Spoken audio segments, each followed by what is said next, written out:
Sandame Hokage POV. Report to me immediately after you cleaned away the bodies. Yes, Hokage-sama. B&B, you said. The Hokage surveyed the damage and then proceeded to lift Naruto onto his shoulder and shine to his office. I don't understand, he thought. The seal was supposed to hold almost all the fox's chakra, only letting a small amount through.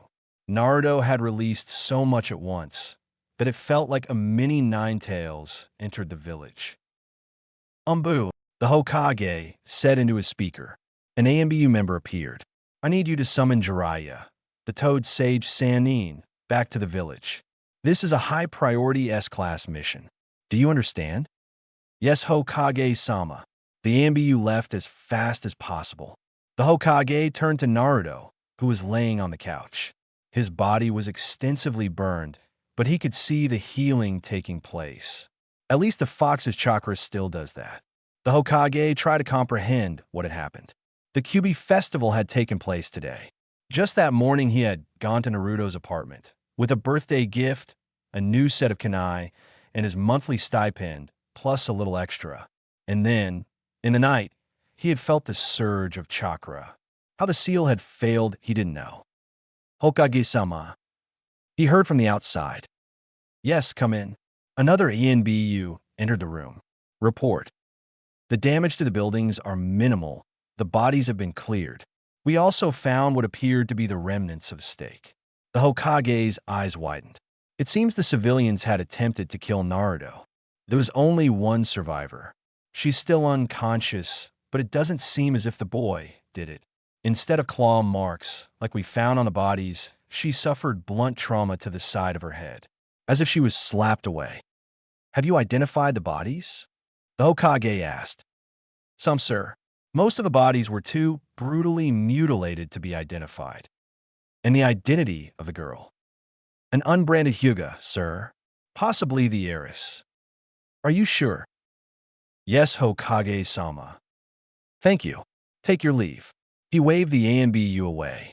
Why would the heiress be present? She had no reason to be out that late at night. And why didn't he kill her too? Why Minato? Why did I take this job again? Glancing back over to Naruto, he saw that Naruto had suffered many stab wounds. His blood had soaked through his shirt, and his breathing was labored. He thumbed his call button. Call a medic Nin to my office immediately. Thank you. He sank back into his chair, letting the time pass. Then, over the intercom he heard, the medic Nin is here, sir. I'm sending her in. The medic Nin entered. You asked for me, Hokage-sama? Yes, I did. I want to know, what is of the Hyuga girl in care currently? She is doing fine, sir. Only blunt trauma to her left temple. She will wake in a few minutes. Anything else? Please check in. Naruto will be waking up today, he said, pointing to the couch. He noticed the look in the medic Nin's eyes, but he didn't have the energy to say anything.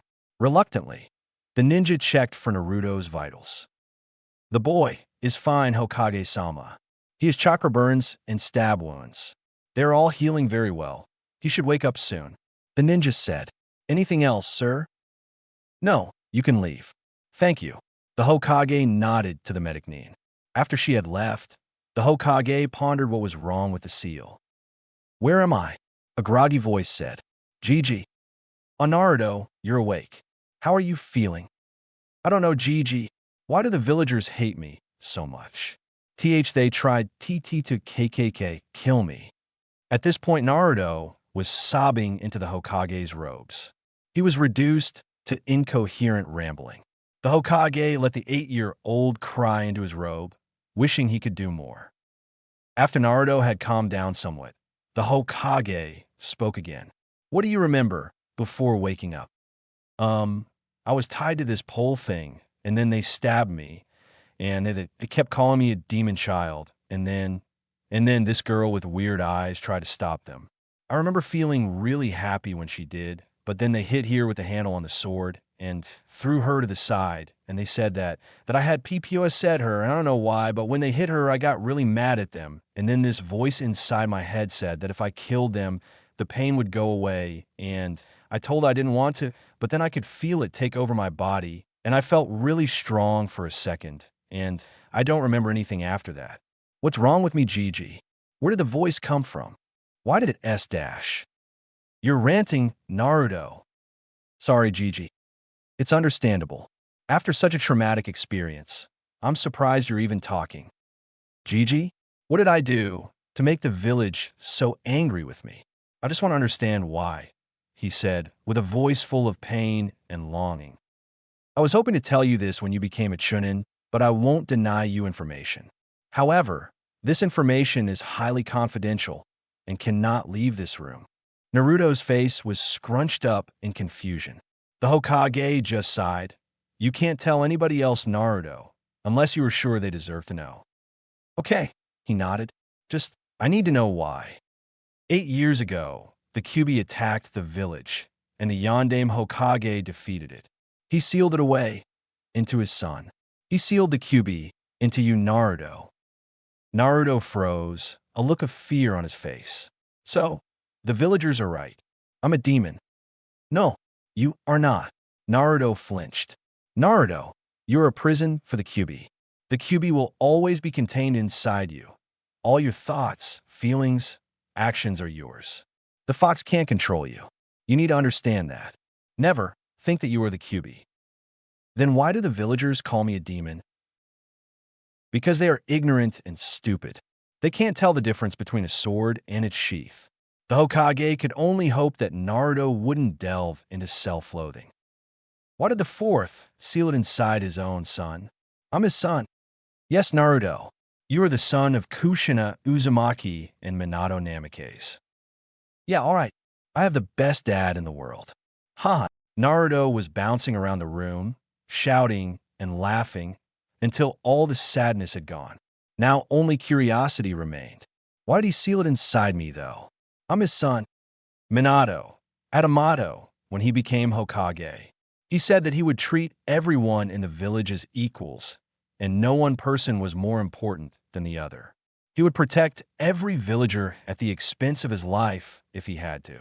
He said that a Hokage was a father to everybody. And his last words to me were that if he couldn't sacrifice his own newly born son, then he didn't deserve to be Hokage. Naruto was silent for a while. You could practically see the gears turning in his brain. I'm going to be Hokage and protect everybody, even if they hate me. I'll be the best Kage to ever live. Even better than my dad. I'll do it no matter how hard it is. As a final thank you to my dad. That is a great goal, Naruto. I'm sure that you'll become Hokage, and I promise to be there to see it. But that'll never happen until you get your grades up. Hey, it's not my fault my grades are so low. Then whose is it? I don't know, Gigi. Everything I do is harder than it should be. Like my test yesterday had a question that said if 2x is equal to a kunai's speed and the force of gravity is 3x to the 72nd power, what is the height of the kunai 100 meters from the thrower? I haven't learned that. What does it even mean? Those are jonin questions. The teachers have been tampering with his tests. What else is hard? When we do taijutsu, the teachers always tell me to tilt my feet towards each other, but I look around and other people have straight feet. But the teachers tell me that they're doing it wrong too. Look, Naruto, some teachers are going to try and stop you from learning. When you're doing taijutsu, just copy other students. And the tests, just leave them to me. Now, then Naruto, I want you T-dash. What do you need, Hiruzen-sensei? The Hokage looked up in surprise. Jiraiya was standing there. How did you get here so fast? The Hokage asked. It's been 6 hours since you assigned the mission, sir, the Yanbiyu said. Really? He checked the clock. It was 5 in the morning. Well, all right. You will be paid this afternoon. Thank you, he said, addressing the Yanbiyu. Well, thank you for coming on such short notice, Jiraiya. Who's this Gigi? Who's this little kid? How has he not heard of the gallant toad sage? Before the Hokage could respond, Jiraiya turned to Naruto. Surely you've heard of Aiko Aiko before, right? He said, pulling out a little orange book. Yeah, I have. Of course you have. Now how D-dash? The women said only perverts read them. So you're a pervert, Naruto said, a look of disgust on his face. I'm not a pervert. I'm a super pervert. Naruto and the Hokage's sweat dropped. He doesn't even try to hide it. Look, Jiraiya, this kid is the Jinchuriki, and we have reason to believe that the seal is failing. What's a Jinchuriki, and what do you mean the seal is failing? A Jinchuriki is a demon carrier, and today, the lapse in your memory resulted in the QB influencing you, telling you to kill them. Kid, take off your shirt and mold your chakra. Naruto complied, and the seal appeared on his stomach. Gigi, did I kill anybody? Yes, Naruto. People died. But Gigi, you said the QB didn't control me. Look, kid, it doesn't matter. The QB still doesn't control you. How do you know? I'm looking at the seal right now. Don't tell me what I know and don't know. All right, Jiraiya, how bad is it? The Hokage asked, trying to control the conversation. It's better than it could be, but not optimal.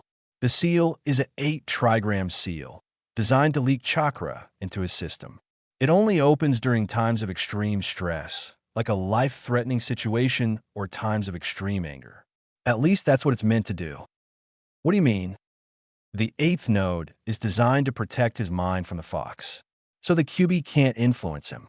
It's not complete.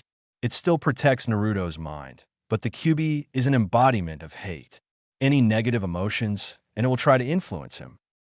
Is there any way to fix it? That would be way too risky to try. We would end up releasing the fox instead. It's safest to just let it be. So, I have to live like this forever? I think so, kid. Eventually you could control the fox's chakra, but until then, I would just try not to get angry. Well, how am I supposed to do that? I will inform the council. They'll know what to do. I have one question, Hiruzen-sensei. Why hasn't this happened before? With how the village treats him, he should have killed a lot of people by now. A 5-year-old's anger is just sadness aimed outwards. His 6th and 7th birthday were spent with me. And Naruto isn't one to get angry easily. Irritated, yes, but Naruto usually doesn't get angry. But I suspect it has something to do with the Hyuga girl who helped him. Ah, girl. Completely understandable. It wasn't like that. Eiro-jizan. I was just happy someone would defend me. But when they hit her, I hated them. Sure, kid, sure. Whatever you need to think. Now then, if we're done, I need to do some research. Bye. He jumped out the window, disappearing from sight. Is he always like that, Gigi? Yes, Naruto. Now then, you can't tell anybody about your parents, just like the QB. Why not? He whined. Both your parents made many enemies. It would be unsafe for you. Then why am I called Uzumaki? Everyone believes that it's just a tribute to your mother, Kushina. No one thinks you're a son. Naruto, after you kill those people, their friends will obviously come after you. We are moving you out of your apartment and into your parents' private home. You will inherit all they owned and live by yourself. What? You have a new home and money. Awesome. I can't wait. Let's go. He tried to leave. You don't know where it is, Naruto. Oh yeah. He said sheepishly, sorry. It's located on the outskirts of the village. On the eastern side, you'll find a field of grass that you can use for training and a massive gate. There will be a seal on the gate. Just wipe your blood on it, and you'll be recognized as the new owner. I'll visit in the afternoon. Thanks, Gigi, he said, and ran to hug the Hokage. He turned towards the door, but before he opened it, he turned around again. Gigi. Yes, Naruto. Do I have to go to school tomorrow? No, Naruto, you need some time. Just go back after the break, all right? And can I change my name? What do you mean, Naruto? I just want to be called Naruto Namikaze instead, to honor my dad. But people aren't supposed to know who your father is. If people don't know who my mother is, then they don't know who my father is. It may be true, but you look like a carbon copy of your father, minus the whisker marks. Just, please, Gigi, I really want this. The Hokage stares at the blonde's pleading face. His heart melted until it resembled goo. All right, fine. For now on, Naruto Uzumaki is renamed as Naruto Namikaze. Naruto smiled, one of his only real, genuine smiles. Thanks, Gigi. I'll see you later. And he left. The Hokage turned around and watched the sun rise above the horizon. It seemed it would be another sleepless night for him. And I just finished the paperwork work. So I'm too old for this shit. Naruto's POV. He walked down the street slowly, trying to absorb all the knowledge he had learned, and a mantra playing over and over in his head. I'm not the fox. I'm not the fox. I'm not the fox. He was still having trouble accepting that. He stared at his hands, wondering if they were the same hands that killed or the fox's. No, Gigi said that I'm not the fox, and the people are stupid. He wouldn't lie. With that thought, he sped to his new home. He had nothing important in his apartment, just empty ramen cups. Everything Naruto held dearly was kept with him at all times. His wallet, his money, his clothes. Hopefully he could get new ones. The ones he was wearing were covered in blood. Finally, he stopped at what he thought was the place. There was a small house in the middle of the field. Naruto tried to get there, but recoiled when an electric shock tore through his body. Gigi has said something about a gate. Naruto looked around, and just 15 meters to his left, a massive gate stood alone. There was intricate writing that Naruto couldn't decipher. Gigi has said to wipe his blood on the seal. Naruto used his long canine to bite his thumb and pressed it to the gate. The seal glowed red for a second before vanishing, and the gate opened. Naruto stepped trough, and as soon as he passed, the gate swung shut behind him, but now the seal was gone. In its place was a symbol to read Namikaze. A new home, where no one can hurt me, he mumbled under his breath. As he trudged his way to the house, he saw a lot of wooden stakes with targets. The perfect training grounds. Inside the house, there was a wall dedicated to scrolls. Lots of scrolls. Naruto cringed at the thought of reading them all. Compared to his old place, this place was gigantic.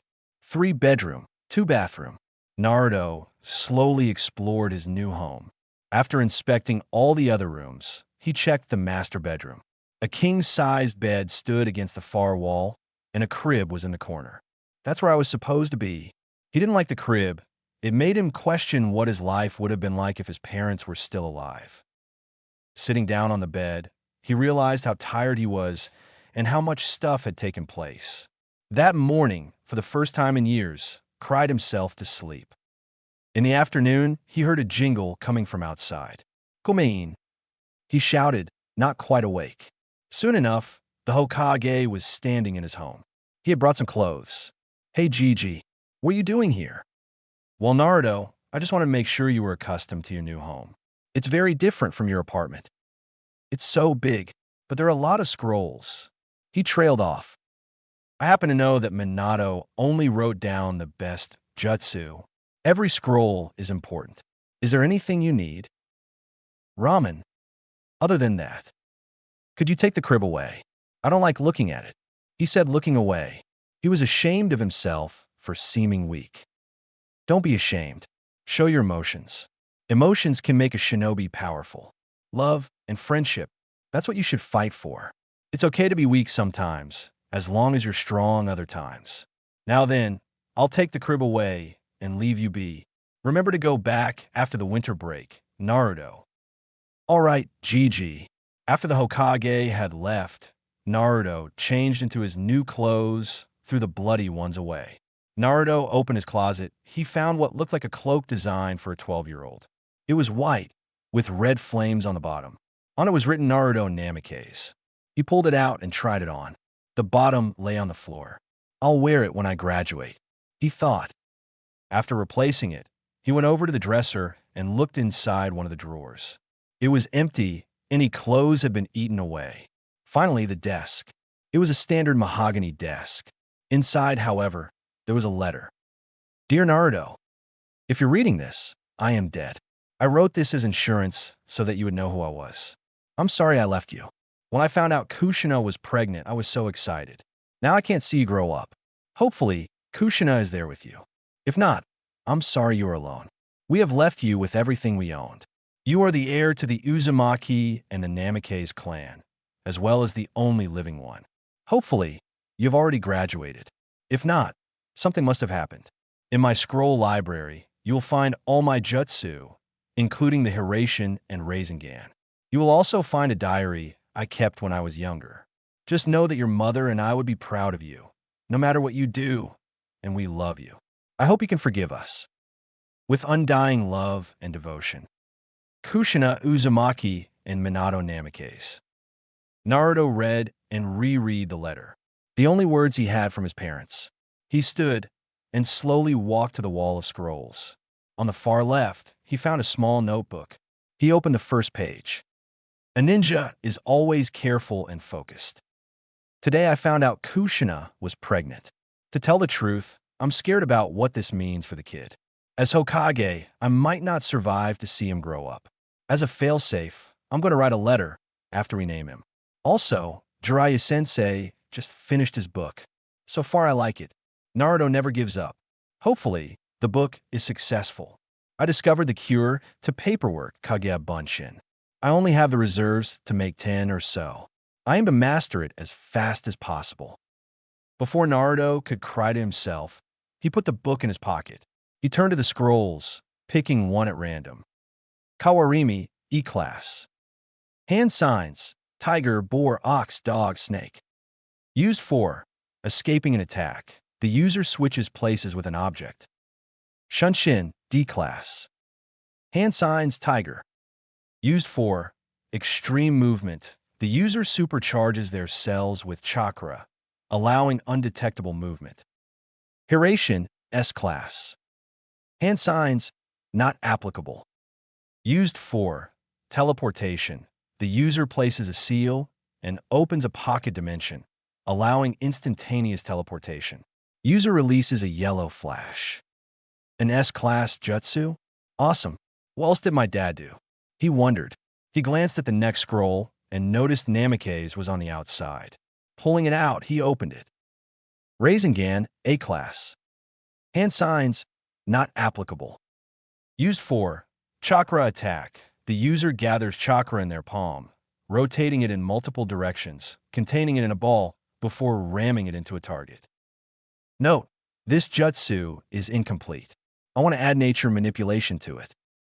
Below, both the Rasengan and Hiration had extensively detailed diagrams. In his notebook, Dad talked about a Bunshin thing. Naruto searched the shelves. Every scroll was labeled nature, summoning, hinge, taijutsu. Naruto took this one. Jinjutsu, walking. Naruto took this one too. Releases, Jinjutsu, identification, Bunshin. Here it is. He pulled it off the shelf. Bunshin, E-Class. Hand signs, ram, snake, tiger. Used for a fake clone, used as diversion. Kage Bunshin, B-Class. Hand signs, tiger.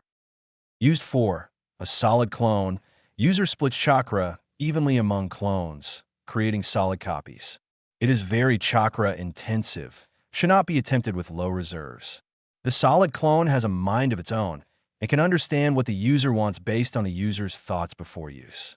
When the clone runs out of chakra or is hit with a solid blow, it will dissipate, and any chakra and memories the clone has will be transferred to the owner. This makes it perfect for espionage, as it can gather information and later dissipate without escaping. Kage Bunshin can also use jutsu themselves, but only with enough chakra. They sound really cool. Let me try. Naruto looked back at the hand signs. Good thing they had learned the hand signs in school. He placed all the scrolls on the desk, stood in a horse stance, and concentrated his chakra. Kage Bunshin no Jutsu. He shouted. The room filled with smoke, and he was squished into a corner. The room was overflowing with bodies, practically stacked on top of each other. Hey, what's going on?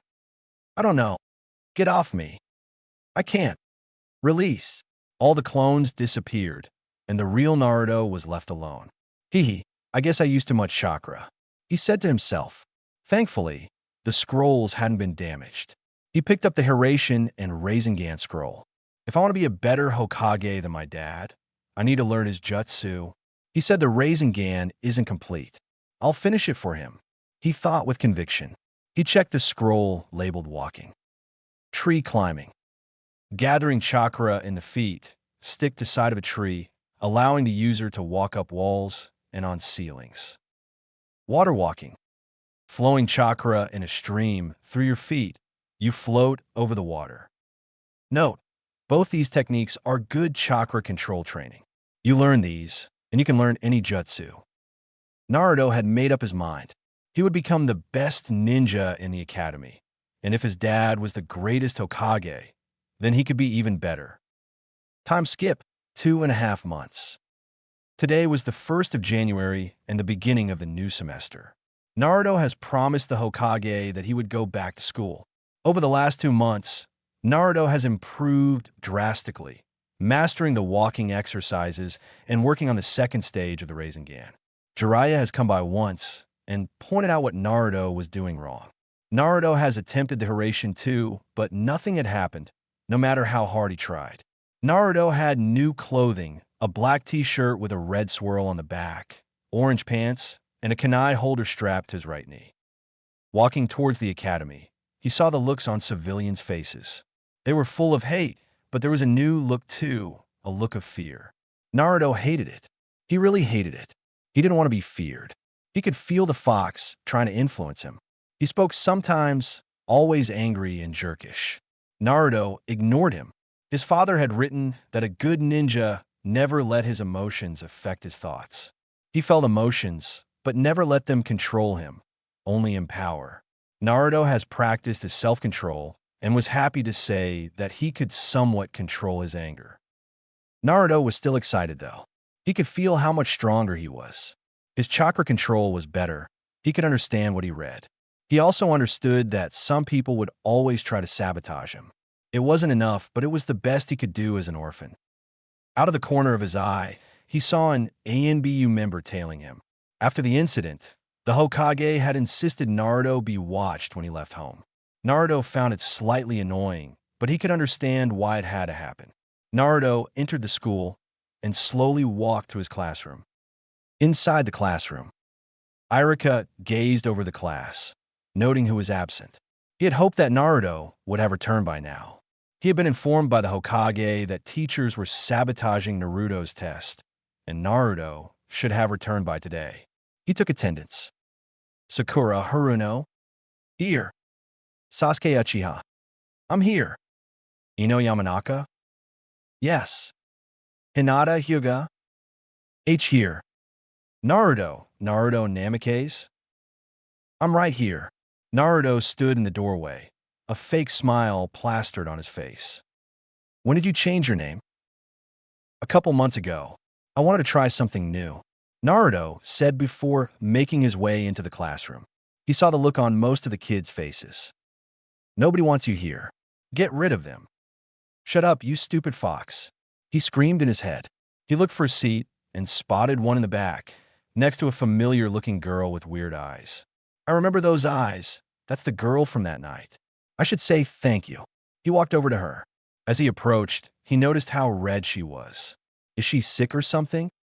You're that girl from the QB festival, right? He asked. She nodded. Well, I never got to thank you, and I'm sorry that you got hurt because of me. He looked away. It's fine. She was nervous. He was standing right in front of her, thanking her for something she was sure he would hate her for. He didn't want help. That's what she thought. I'm Naruto Namikaze, he said, holding out his hand. I'm Hinata Epsilon Yugiga. He blinked. Her sentence was barely audible, and he had a hard time working through her stutter. Do you always stutter? He asked innocently. Gigi Gamemen. Her eyes teared up. No, don't cry. I was just wondering. There's nothing wrong with a stutter. I only stutter when I'm in nervousness. It was getting worse. Why are you nervous? I'm not going to do anything. G. Goman. Well, anyway, is the seat free? He said, pointing at the seat next to her. She flushed red, to the point where she looked like a tomato. Hi. She squeaked out. Thanks, Hinata-chan. She couldn't take any more. She squealed and fainted on the spot, slumping onto the desk. Is she okay? Naruto thought. He'd seen that happen before. She seemed to faint a lot, but he still hoped she wasn't sick. Irika always said to leave her be, and she'd wake up. Thankfully, she woke up just as the class started. Are you alright, Hinata-chan? Naruto asked, concern etched on his face. She blushed again. Ipsilonius, and in Naruto ka-ka-kon. They weren't paying really attention. Irika was only saying that he was glad they were back. Hinata was ecstatic. Naruto was sitting with her and talking to her. He wasn't mad. He called her Chan. She'd been stalking him since he'd saved her from those mean kids, and had a very strong crush, but was too shy to say anything. All right, class, let's go outside and demonstrate what you've learned over the break. Any volunteers? No. All right, I'm calling on people. Sakura. No, sensei. Ino. Okay. Naruto wasn't paying attention. He turned to Hinata. Do you have anything to show, Hinata-chan? I do, but it's not strong. She cringed. Of course it's strong. You stop those guys. You're stronger than I am. That's not what my dad says. She winced. She didn't feel like she was strong. Bullshit. Anybody who can stand up to those guys is strong. Language. He just smiled. Did he really believe that she was strong? His eyes sparkled, but there was a new thing in them. The eyes of someone who had glimpsed the real world and was prepared to take it. I believe in you, Hinata, and you should too, he said, holding her hand. She blushed, but told herself that he was right, and she could do it. Hinata, are you ready? Yes, she said without stuttering. She stepped into the field, facing the wooden post. 8 trigrams, 16 palms. She relentlessly attacked the post, and when she was done, you could clearly see chakra palm imprints. The class clapped. I am impressed, Hinata. Irika said. Naruto was smiling, which made Hinata glow. She'd never felt so happy since her mother had died. Good job, Hinata-chan. Naruto said when she lined up. I told you. Yes, thank you, in Naruto-kun. She was still embarrassed by the honorific. Sasuke Uchiha? Yes. He went to the front. Tiger, ram, monkey, boar, horse, tiger. Fire style, fireball jutsu, he said, and a blast of fire left his mouth, charring the poor wooden stake. Yeah, Sasuke. He's so cool. Some new fangirl screamed. He just stared at them awkwardly before slowly turning away. Okay, Naruto asked, not sure what had happened. Hinata was just as confused. Sasuke wasn't very attractive, and he wasn't as nice as Naruto was. So why were most of the girls attracted to him? Thank God you're not like that, Hinata. Naruto Namikaze? Hey, what would the idiot even do? He doesn't have any family. And he's been gone for months. Various things were heard throughout the group of students. It was to the point where Irika had to use his signature technique. Be quiet, he screamed, using the big head no jutsu. Naruto is entitled to demonstrate if he feels like it. Naruto, do you have anything to present? It's not complete, but I can still show. Just like the dead last, doesn't even know a complete jutsu. Sakura said. Naruto ignored her. As he stood at the char post, he held his hand up and closed his eyes. There was the sound of swirling, and a blue, cyclone-like structure appeared in Naruto's hand. As he concentrated, it got bigger and bigger, swirling faster and faster, until, with a guttural shout, he drove his hand into the wood. Splinters flew in every direction, until Naruto pulled his hand away. The wooden post had been chipped. An indent of a swirl was the only difference. What was the point of that? It didn't do anything as cool as Sasuke's did. Ino said. Naruto just smiled and turned the stake around. On the back, most of the wood was gone. A distorted hole in the middle of the wood was the only indication what had been there. Irika was shocked. No jutsu name, no hand signs, only destructive power. Naruto, you said that it was incomplete, right? Yep. Then I'd hate to be your enemy when you do complete it. All right, is there anyone else? He asked, taking control of the class again. He was met with only silence. Thank you to those of you who demonstrated.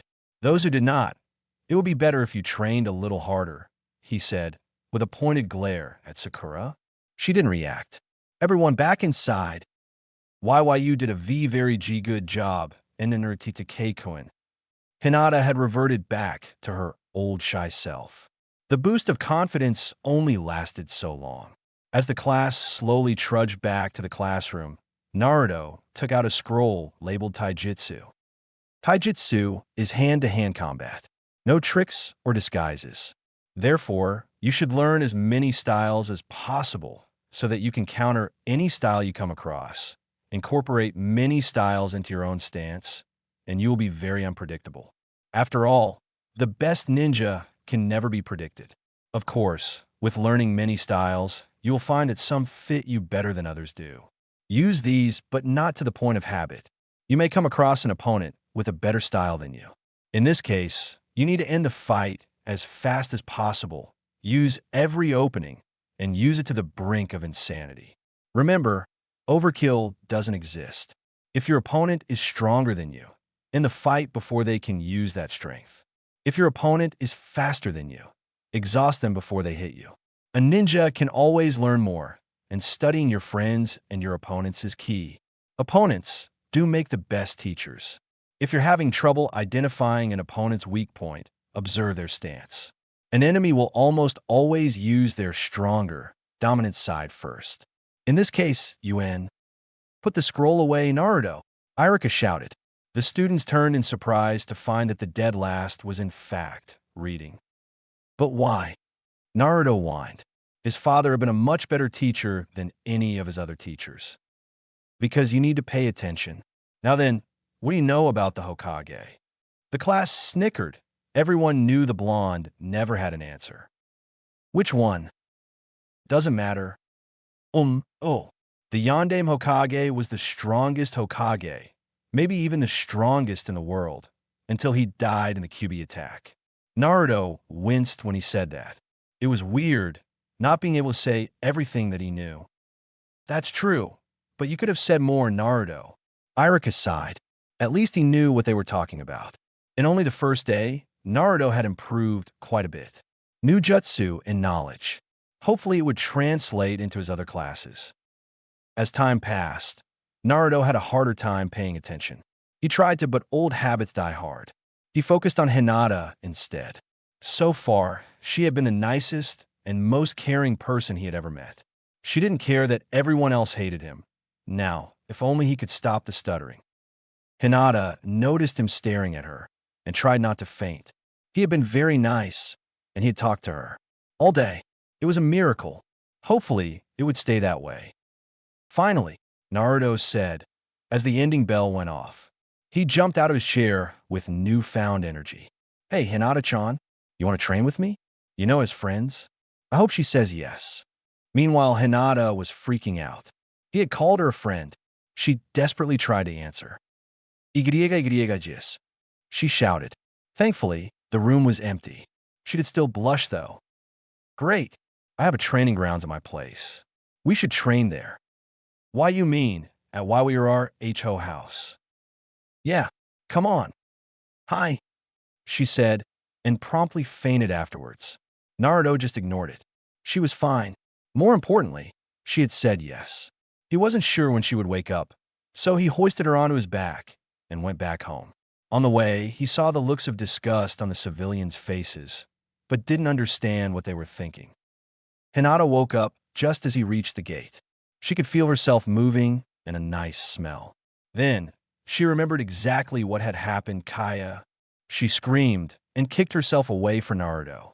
Of course, without Naruto holding her up, she landed square on her ass. Ow, ow. Naruto was next to he in a flash. Are you okay, Hinata-chan? Yes. No. She was still in pain, though. I'm sorry for dropping you. It's not your fault. She really hated her stutter. Well, anyway, we're here, he said. Hinata-chan looked up, and in front of her was a massive gate. On it was a single seal Namike. She did notice that there was no fence, though. He grabbed her hand and helped her stand up. She blushed. As soon as they approached, the gate swung open. All she could see was a field filled with training posts. Some were untouched. Some had kunai and shuriken wedged in them. There were craters all around. Is this yours? She was too shocked to stutter. She didn't remember him ever coming here before. Then again, he hadn't been at his apartment either. I moved here after the festival. I live here now. He pointed towards his house. Gigi gave me all this stuff. He lied. Gigi said, don't tell. Gigi? I thought why you didn't have a F family. Gigi is the Hokage, and I'm going to replace him. Why? When I grow up, I'm going to be the Hokage, the best one to ever live. Time passed quickly. Naruto progressed well, but teachers still sabotaged his grades. He was unable to leave the spot of dead last, no matter how hard he tried. Hinata, however, was doing magnificently. She was the top kunoichi, and she only stuttered when Naruto got very close. Their friendship had slowly dragged Hinata out of her shell. Naruto made her confident, and Hinata helped him control his chakra. In their third year of school, Naruto mastered the Rasengan and demonstrated it to an astounded class, and had finally gotten the Hiraishin to work. The Hiraishin was, however, incomplete, and Naruto could only use it once before his chakra control got ruined. Naruto skipped school too, but replaced himself with a shadow clone, so he would learn anyway. He trained with over 100 shadow clones every day, some studied scrolls, some practiced Hiraishin, and attempted to finish the Rasengan, and the original spent all day reading his father's diary. The first time Hinata had seen the clones, she had fainted for being surrounded by so many Narutos. Hinata has progressed too, and was trying to learn the Kaiten. The Hyuga clan still didn't know that Hinata and Naruto trained together. All they knew was that Hinata came home very late and tired, but stronger and happier than she had been in the morning. On the day before graduation, Naruto decided that they deserved a break. Hinata, let's go eat some ramen. Naruto, she chided, you need to eat something other than ramen. He was wearing a bright orange shirt and black pants. Hey, I didn't eat any this morning. I had a normal breakfast, he said. And you should have a normal lunch too.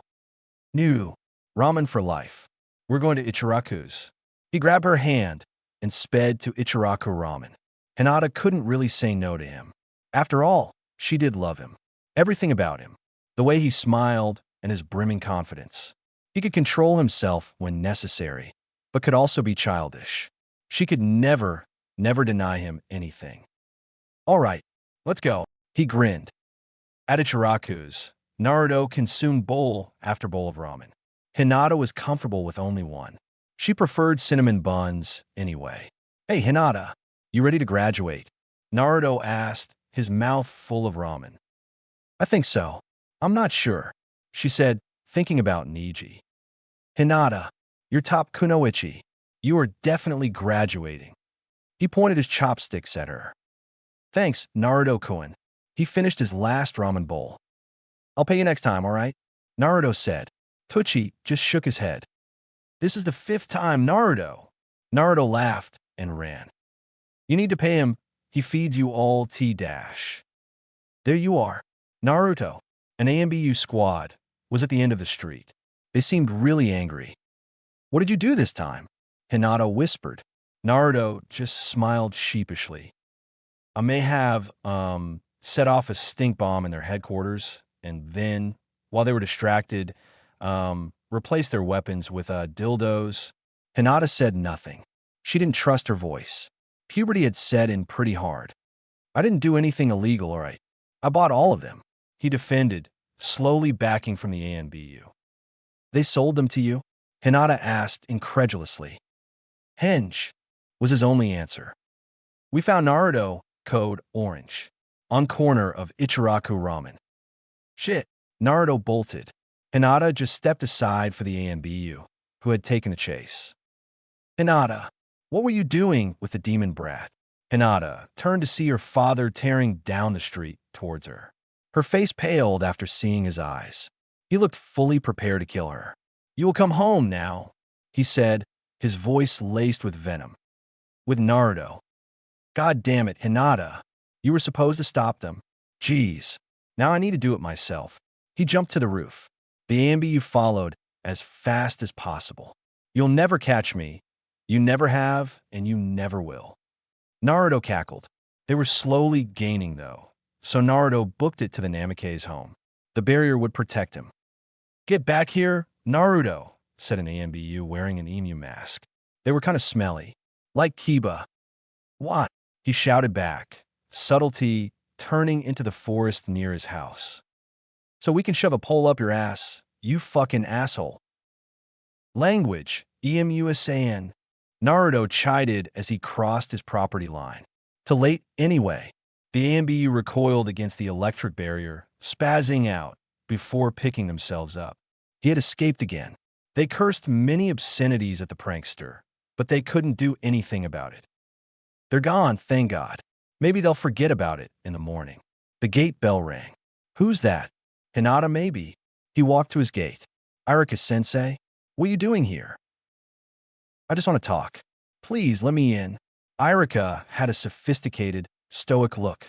Naruto opened his gate. As Irika walked in, the gate swung shut. What is it, Irika-sensei? Naruto asked innocently. What were you thinking? Do you have any idea how confused the Umbu are?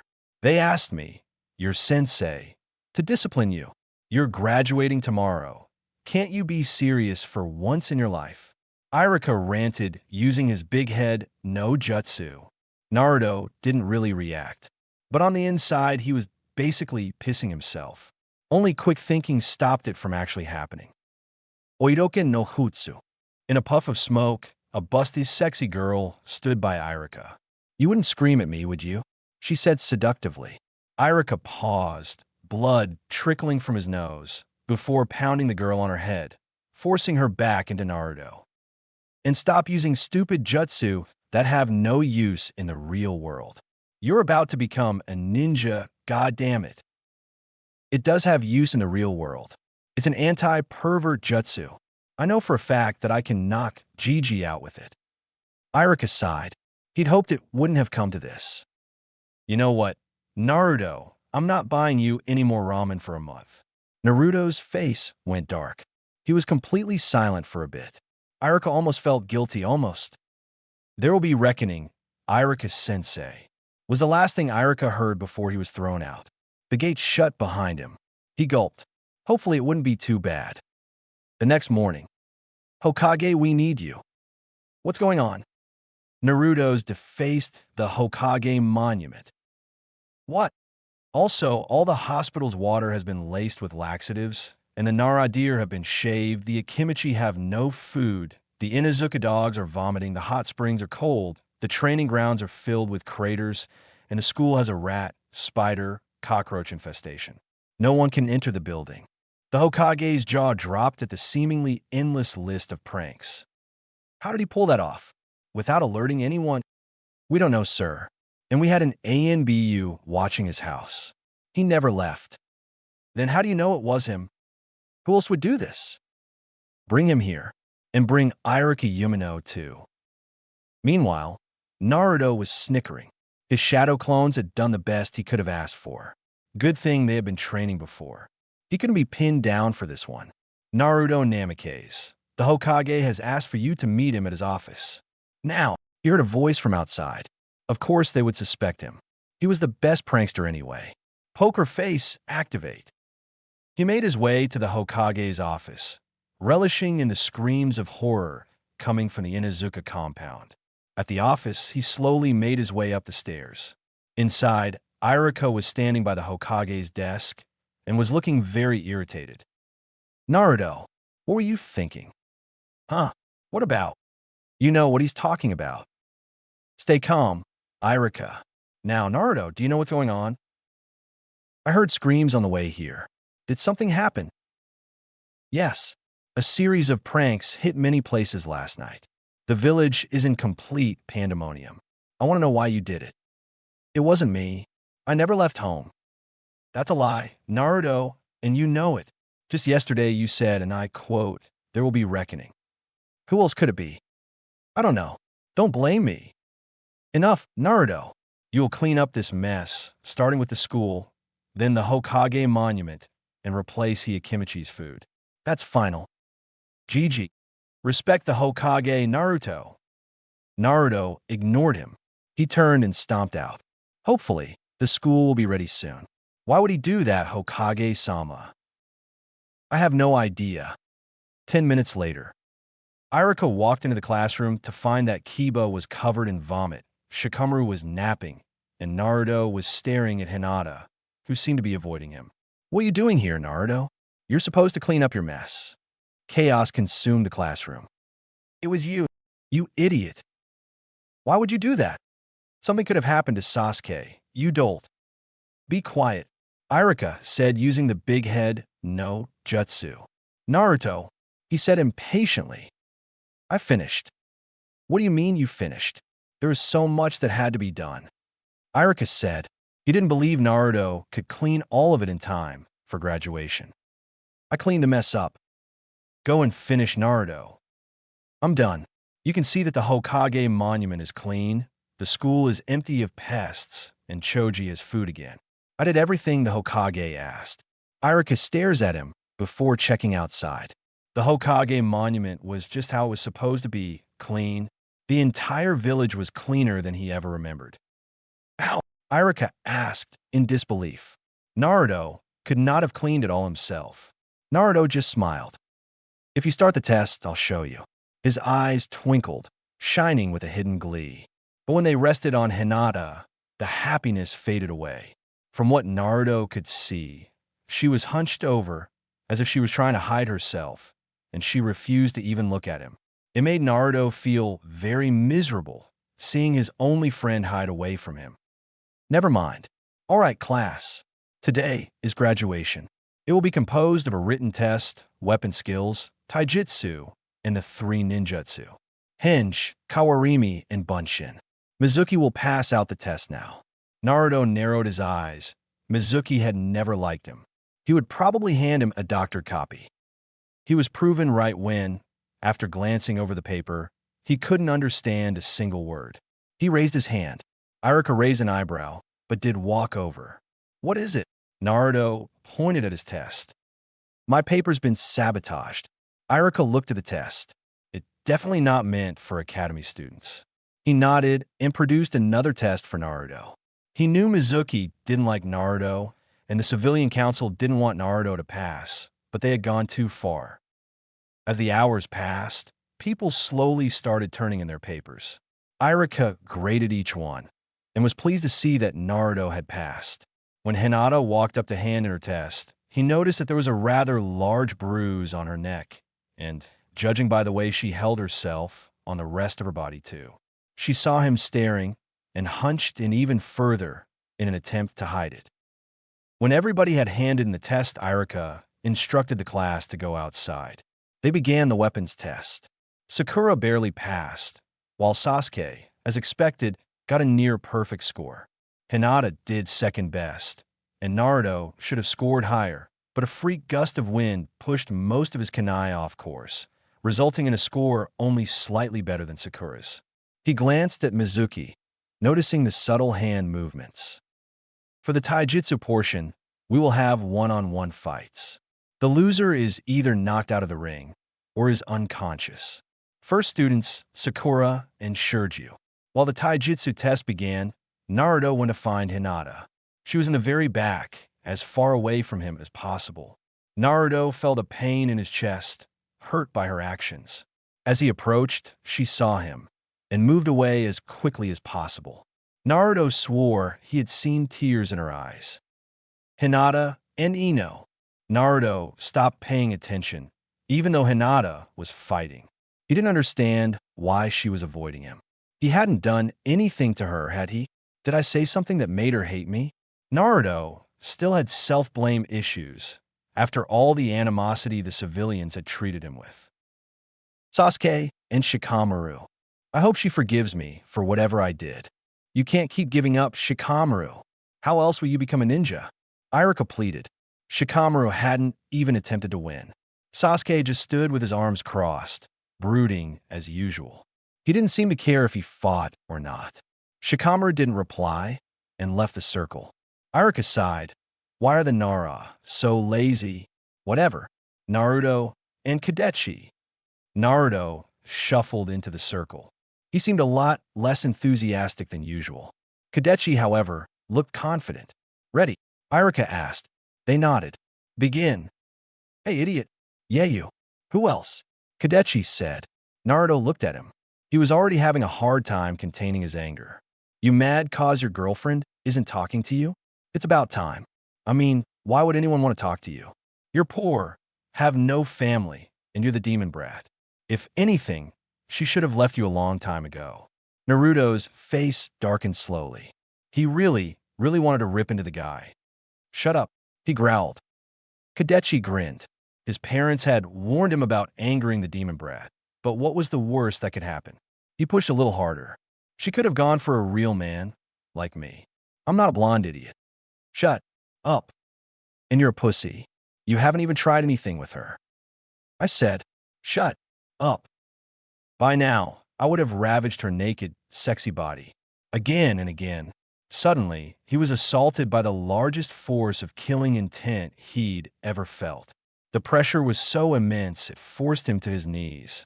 He tried to stab himself to get rid of the feeling, but his arm was too heavy. I told you to shut up, Naruto screamed, his voice mixed with a deeper, inhuman voice. His hair was wild, erratic. His nails had sharpened into what could be easily defined as claws. His already abnormalities, long canines lengthened even further to the point where they were longer than any human should be. His whisker marks darkened and seemed more animalistic. But the most notable change was his eyes. Normally, Naruto's eyes were a simple shade of blue, full of mischievousness and kindness. But now, they were a blood red, the pupils of a fox. Kadechi stared, too scared to move, too scared to breath. He sat in a puddle of his own urine, unable to control his bladder under the pressure. The class, however, focused on Naruto. What happened to him, Iruka-sensei? Sakura asked. Nothing good. Nothing good. Iruka knew he wasn't powerful enough to take down an angry Jinchuriki. And even the ANBU may not have been enough. Naruto darted forward, too fast to see. Kadechi was thrown back, but before he could fall outside, Naruto was behind him. Again and again and again. Kadechi was tossed like a rag doll, but Naruto never let him leave the ring. It's horrible. He's toying with him. You need to make him stop. Sakura cried. People were murmuring. No wonder my parents told me not to make him mad.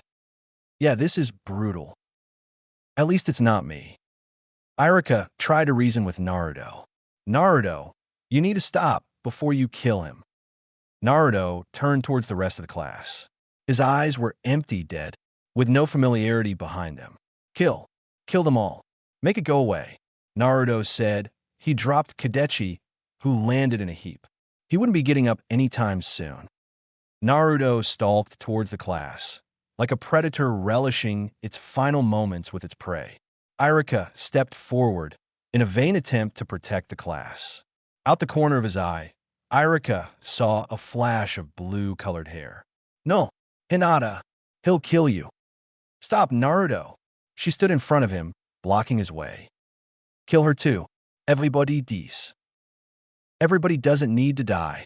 You aren't a killer, Naruto. I know you're mad, but don't do it. She cried out to him. He raised a clawed hand, and for a second, it looked like he was going to kill her, but his eyes faltered. His right eye changed back to blue. He seemed to be struggling to control himself. He screamed, his head raised to the sky. It sounded like thousands of knives were being scratched, all at once. When he stopped screaming, his features were normal, and he had a look of deep sorrow on his face. I'm sorry, he said, before he faltered and keeled over, unconscious. Iruka checked his pulse. High heartbeat was erratic, but slowly became controlled. He was covered in chakra burns, but before Iruka's eyes, the skin slowly peeled away to reveal new, fresh skin underneath. Naruto's breathing slowed down, and he shuddered, as if he were sleeping. Help me, Hinata, Iruka said. He and Hinata carried Naruto into the building, the rest of the class reluctantly following. They set him down at his normal seat. He shuffled, and Hinata flinched when his hand hit her side. Hinata, why are you covered in bruises? She looked away, making sure no one else could hear. Last night, I had familial training as punishment for being seen with Naruto. It sounds more like abuse to me. Hinata was silent. That confirmed his suspicions, but if she didn't say it directly, he couldn't do anything. Raising his voice, he addressed the entire class. Thank you for waiting. The exams will continue. Mizuki and I will call you one by one to room B3 for your ninjutsu exam. Choji, come with me. Irika and Choji left the room. After they left, small conversations began to spring up, but every once in a while, someone would glance over at Naruto. Hinata sat there, feeling very guilty. She knew she had something to do with whatever had happened. Her father had warned her about angering Naruto, and now she knew why. She'd been avoiding him because she didn't want him to blame himself for her injuries. But now she saw that he had blamed himself anyway. Naruto's eyes shot open, and he grabbed his head. "Oh, my head. What happened?" He sat up. Every head turned towards him. "What?" he asked. Everyone immediately turned away. Everyone except Hinata. "Are you okay?" "My head just hurts." "What happened?" "All I remember is fighting Kadechi, and then, oh God, no." "How bad was it?" Hinata blinked. He seemed to be aware of what had happened, even if he didn't have the memories. "He'll live. You didn't hurt him too bad, but I want to know what happened." Naruto cringed. He really didn't want to talk about it. Not now, possibly not ever. So he did the next best thing. He changed the subject. "Why were you avoiding me?" Hinata looked away. "Yesterday, while you were being chased by the ANBU, my father found out I was with you." Naruto's eyes widened. He already knew how bad the Hyuga clan was. How bad was it? What did he do? He called it familial training, but it was more like everyone versus Hinata. But I'm fine now. More importantly, I need to know what happened. Don't change the subject. Naruto sighed. "Look, Hinata, you're my best friend, but I have a really big secret, and I promised Gigi that I wouldn't tell anyone about it, unless it was absolutely necessary. I'm not sure if I'm ever going to tell anyone, and it's better if you don't know." Hinata was silent. She just stared into his face, making Naruto feel really self-conscious. "You don't trust me," she finally said. "No, that's not it. It's just, I can't tell you now. I promise that one day, I'll tell you the entire truth. But today's not that day. You're going to tell me tomorrow, after we've been placed onto our teams." Everything got it. She was making the scariest face. He knew that if he refused, he would pay multiple times over. Okay. Tomorrow. I promise." He sighed. Now he had to worry about this too. "Anyway, what happened to Kadechi?" "You probably fractured some of his bones. He'll be fine though, and he deserved it." "Yeah, he was a pervert," says the guy who bought 50 dildos in one go. "Hey, it was only 45, and I didn't do anything inappropriate." Hinata Hyuga. Huh. They looked over to see that most of the room was empty. They hadn't even seen people go to take their ninjutsu test. Hinata stood and made her way to the door. "Good luck, Hinata-chan." Hinata smiled. "You too." And she disappeared. Naruto decided to take the time to read about some of his dad's diary. A ninja is loyal and obedient. Today, I learned an important lesson. Sometimes, a ninja will be forced to choose between saving a loved one or the village. When given the choice, most choose to save their loved one. But as ninja, we are expected to protect the village at any cost. So what do we choose? It depends on the morality. Is the village in danger because of a loved one? Is the village not doing its job as a village?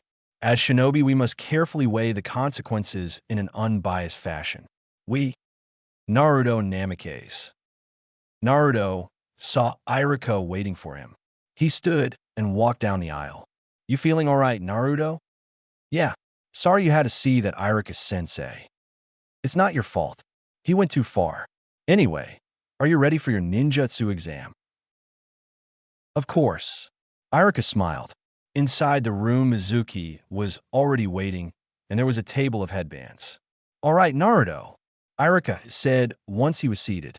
"First henge." Naruto brought his hands together. In a puff of smoke, the Yondaime Hokage stepped into sight. "Good job, Kawarimi." Again, Naruto brought his hands together. He was replaced with a log, and Naruto stood in the corner. "Very good. Bunshin. Irika crossed his fingers. He hoped Naruto would do it. In a quick succession of hand signs, Naruto used his jutsu. Gahibunsin no Jutsu. The room was filled with 20 copies of Naruto. One of them grinned at Irika. That's how I cleaned it all, Irika-sensei. Irika was stunned. To clean up the entire mess in 10 minutes would have taken hundreds of clones. Containing his pride, he said, I have to say, I'm very impressed. Shadow clones, at such a young age. I'm happy to tell you that you've passed. He handed him a headband. Naruto Namikaze. You are now a ninja of Konoha. Naruto's POV. They let it graduate? What's wrong with them? Now it's even stronger. These were the things he heard when he left the academy. Hinata hadn't even had time to see him before she was dragged away by a Hyuga branch member. He sighed. He'd hoped the people would have respected him a little more now that he was a ninja, but no. They'll never respect you. Get rid of them, the Kyuubi said. No, I can't just kill all my problems. Why can't you just let go of all the anger? Don't take revenge. It's so easy, Naruto said. Why should I listen to you? Because you're stuck with me, whether you like it or not. You might as well. The fox became very quiet. Naruto just sighed. Hinata has confronted him today. He didn't know how to tell her. Oh wait, Gigi said I had to ask him before I told anybody. Naruto realized. He made his way to the Hokage Tower. When he reached the tower, he passed the secretary without even looking. She would try to stop him anyway. He reached the door, pausing by the ANBU guards. They nodded, recognizing him. He's talking to Iriki Yumino, but I'm sure he'll see you. They opened the door. Gigi, I need to ask you something, he said. The Hokage glanced from his conversation. Irika turned and smiled to Naruto. Naruto was fidgeting, jumping from left to right. He was really nervous.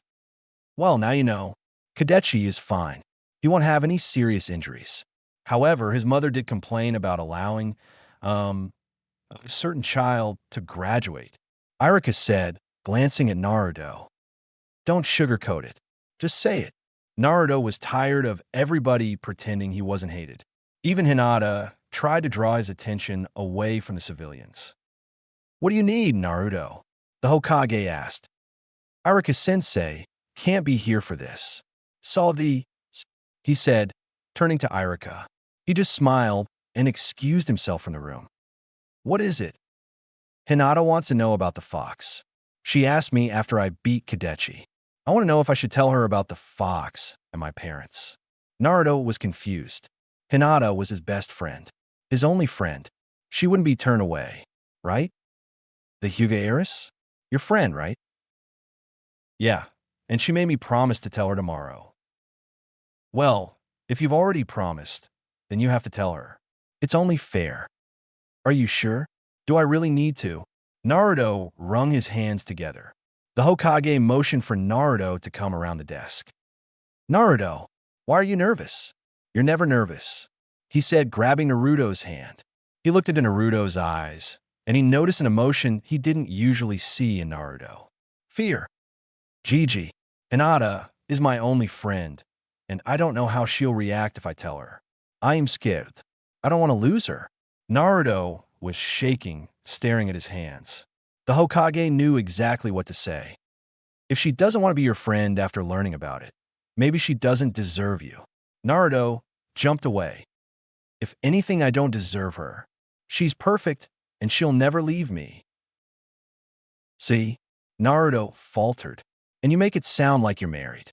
Are you, dare I say, attracted to her? The Hokage smiled. Naruto froze, blushing at the thought. His eyes darted around the room before resting on the Hokage's robes. You're a pervert, Gigi. The Hokage's smile melted. What do you mean?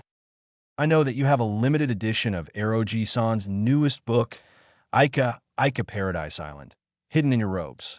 Naruto stated. The Hokage blanched. How does he know? He was a very careful man. How do you know that? Oiroken no Jutsu. In a puff of smoke, a busty young woman stood in Naruto's place. Blood trickled from the Hokage's nose. Naruto. Naruto smiled and jumped out the window. The Hokage watched him run away. So, the Hokage's a closet pervert? Never thought I'd hear that. The Hokage turned to find his ANBU guards facing him. His face grew very hot, and he swore he could see their smiles through their masks. Naruto ran home, mentally preparing himself for the conversation tomorrow. His clones greeted him when he reached the training ground. He nodded and went inside his house. He sat at his desk and pulled out his father's diary. Opening it to a random page, he read, "Ninja are invisible soldiers. I've heard that the village hidden in the rocks has updated their bingo books. I am a threat, and they're required to flee sight. I didn't want to kill so many, but now the war might end soon. I'm tired, and Kakashi, my only living student, is tired. We've both had a hard time coping with Obito and Rin." What? Who were they?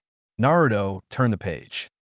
The Hokage is the leader of the military dictatorship. I've been nominated Hokage, so has Orochimaru. I don't know how I compare to him. I know that being Hokage has been Kushina's dream, but now it may not be possible. Jiraiya-sensei is currently writing a book. He doesn't have any idea how he wants it to end, though. I always told him to have a goal, but he never listens. He doesn't even know what he wants to do when he's older. Naruto read well into the night, to the point where his clones ran out of chakra, and he had to take a moment to sift through their memories. As he meditated on their findings, an alarm went off in the house. Naruto jumped. He'd never heard that alarm before. Searching for it, he saw a glowing seal reading "break-in alarm." Someone's trying to break in? What are they doing? Did the barrier stop them? Naruto grabbed one of his father's special kunai, sealed and ready for use. He slowly crept to the edge of his territory, keeping an eye out for any intruders. Movement caught his eye, and he saw a body writhing on the ground. As he approached, the figure stood up, dusted himself, and grabbed a scroll he seemed to have been carrying. What stood out was his hair. Mizuki-sensei. The figure flinched before spinning around and throwing a kunai. Naruto's eyes widened as he noticed the explosive tags attached to it. It exploded just as Naruto jumped away. Shrapnel hit Naruto in the shoulder and hip. "What are you doing, Mizuki?" The honorific was gone. Naruto wasn't in the mood for any form of recognition. "I guess I'll kill you just to get rid of you," Mizuki snarled, lunging at Naruto. Naruto sidestepped and hit Mizuki square in the solar plexus. Mizuki dropped before flipping away. "How'd you hit me?" "With my fist.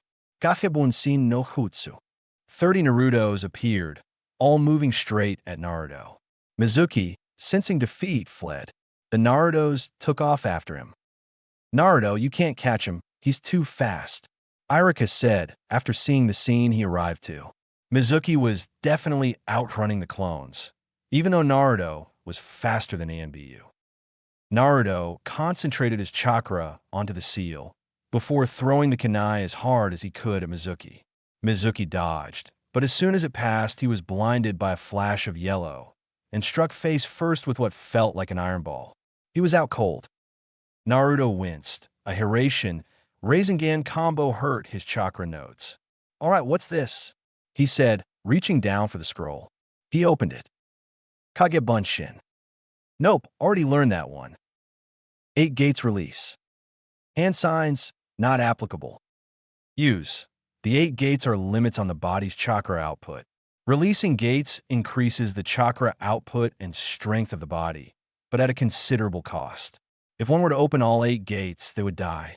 Extensive taijutsu training will enable a person to open the gates. You would die? Unless the chakra output is really big, why would you do that? How much chakra output is there? He kept reading. For every gate released, there's a 10 times increase in chakra output, a 2 times increase in strength, and a 5 times increase in speed. This increase is exponential. The second gate is 10 times stronger than the first, which is 10 times stronger than base. Holy shit, that's a lot. Suddenly, the scroll was snatched from his hands. He looked up. Irika did not look happy. "You're not supposed to read the scroll. It's forbidden." "It is." Irika face-palmed. "Read the title before you read the rest." He screamed. "You're lucky I'm not your sensei anymore. Just give it to me." he said, holding out his hand. Naruto gave him the scroll and walked over to Mizuki. 5 elements seal, Naruto said, bringing his hands to Mizuki's solar plexus. Mizuki shuddered and then lay still. What did you do to him? Iruka asked. I suppressed his chakra flow. He won't be doing any jutsu now. Iruka's head was spinning. Naruto, the dead last of the class, was doing high-level jutsu, as if they were easy. Of course, he wasn't supposed to be dead last, but he was practically the best student to ever exist at the academy. Hiraishin, Rasengan, Element Seal, Kage Bunshin. Even the Yondaime Hokage hadn't known such high-level jutsu. Naruto picked Mizuki up with surprising ease, tossed him over his shoulder, and they set off to the Hokage Tower. Time skip, 9 hours. That morning, Naruto woke up in a cold sweat. He dreamed about telling Hinata, and in his dream it had gone poorly. No matter how many times he told himself that Hinata wasn't going to be scared of him, the fox always instilled doubt into his mind. Fuck you, he said out loud. He looked at his alarm clock. 9:53. Oh shit. Class starts at 10. He dressed in an outfit he'd chosen a while ago. He wore a black with dark orange accented shirt over his normal black t-shirt. His pants were black too, with a single orange stripe down the sides. He tied his headband to his forehead, and after a moment of consideration, the cloak his dad had made for him. Naruto Namikaze. 9:56. Naruto bolted out the door, not even taking the time to lock it. The barrier would protect it. He jumped through the trees, taking the fastest way to the academy. I need to be there on time. He landed on the street just outside of the door. He painted a bit before hearing a rumble coming from behind him. Glancing back, he saw a dust cloud approaching fast. Then he saw their hair, pink and blonde. Shit. He reached the classroom as fast as he could. Ripping open the door, he said, Sakura and Ino, take cover, before heroically running up the wall to escape to the ceiling. Everybody scrambled to get under a desk. Even Sasuke. The ground began to shake as if it were being torn apart. A low moan could be heard, as it cracked and strained against the two forces of nature. The doorway rattled as they approached. The door flew back, slamming into the opposite wall. Get out the way, Sakura. Get your pig ass out my way, Ino pig. Forehead. Ino pig. Billboard brow. Piggy. They crashed through the doorway, both of them landing face first on the ground. The entire class cringed, watching the two struggle to stand. Sasuke peeked out over his desk. Sasuke, they cried. They leaped across the room. He ducked, and they sailed over his head into the desk behind him. Fuck, we missed him. You mean you missed him, Ino pig? They dissolved into another round of insults. The rest of the class tried to tune them out. Hinata looked around. She'd sworn she'd seen a flash of yellow when they were warned about Ino and Sakura, but he was nowhere to be seen. Where's Naruto? She asked aloud. Kiba turned to see her looking around. He eyed her as if she was a piece of candy. She had developed nicely, and she wore it proudly. She only wore it for one person, though. But Kiba didn't know that. Being the mutt he was, he assumed she just wanted to be ravaged. He probably didn't graduate. I mean, he was the dead last, and he did beat up Kadechi. Really badly. There's practically no way he graduated. Kiba smirked. Why don't you hang with me instead? I could be just as fun, if you know what I am, dash asterisk smack asterisk. Naruto dropped down from the ceiling, decking Kiba in the jaw on the way. Kiba went crashing backwards into the wall. Akamaru stood protectively in front of Kiba, but Naruto just pet him. He wagged his tail. I think we need to get this mutt neutered, Hinata-chan. She nodded. You can't do that to Akamaru. Kiba cried. We weren't talking about him. Naruto said with a glare at Kiba. He could feel everybody's eyes on him. Kiba instinctively held his hand over his crotch. Naruto turned away. Hey, Hinata-chan, what did your dad say? He didn't do anything. Just said, as expected of a Hyuga, and walked away. Sometimes I wish he'd be a normal father. Yeah, well, he's an asshole. You had me to say it anyway. Good job, Hinata. I'm proud of you, he said, holding Hinata by the shoulder like a father would. She giggled. He would be a great father when he grew up. Nice clothes, she said, gesturing to his cloak. Class, listen up, Irika said as he entered the room. Mizuki is absent for undisclosed reasons, so I'll be talking to you guys now. Congratulations on becoming Genin. This is an important step in your lives. As Genin, you will dash. Naruto tunes the rest out. He knew how long Irika liked to talk. Instead, he planned out how he would tell Hinata. He started sweating again. Now that the moment was closer, it was more nerve-wracking. I hope we're on the same team. Naruto-kun. Naruto glanced up to see Hinata looking at him. We probably will. I'm dead last, and you're top kunoichi. It'll probably be you, me, and Sasuke the arrogant asshole. That's not nice. She chided. Just cause it's not nice doesn't mean it's not true. Naruto shrugged. They fell into silence once again. Naruto started daydreaming. His eyes were full with ramen, a vacant expression on his face. Hinata sighed. He'd always be like that. Now then, with the formalities out of the way, I'm going to announce the team names. Team 1, Omihuto. Irika began listing of the names of the teams and their Jounin sensei. Team 7, Sasuke Uchiha, Hinata Hyuga, and Naruto Namikaze. Your Jounin sensei will be Kakashi Hatake. Naruto froze, just about to jump and celebrate. Kakashi has been a name in his dad's book. If he was their sensei, he had been in Konoha for a while, and he should have checked up on him. Hinata, in a flash of confidence, was about to hug Naruto, but she noticed his facial expression. He was frozen, trying to process information. Kakashi Hatake. If he was the same Kakashi, with the mask and all, where had he been for the last 12 years? Are you all right? Naruto turned. Hinata was staring at him, worried. Yeah, I'm glad we're on the same team. Naruto said absent-mindedly. I swear, if he doesn't have a good reason for checking on me, I'll break him. All right, calm down. Maybe you didn't know. Or Dad was right, and Kakashi couldn't take the emotional pain. Yeah, as Naruto has a mental battle, Hinata watched him. He seems to be really torn about something. Team 8, Sakura Haruno, Kiba Inuzuka, and Shino Aburame. Your Jounin sensei will be Kurenai Yuhi. Team 9 is still in commission. Team 10, Shikamaru Nara, Choji Akimichi, and Ino Yamanaka. Both Sakura and Ino look pained at the thought of being in a mostly boys team, especially without their true love Sasuke. You have an hour for lunch. Then you will meet your Jounin sensei here. Irika dismisses then, before leaving the room. People slowly filed out, going to eat with their new teammates. Naruto and Hinata approach Sasuke. Hey, you're our teammate now. Want to have lunch?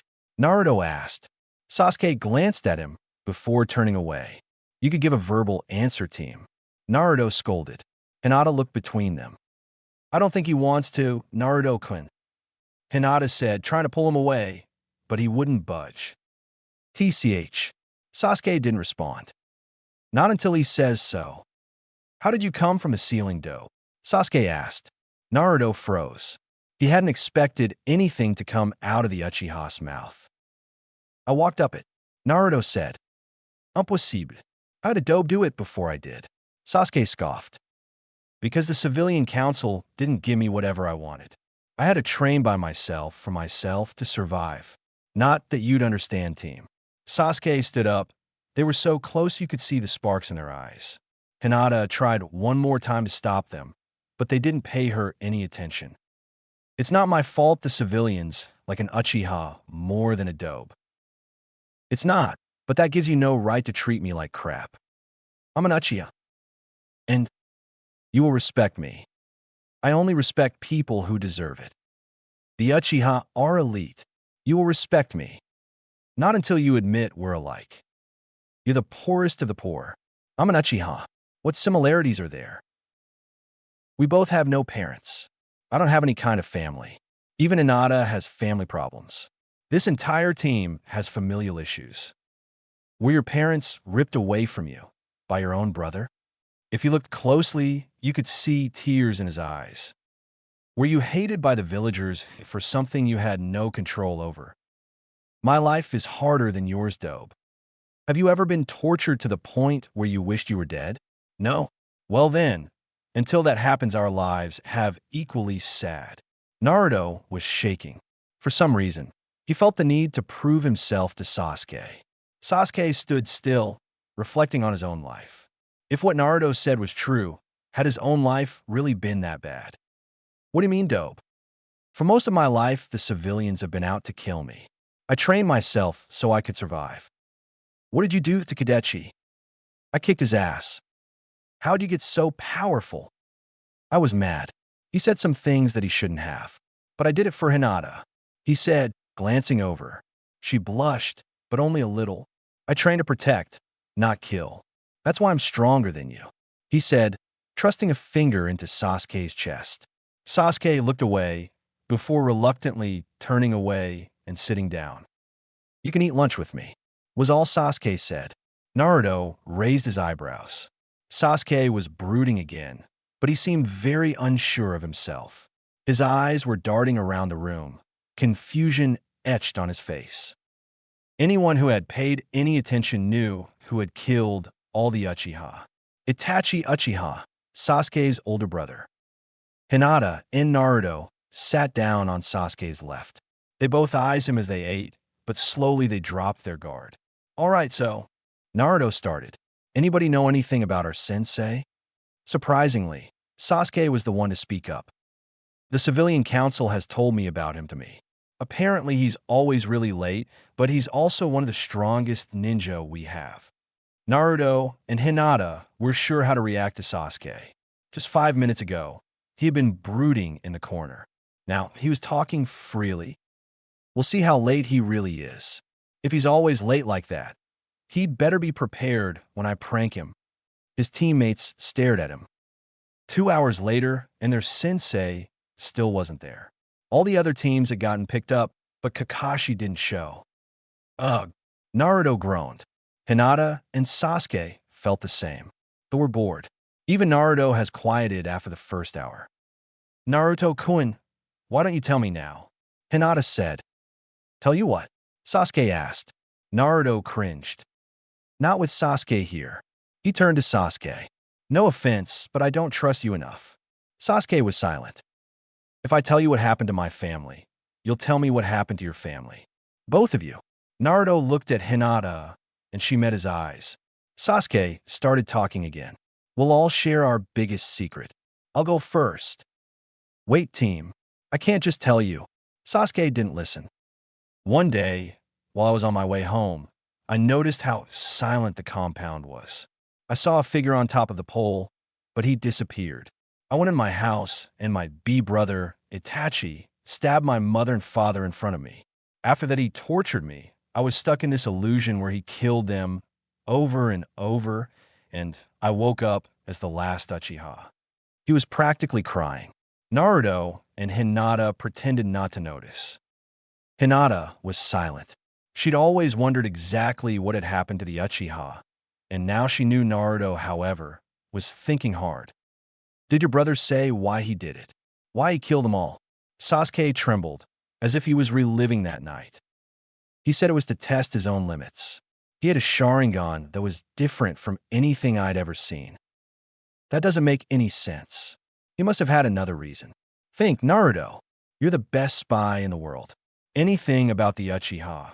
His mind replayed a very specific memory. What mask did he have as an ANBU? Sasuke paused.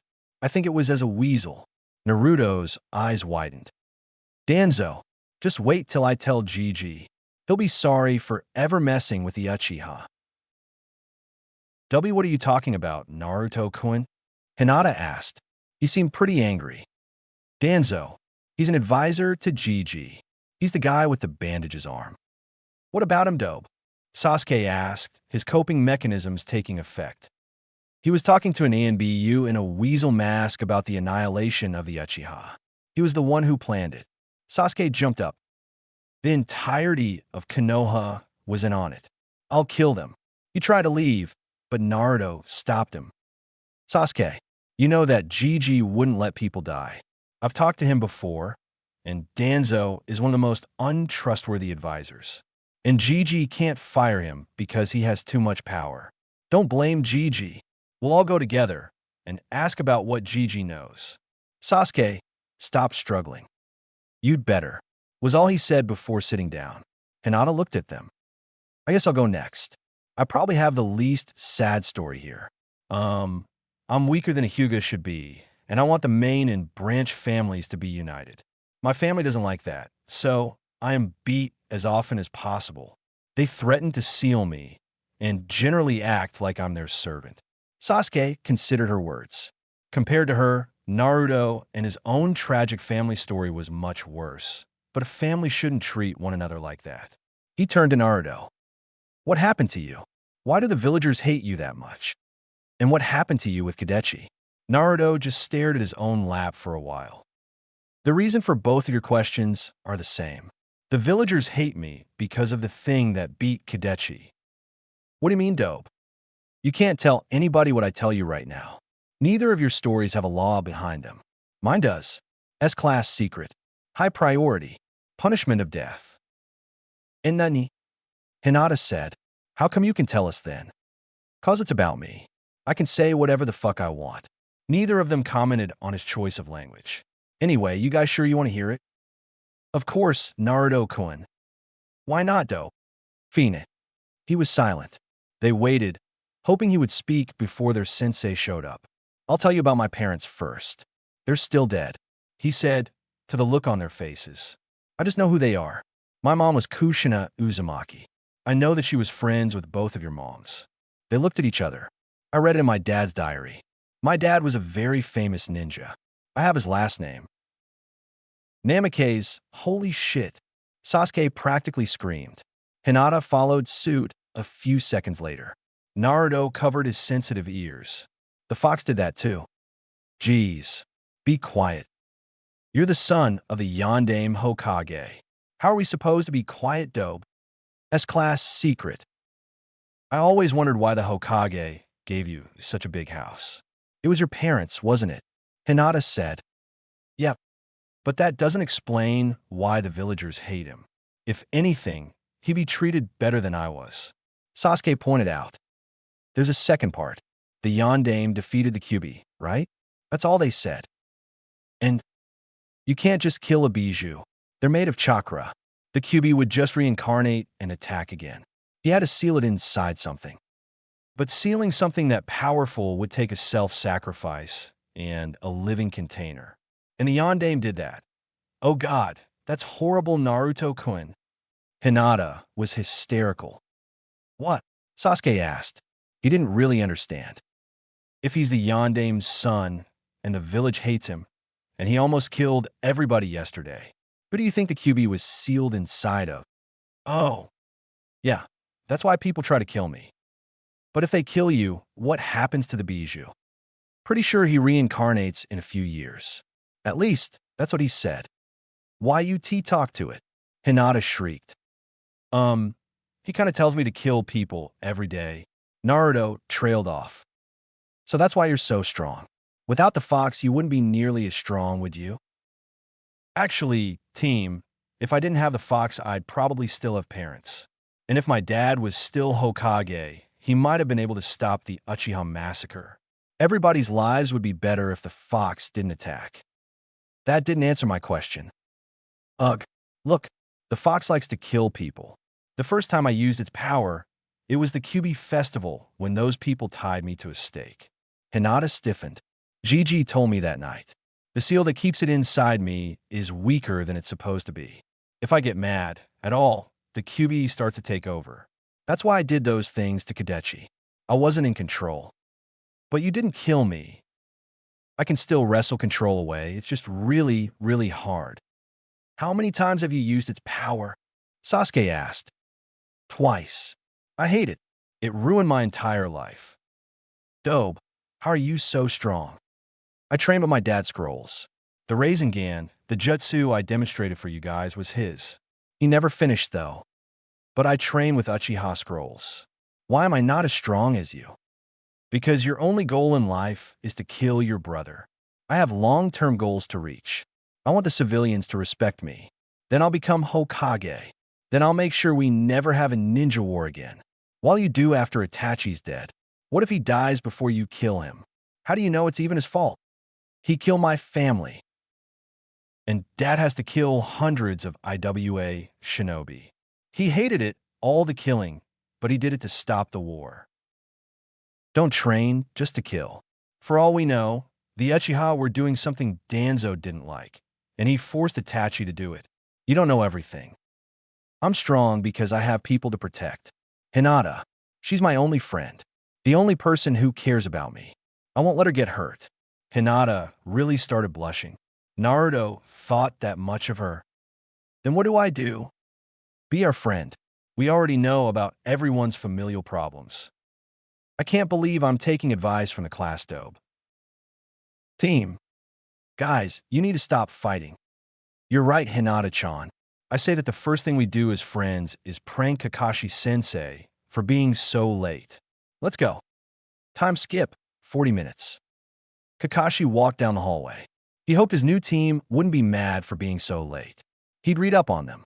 Hinata Hyuga, great grades and great taijutsu, though ninjutsu and jinjutsu could be improved. Sasuke Uchiha, prodigy, almost perfect scores on everything. Naruto Namikaze, his sensei's son. Kakashi readied himself. He was finally facing the past. Naruto had bad grades, barely hit the targets, and was mediocre at taijutsu. The only notable thing in his file was a destructive jutsu he demonstrated in Kage Bunshin. In the corner written by his main teacher Irika Yamano, it read, as the Jinchuriki, teachers have attempted multiple times to sabotage his learning, his grades and stats should not be taken seriously. He is by far the best student I've ever had. Kakashi didn't know what to make of that tidbit of info. Either his team would be overbalanced or cocky. He opened the door and felt something land on his head before falling to the floor. He picked it up. It appeared to be an eraser. He knew who would have the guts to prank a jounin. He looked up, searching for them, before he found them at their desks, not moving. He walked over to the blonde one, almost retching at the horrible smell coming from the kid. The closer he got, the worse it was. Tentatively, he nudged Naruto. Instead of waking up, he slumped to the floor. Kakashi got closer, inspecting the body. It was frail and thin, as if it had starved to death. As if he had starved to death. The hell? Kakashi said out loud. As soon as he said that, Naruto exploded into smoke, filling Kakashi's lungs. He coughed, trying to comprehend what had happened. Suddenly, he was pelted with something from all sides. He noticed the horrible smell coming from the balls. Stink bombs. Haha, some jounin you are, Naruto said. Kakashi stood in the center of the classroom. He was covered in the remains of stink bombs, feathers, and honey. His hair drooped, his entire body felt heavy. Why? He asked pathetically. You were late. 3 hours. At least be close to on time. Naruto said. The others nodded. He noticed that they all seemed to work together. He was proud of that, even if it was for a very complex prank. You know what? Since you all took part of this little prank, you won't introduce yourselves. Show up at Training Ground 3 at 6 o'clock. Don't eat. He disappeared, leaving feathers laying around. Team 7 turned to each other. Do we even need to introduce ourselves to each other? Naruto asked. No, I don't think so. You know, that was actually fun, Dobe. All right, team. I promised to take you to the Hokage. Let's go. Team 7 ran to the Hokage's tower. At the tower, Sasuke steeled himself. Looking at what he knew and what made sense, he saw that he barely knew anything about what happened. Uchiha-sama and Hyuga-sama can go. Not you. All right, look, lady. I know you have some prejudices against me, but I just want to see the Hokage. I won't let you kill him. Why would I? You're a demon. You would kill the first chance you get. We have this conversation every time. I have never once hurt anybody here. No, you're biding your time, getting stronger. You're an idiot. I'm a ninja, he said, pointing to his forehead protector. I have the right to see the Hokage. You know, ninja, you monster. Naruto sighed. He obviously wouldn't be getting anywhere. Come on, guys, he said, and walked past the desk. I'll call security, the secretary said. Naruto ignored her. Team 7 made their way to the Hokage's office without interruption. Gigi, Naruto said, ripping the door open. What happened to the Uchiha? They were killed by Itachi. Why do you ask? The Hokage quickly hid a small orange book away. Naruto smiled. No, we want to know why, Naruto said, and Sasuke and Hinata walked in behind him. The Hokage considered what he should do. He couldn't just tell an S-class secret, but he couldn't just say nothing. Naruto wouldn't leave until he got what he came for. Gigi. They stood impatiently, waiting for him to say something. All I can tell you is that Itachi was ordered to kill the Uchiha without my knowledge, and he told me after the deed was done. He had mission papers and everything. I sent him away to protect him. He's labeled as an S-class missing ninja. Kill on sight. Where is he now? Sasuke slimmed his hands into the desk. He works as a spy. I won't tell you where he is. Not until you're Chunin. I am Sota Suzuki. Sasuke slumped over. Where was his brother? Why was he told to kill them? I think I know who ordered it. Itachi wore a weasel mask as an ANBU, and I remember one of your advisors, Danzo, told him to. I don't know why. The Hokage considered Naruto's words. It certainly made sense. Danzo had always hated the Uchiha. I'll look into it, Naruto. Now then, how do you like your Jounin sensei? Hokage-sama? Hinata asked. She'd been very quiet lately. Why were we assigned Kakashi-sensei?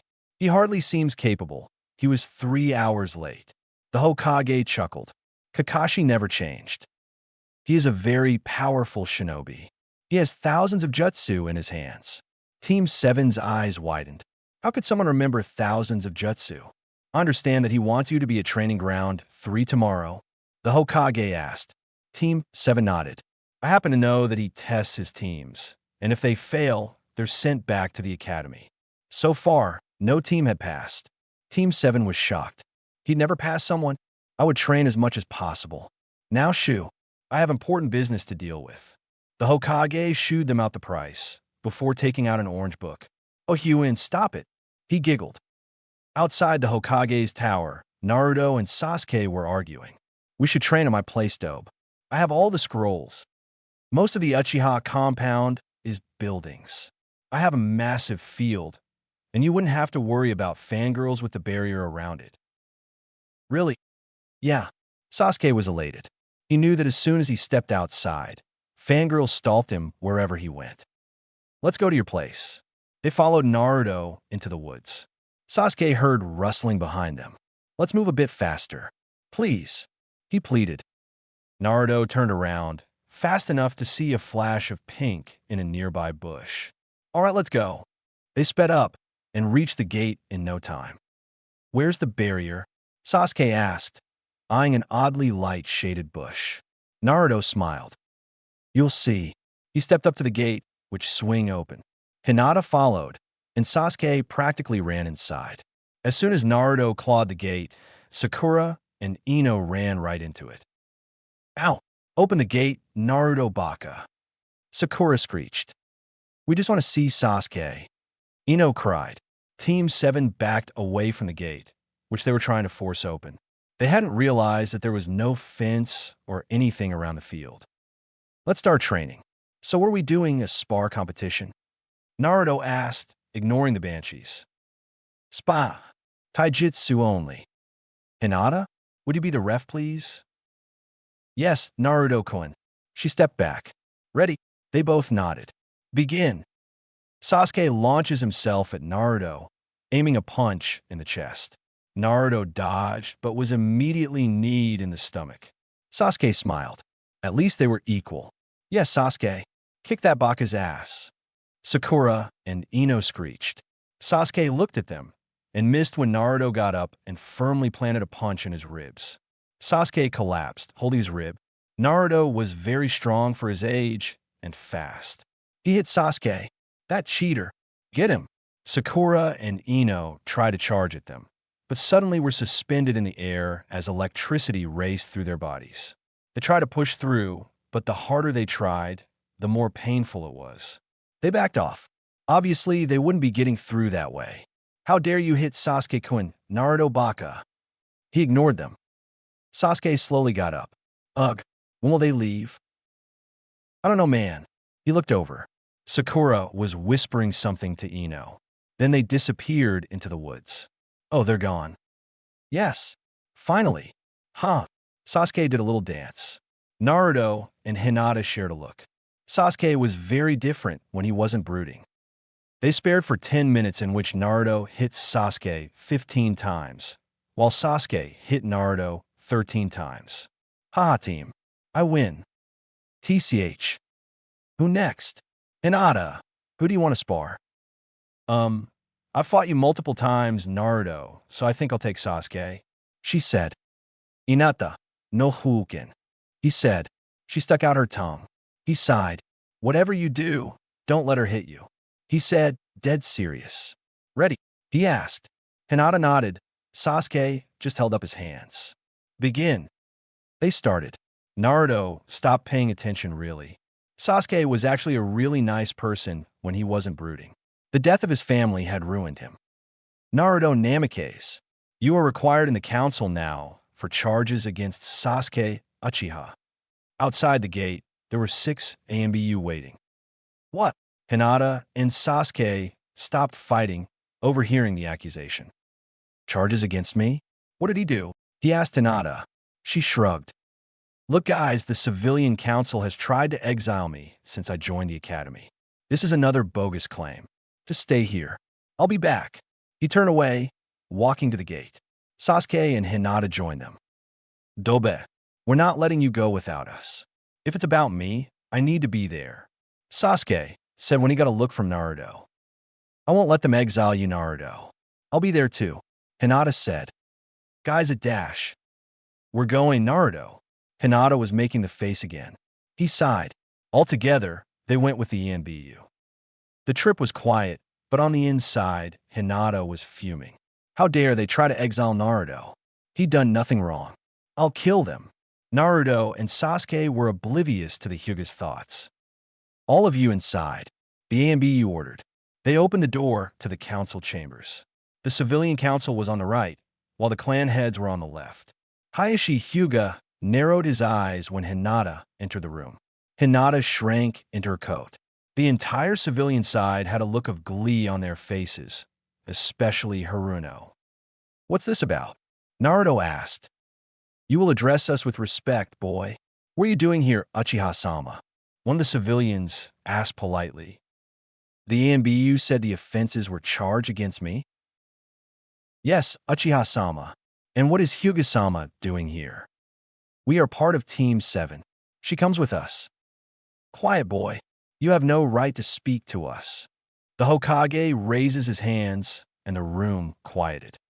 Both Sasuke Uchiha and Hinata Hyuga are allowed to stay for this meeting. The council nodded. Now, then, what are the charges?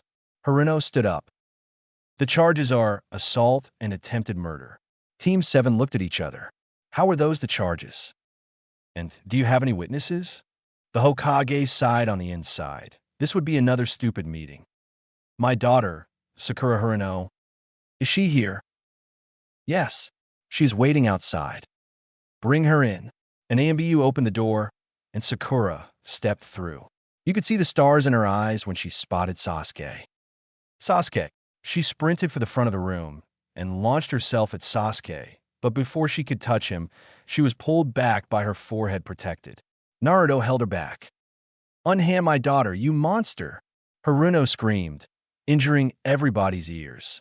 Sasuke and Naruto just smiled at each other. Brotherly bonding always started with keeping fangirls away. Nice job, though.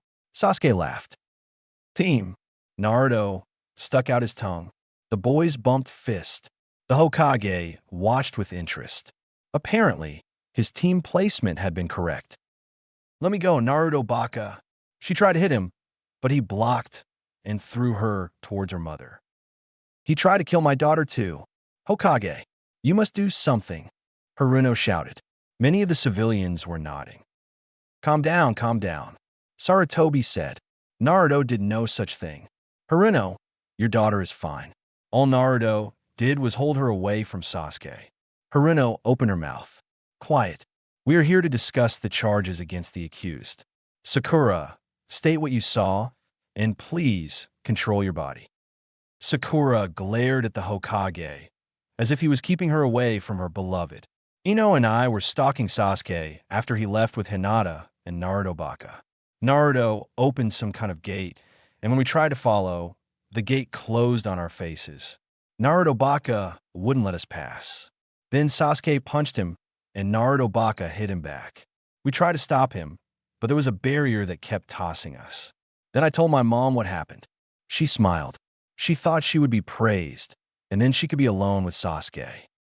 The Hokage sighed. Sakura, you are charged with attempted break-in of a ninja's property. You will be required to pay a fine. What? Haruno shrieked. Why? Sakura was gaping like a fish. Sakura, Haruno attempted to break into Naruto's property. Haruno fumed, but there was nothing she could do. Anyway, how do you plead against the allegations, Naruto? Not guilty. How could he not be guilty? Haruno just testified against you. Silence. The Hokage stood up. He was already tired of the meeting, and it wasn't close to done yet. Naruto has the right to defend himself. The council grudgingly let Naruto speak. We were sparring, was all Naruto said, with a nod of confirmation from Sasuke. Why would Uchiha-sama spar with you? Another council member asked. Because we're both part of Team 7 and wanted to prepare for Kakashi-sensei's test. The Hokage nodded. Sasuke, is this true? Sasuke nodded. Yes. He faces the council. Why you keep attacking Naruto? It's not his fault the fox is inside him. The Hokage cringed. He knew that Sasuke knew, but now the council knew too. Uchiha-sama, where did you hear that? A civilian asked. Naruto told me. Haruno jumped up. He told an S-class secret to somebody who didn't know. The punishment for that is execution. Haruno laughed. She'd found a way to get rid of it. If the secret pertains to a certain someone, that certain someone can tell whoever he wants. You should know that, Haruno. The Hokage said. The clan heads raised their eyebrows. It sounded like Haruno had secrets of her own. She sat down, chagrined. If that is all, this meeting is adjourned. The demon has obviously possessed the Uchiha. You cannot let him go free. Hokage. The Hokage ignored him. Naruto turned to leave. Stop. You will stay until we say so. No. The Hokage said to leave. I'm not a civilian. Goodbye. Naruto said without turning. Team 7 left the building as fast as possible. That's horrible, Naruto-kun. How many times does that happen? Hinata asked. This is at least the 70th time. Every single time I do something that could be interpreted as a crime, they try to get rid of me. He sighed. It's old. Dobe. How can you deal with that? Lots of practice. He looked to Hinata. Do you think your dad will do anything? You were seen with me again. She thought for a moment. I doubt it. We're teammates. To hit me every time I was seen with you would be shameful. But I should be going. I'll see you guys. She waved to them before heading for the Hyuga compound. Sasuke turned to Naruto. Kakashi-sensei wants us there early. I'm going home. Thanks for opening my eyes, Dobe. Naruto smiled. Team. Sasuke waved, heading to the Uchiha compound. Naruto made his way home. Sasuke's actually really nice. I hope we pass Kakashi-sensei's test. And then I'll ask where he's been. At home, Naruto prepared for the next day. A quick dinner, a shower, and straight to bed. The next morning, Naruto woke up at 5:30.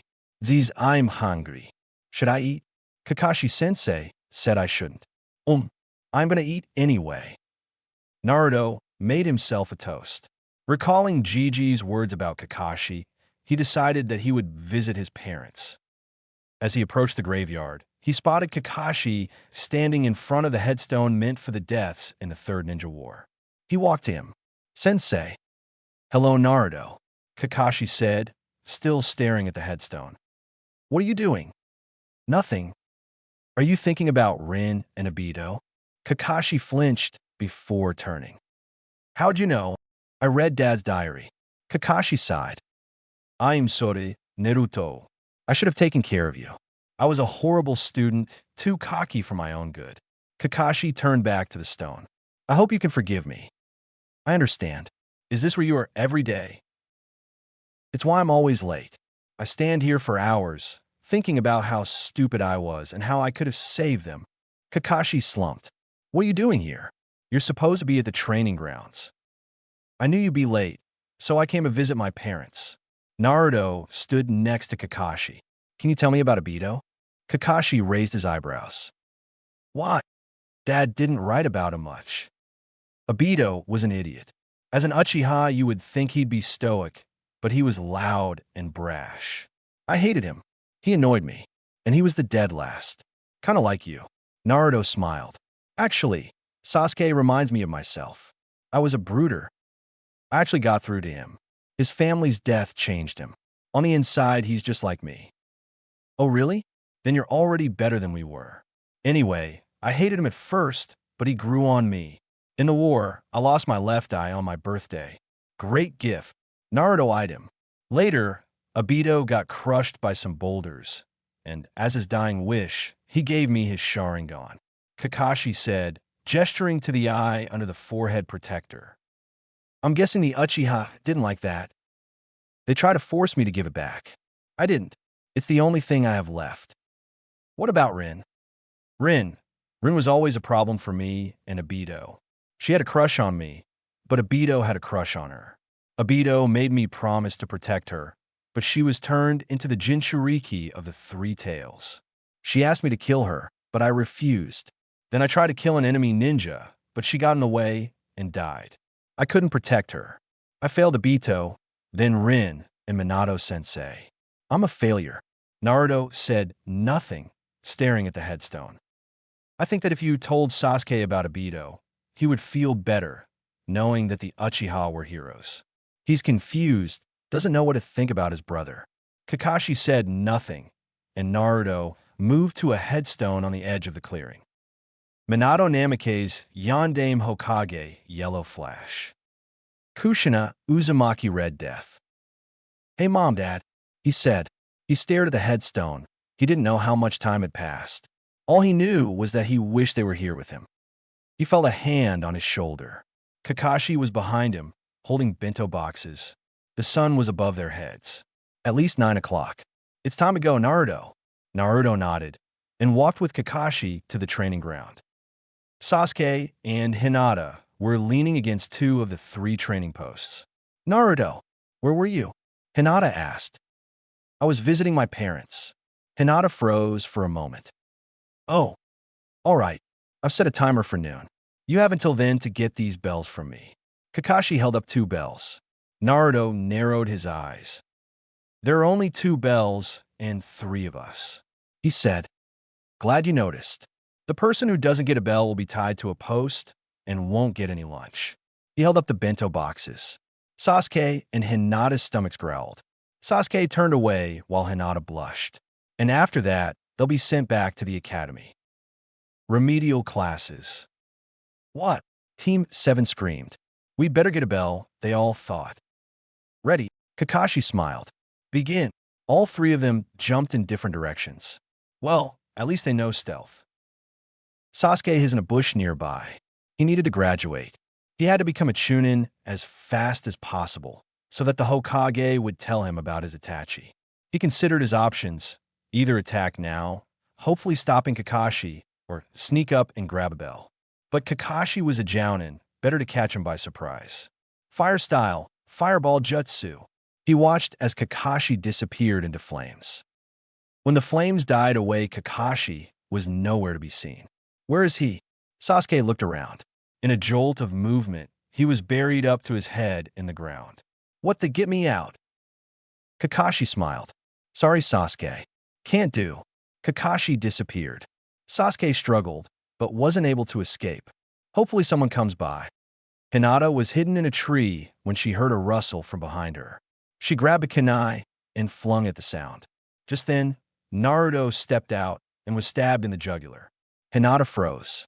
No, Naruto wouldn't get hit by that. It's not real. It's not real.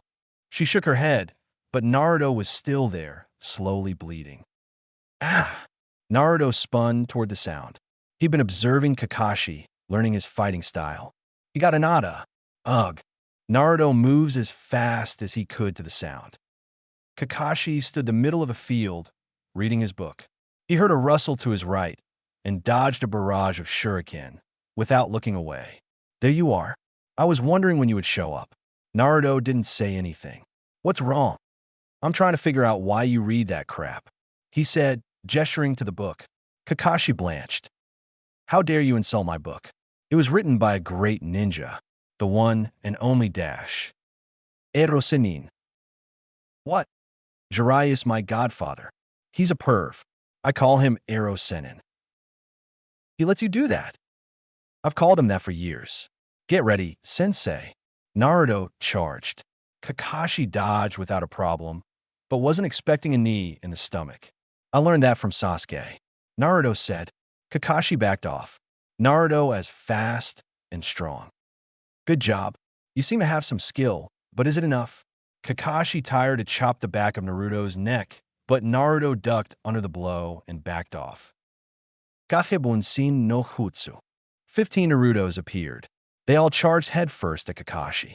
He blocked and dispersed some before the others backed off. 2 of them threw kunai and shuriken. He deflected them, forcing the clones to dissipate.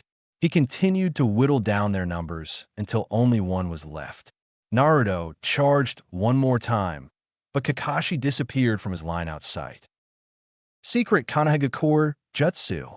100 years of death. Naruto heard from behind him before he felt a sharp pain in his ass. He screamed in pain before disappearing into smoke. Kakashi stood up, looking around for the real one, but he never showed. Meanwhile, Naruto was looking for Hinata when the clone's memories returned to him. He's good.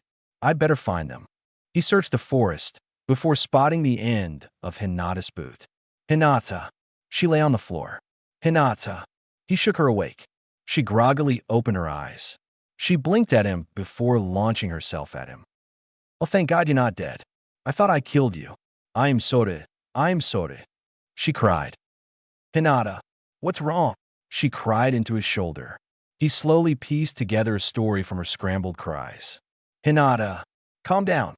It was just a genjutsu. You need to stop crying. He comforted her until she stopped crying. I'm sorry, I shouldn't have jumped you, she said, blushing. It's fine. Why'd you come for me? A clone fought Kakashi-sensei and lost. Badly. The only way to win is to work together. We'll decide who goes back later. Let's get Sasuke out the ground. Wah! Just follow me. Naruto led Hinata to the hole where Sasuke was trapped. After a nice laugh at his expense, they slowly dug him out. Thanks. No problem, team. Now then, you need to work with us. We can't beat a Jounin alone. We work together, and maybe we can do it. Even then, he knows thousands of jutsu. How can we fight that, Dobe? I have a very special jutsu that can get me really close to him. But it's a one-time use. Only once per day. I need you guys to distract him so I can set it up. Kakashi checked the timer. Only a few more minutes until noon. He sighed. He'd hoped that they would have passed. 32 palms. Kakashi was assaulted by chakra blasts, but he quickly escaped before all his tenketsu were sealed. Fireball jutsu. A fireball appeared at his left. He dodged that too, for Naruto's appeared behind him. They're working together. Let's see how they do. Kakashi thought with glee. He took them on as best they could, taking out the clones before throwing shuriken to keep Hinata away. Naruto jumped out from under him, hinged as a rock. Kakashi dodged. Naruto grabbed a kunai and threw it as Kakashi was still in midair. It was slightly off, passing by his belt. But something was off about the kunai. It was shaped very strangely, with writing on the handle. Kakashi's eyes widened. Those kunai belonged to his sensei. Before he could cover his eyes, he was blinded by a yellow flash. He felt hands brush his side just as the alarm went off. When he could see again, Naruto, Sasuke, and Hinata were all arguing. I should go back. You two are more powerful than I am.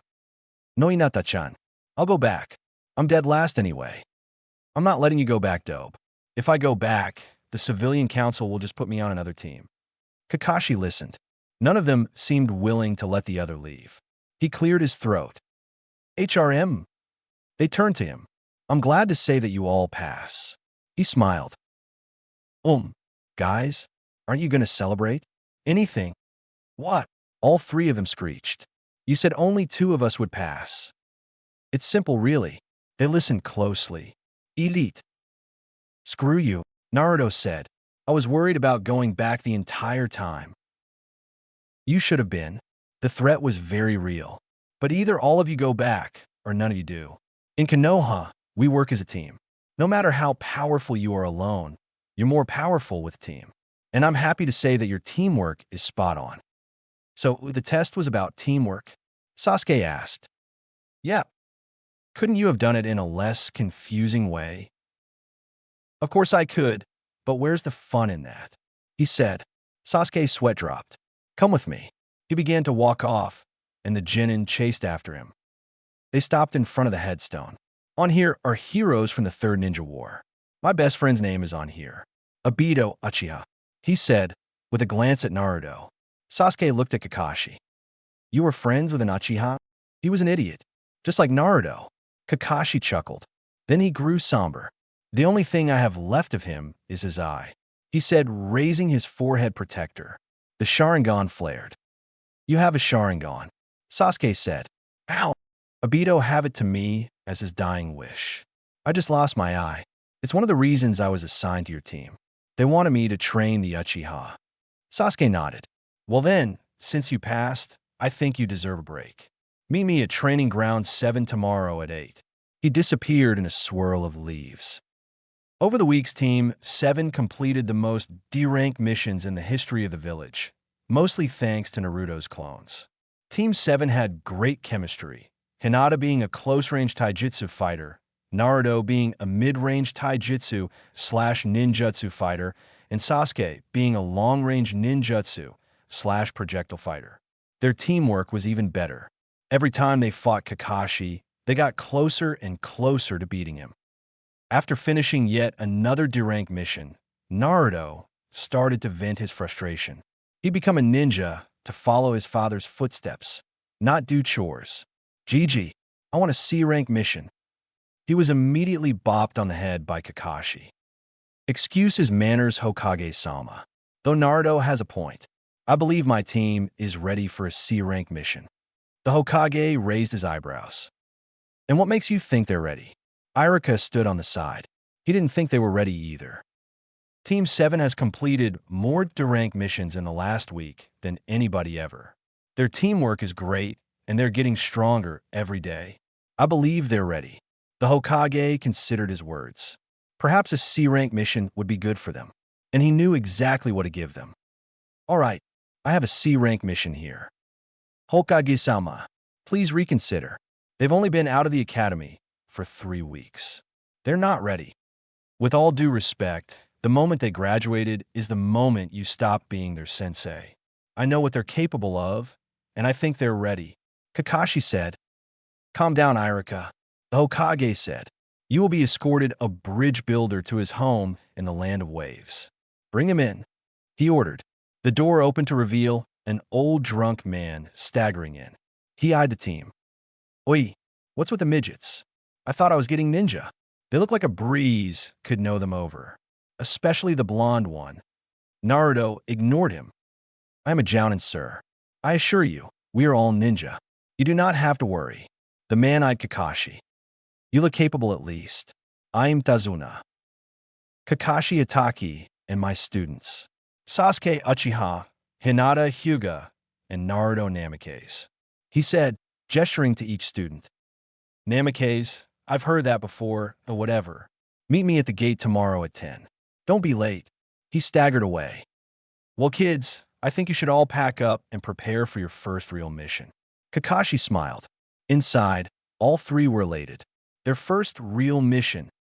They all rushed home, trying to pack as much stuff as possible. Naruto packed his special kunai, just in case. He considered bringing his father's diary, but he didn't want to risk losing it. He stuck with his clothes, tent, and weapons.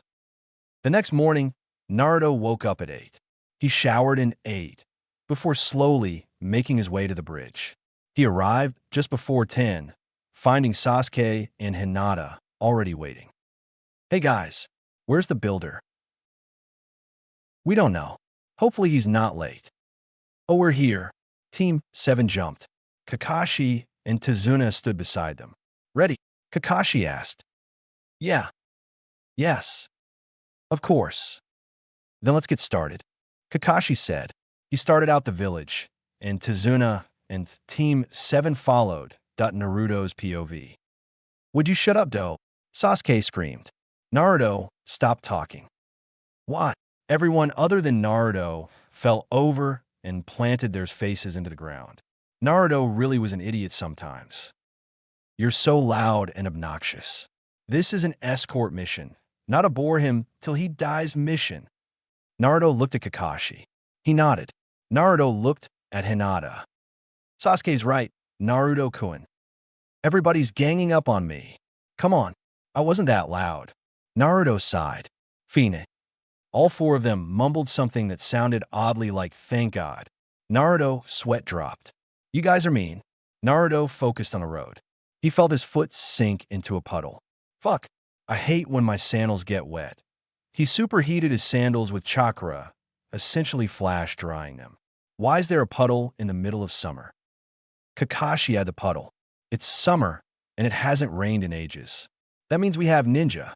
If Tazuna lied, they'll attack him. If not, well, we'll just have to find out. Team 7 passed the suspicious puddle, most of them oblivious to the implications. As soon as the puddle passed their line of sight, the brothers emerged.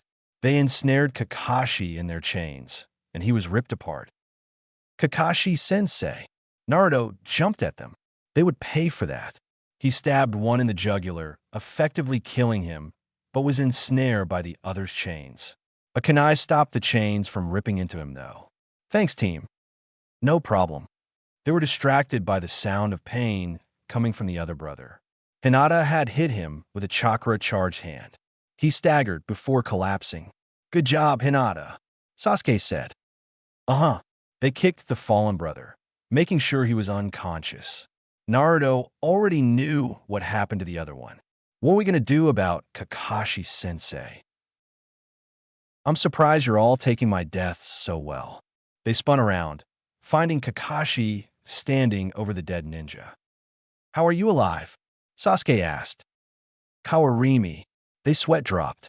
He couldn't have told them. Now then, I have a question for you, Tazuna. Why are the missing ninja attacking you? Tazuna started sweating. I don't know what you're talking about.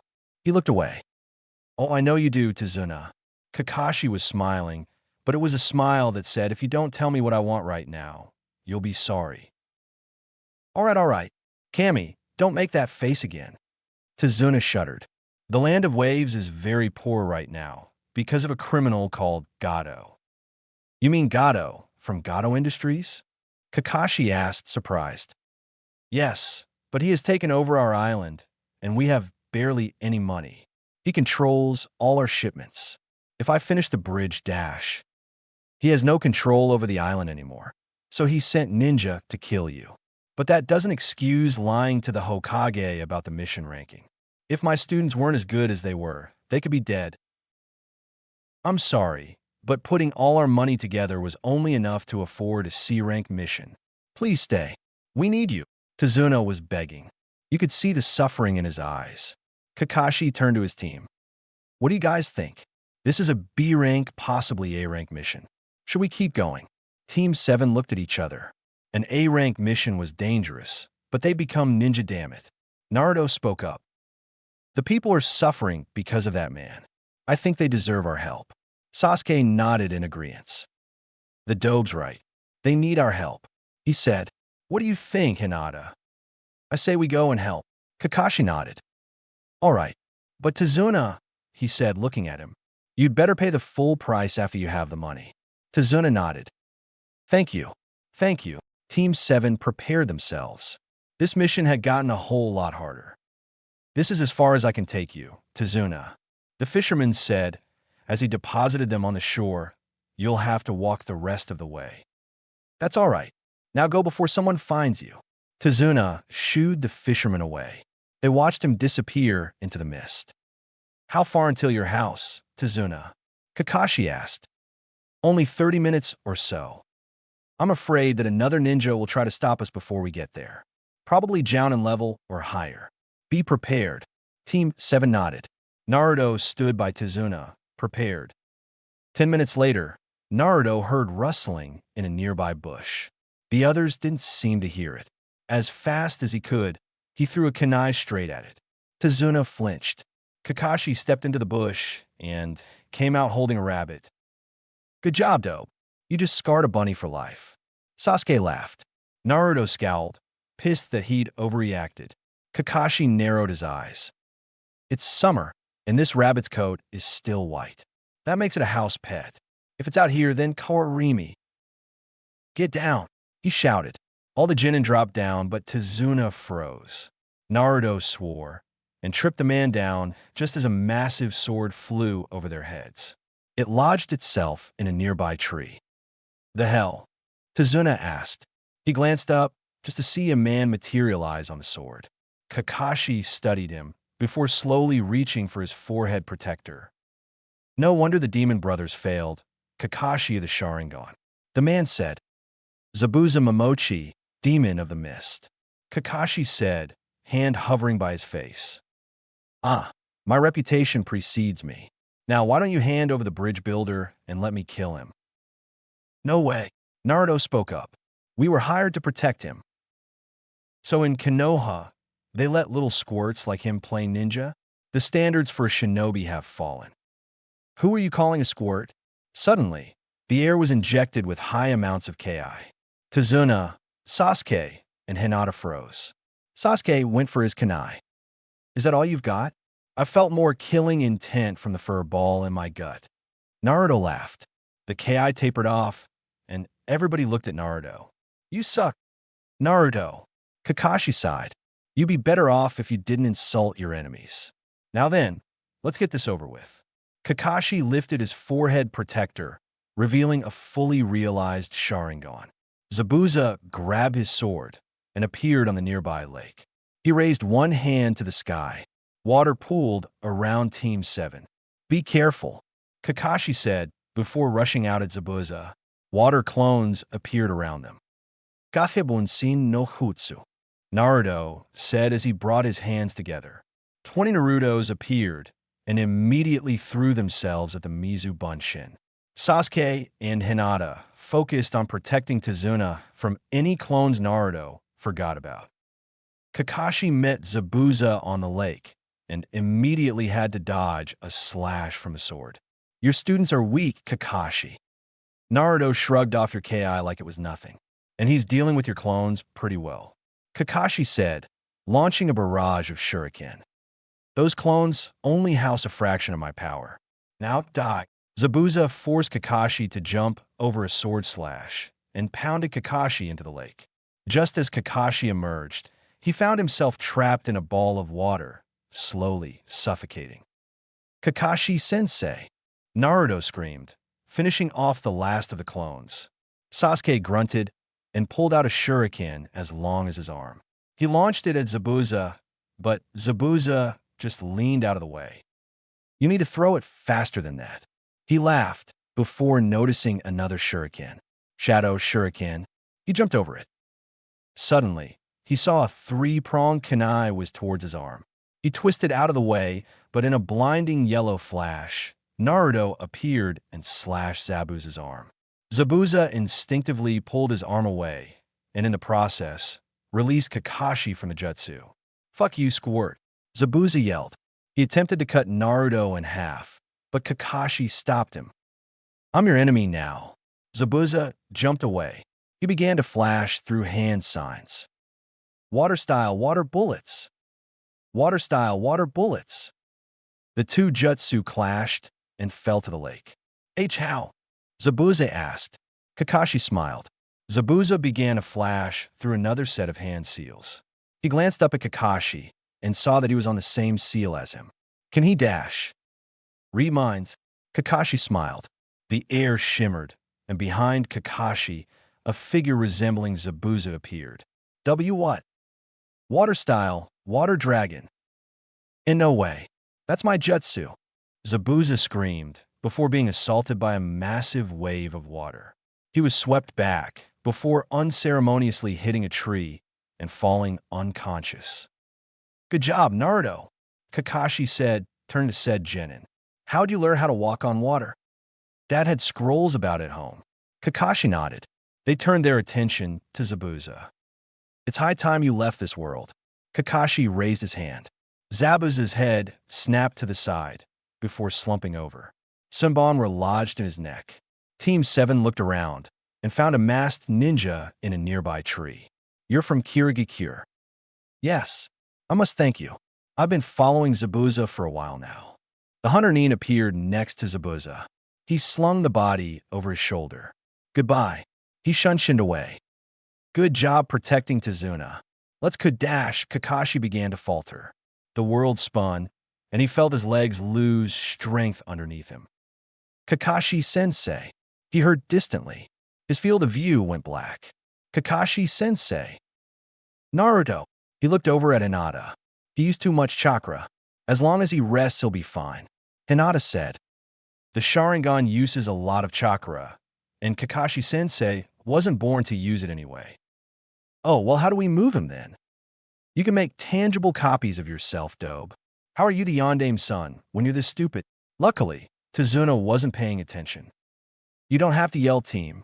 Naruto brought his hands together, and 4 Narutos appeared. He nodded at them, and they picked up Kakashi. Let's go. He's heavy, one of the clones said. Tazuna nodded and led them along the path. They stopped at a house on the outskirts of the village, and a young lady opened the door. What's this?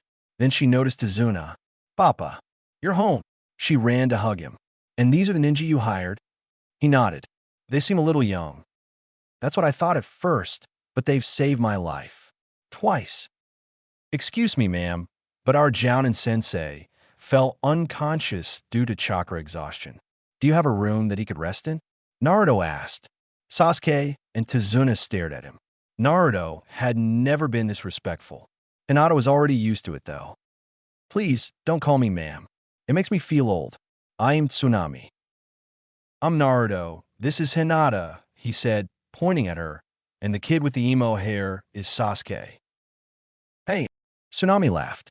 Where's your sensei? Naruto turned. Come on, guys. He's not that heavy. The group of Narutos slowly appeared. You wouldn't say that if you were carrying him. Tsunami looked at her father in confusion. Ninja bullshit, he said. All right, boys, bring him in. She gestured for the clones to bring him inside. One of the clones stuck out his tongue and promptly burst into smoke after Naruto punched him. Stupid clone, he muttered. Aren't shadow clones just as smart as the original Dobe? Sasuke asked. The boys began to argue. Hinata sighed and followed Tazuna and Tsunami inside. Are they always like that, Hinata? Tsunami asked after the clones dispelled. Yes, Naruto is my best friend, but him and Sasuke are like brothers. Are you jealous? No, I like being a friend rather than a sister. Why? Oh, don't worry, I understand, Tsunami said with a knowing smile. Hinata blushed. Now let's work on getting your sensei to wake up. Hinata nodded. Team 7 was tense. The boys had stopped arguing and were now hanging around Kakashi, waiting for him to wake up. Kakashi groaned. Team 7 surrounded him. When he opened his eyes, he saw everyone's faces. Kakashi-sensei, are you all right? Hinata asked. He tried to sit up. No, you're still exhausted, Tsunami said. And you are? Kakashi asked. His throat was sore. Tsunami, and you are their sensei? He nodded. Just rest. She disappeared. Kakashi-sensei. He turned. Naruto was at his side. Sasuke too. Zabuza? Zabuza's not dead. The hunter isn't real. Relax, Kakashi-sensei. You're still weak. Tell us later. Kakashi lay back down. What do you think he means? Naruto asked. Sasuke shrugged. Team 7 left the room. By dinner time, Kakashi was strong enough to travel with crutches. They all sat down at the table and began to eat. For Hinata and Sasuke, it was a meager meal, as they came from rich families with servants to feed them. Sasuke had servants from the council. But for Naruto, even though he had money, the shopkeepers overcharged him and he didn't have anyone to cook for him, and this kind of meal was better than he usually had. Who were they? A voice said from the doorway. Team 7 turned and saw a small boy wearing a striped hat. His face was blank, as if he were holding back emotions. "Oh, Inari, come here," Tazuna said. Inari ignored him. "Who are they, Mom?" "They're the ninja hired to protect your grandfather," Tsunami replied. "What's the point?" "Huh, they'll be killed by Gato, just like Kaiza." "He disappeared." "I'm sorry," Tsunami said. "He's been hostile since Kaiza died." "Who's Kaiza?" Naruto asked. "He was my husband and Inari's stepfather. Gato executed him after Kaiza tried to stop him. Inari always thought that Kaiza was the strongest, but after he died, Inari's been a little pessimistic." "A little?" Sasuke asked. Tsunami sighed. "Zabuza's not dead." Tazuna's knife fell. What?" he said, staring at Kakashi. The Hunter Ninja was a fake. She used Senbon to put Zabuza in a near-death state. Tsunami was pale. "Who's that?" she asked. "He was a ninja that tried to kill your father." Hinata said. "What are we going to do about it?" Sasuke asked. "Tomorrow morning, we're going to start training. We have maybe a week and a half if we're lucky, before he's healed," he said. Team 7 nodded. The next morning, Team 7 was in a clearing not so far away from the house. "What are we doing, Kakashi-sensei? And why isn't Naruto here?" Sasuke asked. "Naruto already knows this exercise and the next step afterwards, so he's staying as a bodyguard." Hinata and Sasuke looked at each other. "Now then, let's start." "With what?" "We'll be climbing trees." They stared at him. "Without hands." "Ow!" "Like this." Kakashi concentrated his chakra and proceeded to limp up the trees before standing upside down on a branch 15 feet up. Concentrate your chakra on your feet. If you have the right amount, you'll stick. Too much, and you'll be launched away from the tree. Remember, keep a steady amount of chakra. Use these. Two kunai landed at their feet. At the house, Naruto was watching Tazuna. It was Sunday, so there would be no building today. "What's wrong, Naruto?" Tsunami asked. "I wish Gato wasn't doing these things. I sent a clone to the town, and it's horrible. There's no food, they're all poor. Kids try to rob me so many times. I don't like when I see people go through what I went through." Tsunami stared at him. "Would you like to explain yourself?" Naruto was silent for a moment. "I was kicked out of the orphanage when I was 3, and I was dirt poor until I was 8. I'm the village pariah for reasons that I can't share with you. In the few months before the Hokage gave me an apartment, I, as a 3-year-old, had to sleep in dumpsters and steal food just to survive until the next day." Tsunami was shocked. "That's horrible." "I know." That was all he said. Dinner was silent. Team 7 whispered amongst themselves. Inari sulked. Tazuna was preparing for the workday, and Tsunami was contemplating on what Naruto said earlier. The next morning, Naruto went with Tazuna to the bridge, while the rest of Team 7 went back to the clearing. Hinata had reached the branches, but needed bigger reserves, and Sasuke was still trying. "I can't keep going, boss. I am sorry." "Don't come back, you spineless bastard." Tazuna angrily sent him away. "What was that about?" "My workers keep quitting. Soon, I won't have anybody." Naruto was silent for a moment.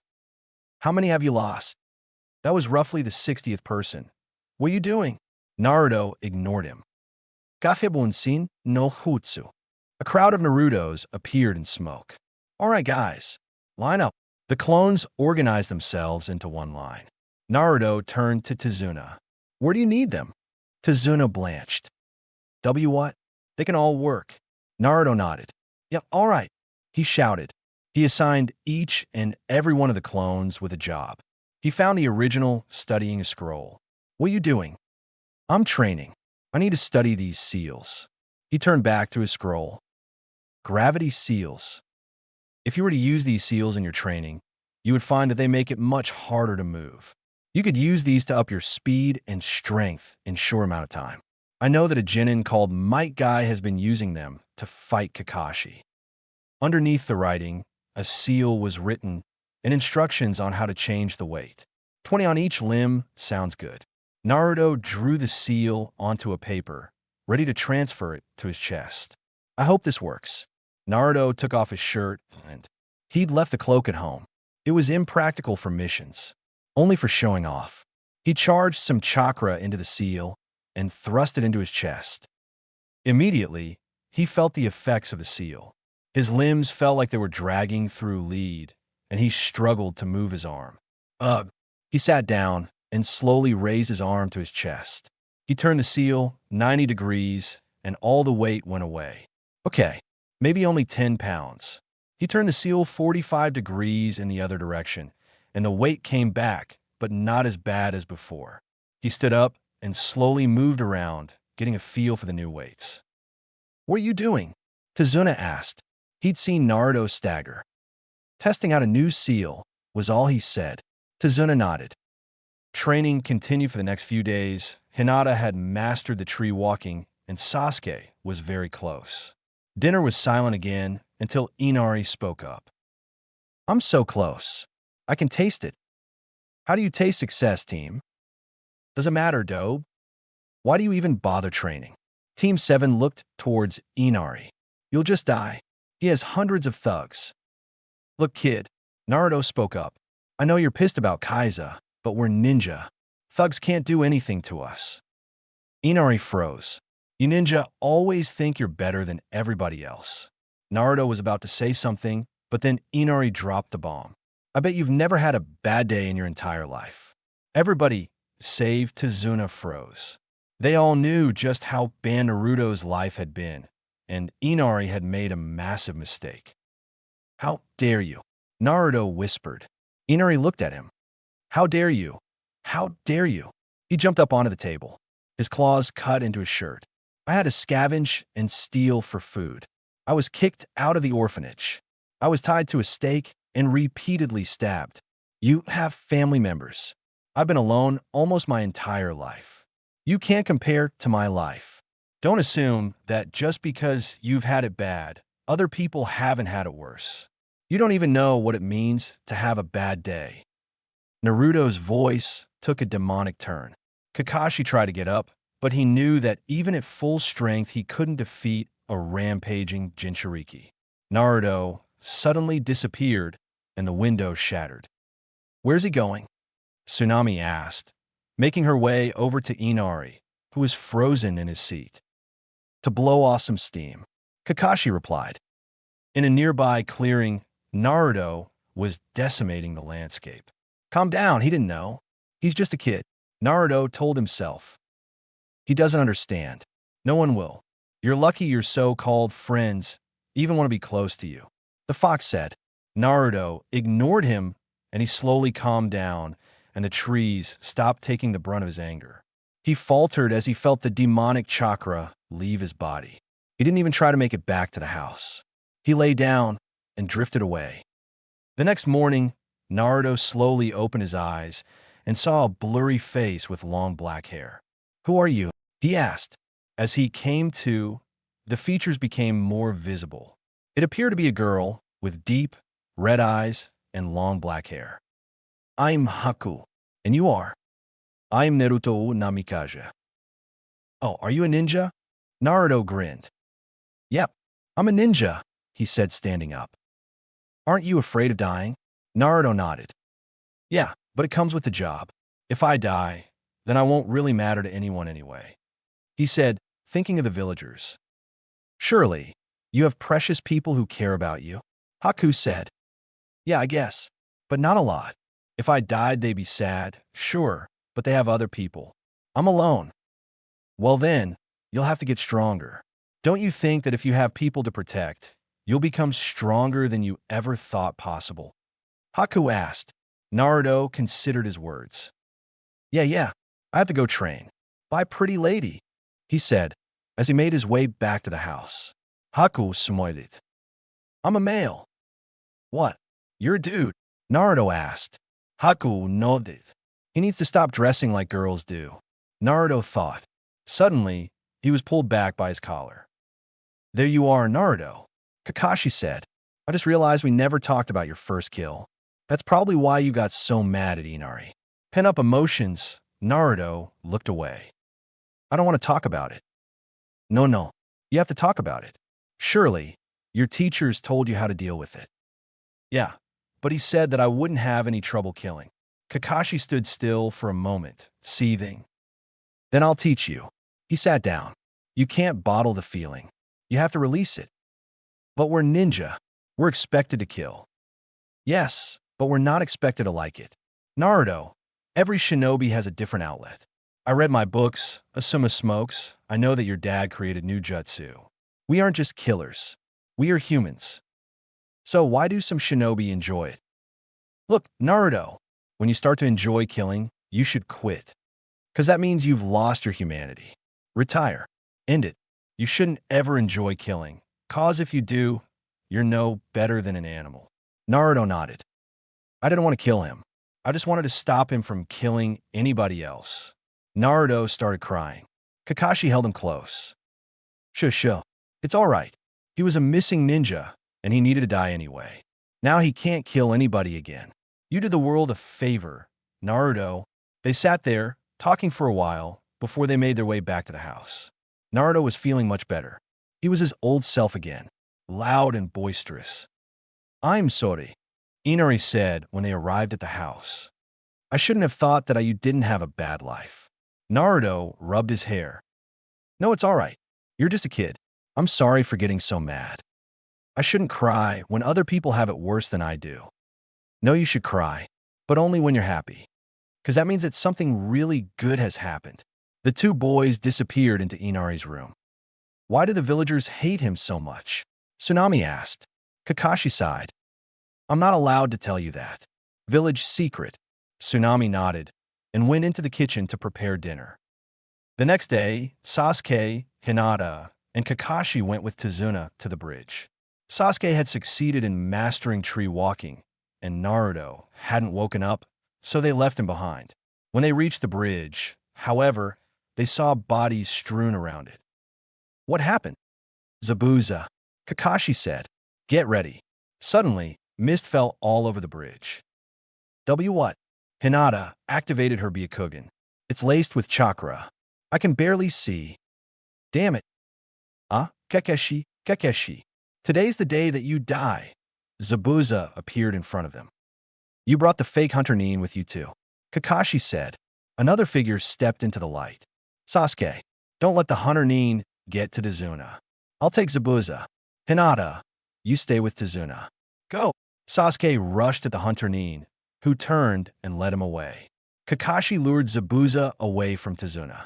Hinata kept her Byakugan active, hoping that the mist would let up. Naruto, you need to get here now. Sasuke stopped. He couldn't see anything in the mist. Suddenly, he saw movement at his side. He deflected the sunbon with his kunai. So you're the Uchiha. It's time for you to die, a voice said. Sasuke launched his kunai in the direction of the voice. I am Sora, demonic mirroring ice crystals. The mist lit up, but Sasuke was surrounded by mirrors. Each one of them contained the Hunter Ninja. Damn it, where's the dobe when you need him? Naruto woke up to the sound of banging pan. Ah shit. He rushed down the stairs and found Inari bound and rope being held hostage by a bandit. He didn't even see Tsunami. So we got another one, the bandit said. Another one appeared from the doorway. This one was holding Tsunami, who seemed unconscious. Get him! The two bandits rushed at him. Naruto smirked. Bringing his hands together, 3 clones appeared around him. Shit, he's a ninja, one of them said. The bandit pulled out a sword. The clones launched themselves at the bandits. 7 seconds later, there were 2 very badly beaten thugs tied up in the floor. Huh, serves you right, Naruto said, kicking one of them. They grunted. Why are they attacking today? Is Tazuna all right? Naruto turned to one of the clones. You, go to the bridge and check. Make sure they're okay. The clone nodded in confirmation and bolted out the door. You guys okay? Tsunami and Inari nodded. I was too weak, Inari said. Naruto shook his head. No, you tried right. Inari nodded. Then that's the best I could ask for. He shuddered as the clone's memories came to his mind. Fuck, he swore. You two, stay here. Make sure no one else gets them. He said, looking at the remaining clones. Igata go kropka. He vaulted out the window, going as fast as he could to the bridge. Wait for me, guys. When he approached the bridge, he saw that it was covered in mist. He could barely make out Tizuna and Hinata at the edge, and he heard clashes inside. He assumed that was Kakashi and Zabuza. Where's Sasuke? He ran towards Hinata. Hinata. He screamed as he approached. She turned. Naruto, you're here, Hinata said. Naruto stopped next to her. Where's Sasuke? Hinata pointed in the direction he'd been let off in. He's fighting the fake hunter ninja, she said.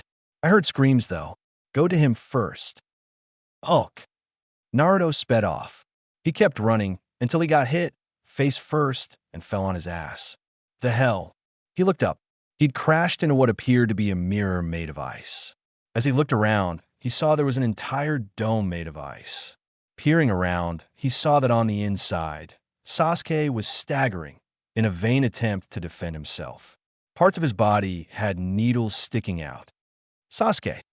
Naruto. Inegith. He was hit again, and blood came spilling out of his mouth. Naruto made his way inside. Sasuke, are you okay? Do I look like I'm okay, dope? Naruto grinned. Sasuke's eyes darted to the side. Duck. Naruto compiled, and Sunbon went whizzing over his head. How'd you know they were coming? Then Naruto noticed his eyes. They were blood red and had a pinwheel pattern in them.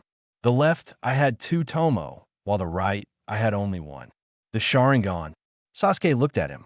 You got your Sharingan. That's great, dope, but we're in the middle of a fight. Oh yeah. Naruto laughed. He turned. The hunter ninja was in every single mirror. Let's get out of here. Rasengan.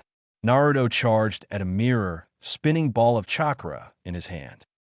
Immediately, pain shot through his body, and the Rasengan had Sunbon lodged in his ankle and wrist. Then 2 more cut through his muscle.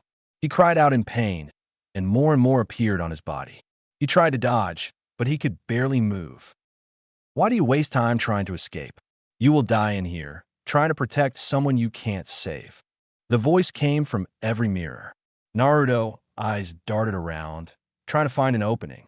He grabbed his special kunai and threw it as hard as he could towards an opening in the mirrors. He waited until the kunai reached the mirror and tried to activate the jutsu, but when he appeared, he was still in the ice dome.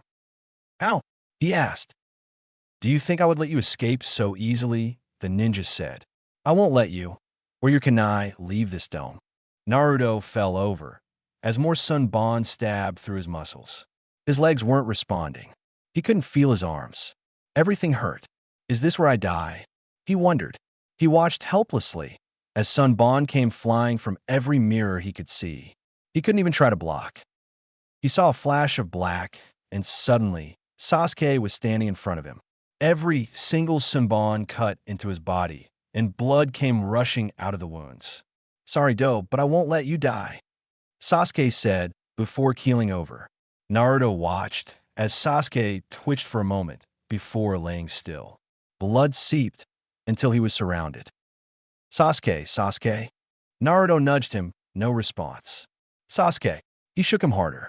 No response. He's dead. He dead. And the fake hunter ninja killed him. He was killed. Kill the ninja, and you will avenge your friends. Kill them all. Naruto didn't even pause to consider. He felt the fox start to take over, but he didn't care. The fox was right. He had to avenge Sasuke. I'm going to kill him. I'm going to kill him. Red chakra began to swirl around Naruto's feet. The Sunbon that were in his body were pushed out, and his wounds began to heal. What's going on? How are you doing that? The hunter ninja said. The chakra began to swirl upwards, superheating the air around it. The ice mirrors started to melt. Kakashi was having a hard time in his fight. He could barely see 3 feet forward, and the only reason he'd lasted this long was because of the Sharingan. But then the air was filled with demonic chakra, and Kakashi knew that this was about to get a whole lot worse.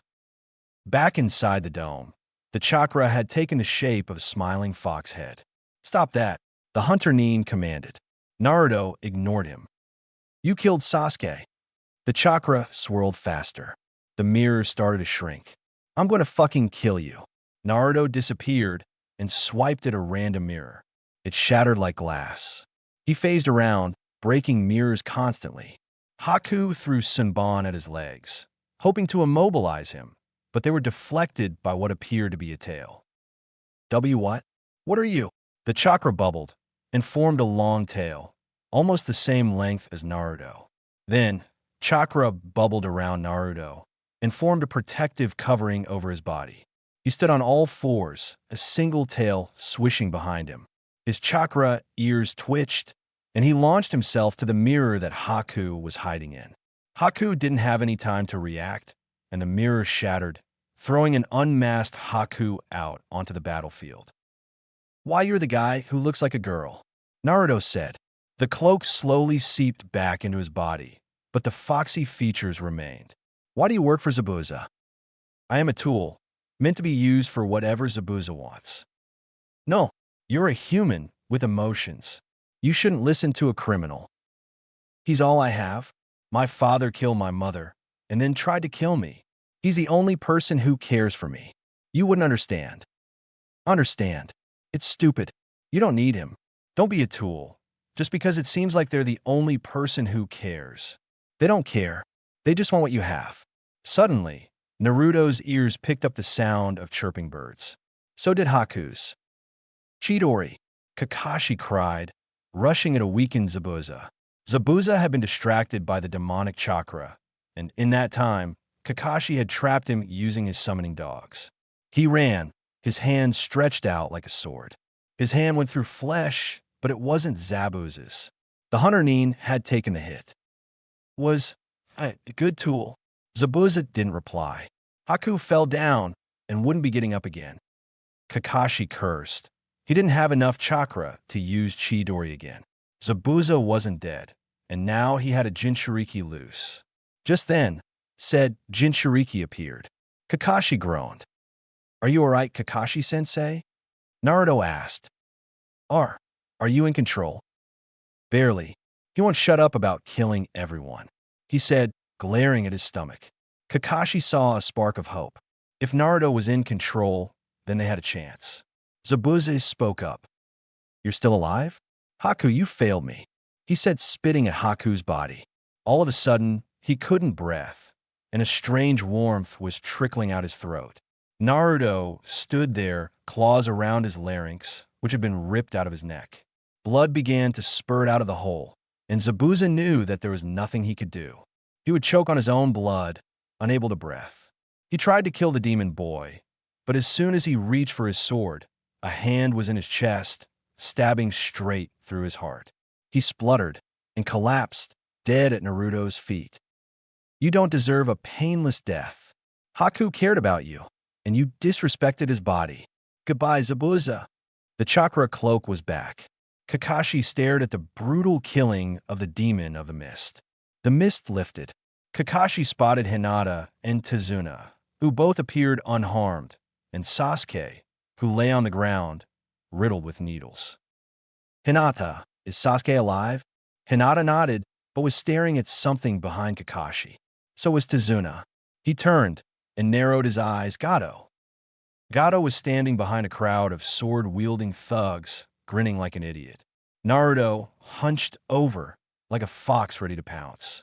"Stay calm, Naruto." "Would you shut up?" Naruto screamed. Kakashi froze. "Not you, Kakashi-sensei, the Kyuubi." Amazingly, Naruto was still in control of his body. Naruto's willpower was stronger than anybody had realized. So, Zabuza failed. It doesn't matter, he was just cannon fodder anyway. Gato said. Naruto eyed him. "You're the guy who's been stealing from these people?" Gato turned to him. "I wouldn't say stealing, more exhorting. But what are you?" Naruto ignored him.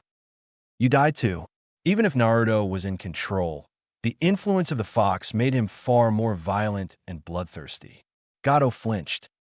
All right, guys, get the demon kid first, then the bridge builder. Whoever kills either of them gets triple pay. With a cry of glee, every single mercenary charged at Team 7, and Naruto charged to meet them. Kakashi stood, but he saw that in this battle, he wasn't needed. Naruto tore through the group like a hot knife through butter. It was a bloodbath. Not a single sword touched Naruto. Come on, you idiots. He's just a kid. Gato cried. Naruto flinched, and his chakra cloak began to morph. A second tail slowly formed, and Naruto began to move again, much faster than before. The thugs began having doubts, and some tried to flee, but Naruto didn't let a single person escape. Soon, it was just a blood-soaked Naruto and a fat little man. Please, please, I can give you anything. You could be as rich as the daimyo. I'll give you whatever you want. He was practically pissing himself. In fact, he was pissing himself.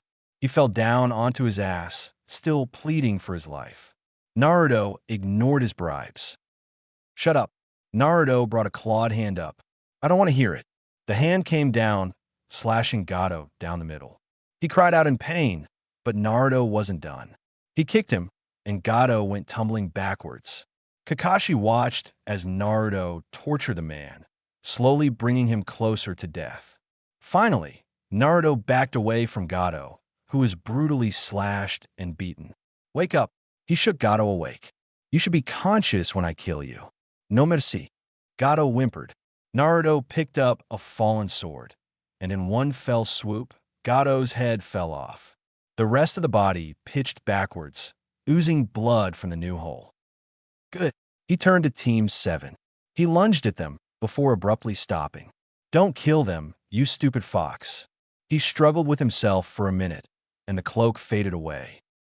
Are you there, Naruto? Kakashi asked tentatively. Naruto nodded. Why do you still use a chakra?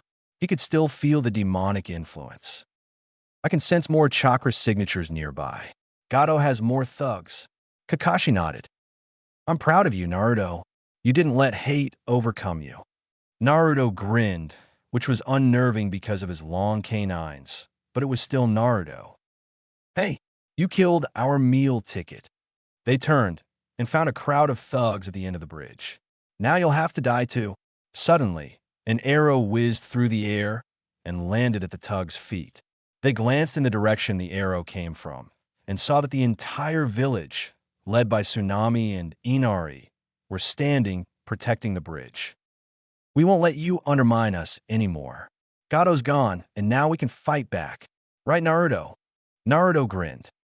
Yet Inari, Naruto, turned back to the group. They seemed to be arguing amongst themselves. Using his hypersensitive ears, he listened in. They're just villagers. We only have to worry about the ninja. Get rid of them, and it's over. But look at how many villagers there are. Please, that was just bravado. None of them know how to fight. Just get the ninja. Look at the girl, though. I'm sure we could sell her. Suddenly, Naruto appeared in the middle of the group. You should have ran when you had the chance. He smiled. Get him. They all piled around Naruto. Naruto grinned, a sadistic grin. Too bad. Naruto spun to his left, slashing at a thug. He dropped dead. The others turned tail to run. No, no. You all died. Another massacre ensued. The villagers watched, horrified. The parents hid their children's eyes, and on the outside, they were retching. But deep down, they were happy that Gato and his thugs were finally getting what they deserved. When Naruto emerged, the two-tailed chakra cloak was back. Naruto was shuddering. It was getting harder and harder to stay in control. In desperation, he cried out. Hinata. Kakashi limped over. He'd covered his Sharingan again. She's dealing with Sasuke. What do you need? Naruto shook his head. Get me. Hinata. A shockwave left his mouth, and the water underneath his feet began to sway. Kakashi nodded. Hinata. Naruto asked for you. He yelled as he approached her. She shook her head. I can't. I'm keeping Sasuke stable. She was, in fact, making sure that he stayed alive while she removed the sunbon, riddling his body. Kakashi just pointed at the Jinchuriki. Naruto was definitely losing control. Her eyes widened, and she left Sasuke on the ground. Hinata. It came out as a strangled yelp. Help me. He started to cry. Memories of the worst moments in his life were surfacing, distracting him from the fox's attempts at taking control. He remembered being beat in the orphanage, chased on his birthday, being pelted with anything the villagers could get their hands, remembered being tied to the stake, stabbed, over and over, until he wished he were dead. Please, please. He felt a comforting hand on his chest. He raised his eyes. Hinta was there. Her arms encircled him, and he wept in her shoulder. Hinata was there for me, always.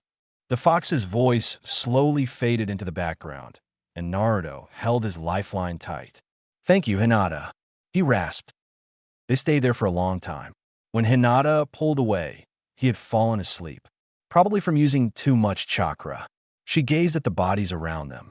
Maybe if it were a different time and place, they would have affected her more, but right now, Naruto needed her. He called for me. He called for me, she sang in her head. She felt a weight on her shoulder. You seem to enjoy holding him so close. Don't you, Hinata? Kakashi smiled. She blushed. Kakashi sighed. Good job, Hinata. She shook her head. I didn't fight anybody. The boys did all the work. But you followed orders. That's an integral part of being a ninja. Tazuna's safe, and that was the mission objective. Hinata looked away. Kakashi always seemed to know what to say when someone was feeling down. They gazed over the bridge. The bodies and blood would have to be cleaned away. Naruto and Sasuke both needed medical care. And Naruto's getting a bounty for killing Zabuza. Huh, I have the best team, Kakashi thought. After getting over their shock, the villagers offered to clean the bridge, and Kakashi, Hinata, Tazuna, Tsunami, and Inari carried the two boys home. Why'd you cover my eyes, Mom? Huh, Tsunami asked. Earlier, when Ai-san was fighting those guys, you cover my eyes. Why? Well, it wasn't meant for children to see. But Naruto and Ai-san's a kid. Yes, but he's a ninja.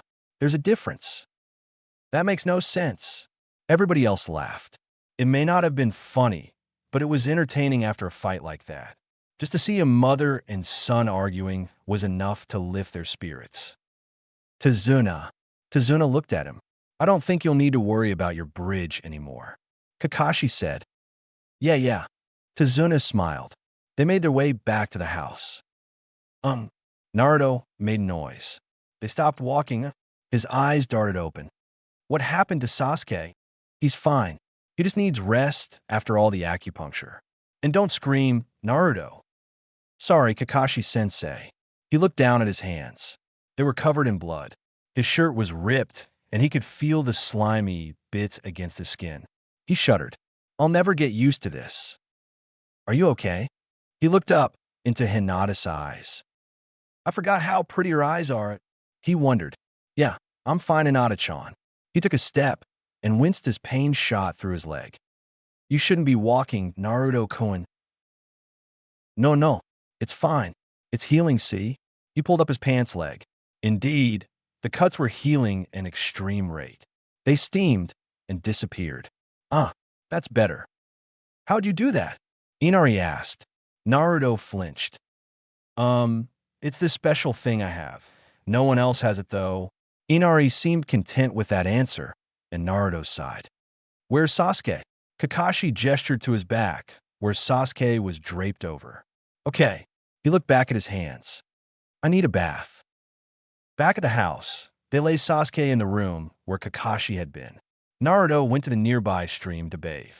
Hinata and Tsunami catered Sasuke, and Kakashi sat in the corner, reading his book, giggling like a perv. Tazuna had gone back to the bridge to oversee the cleaning.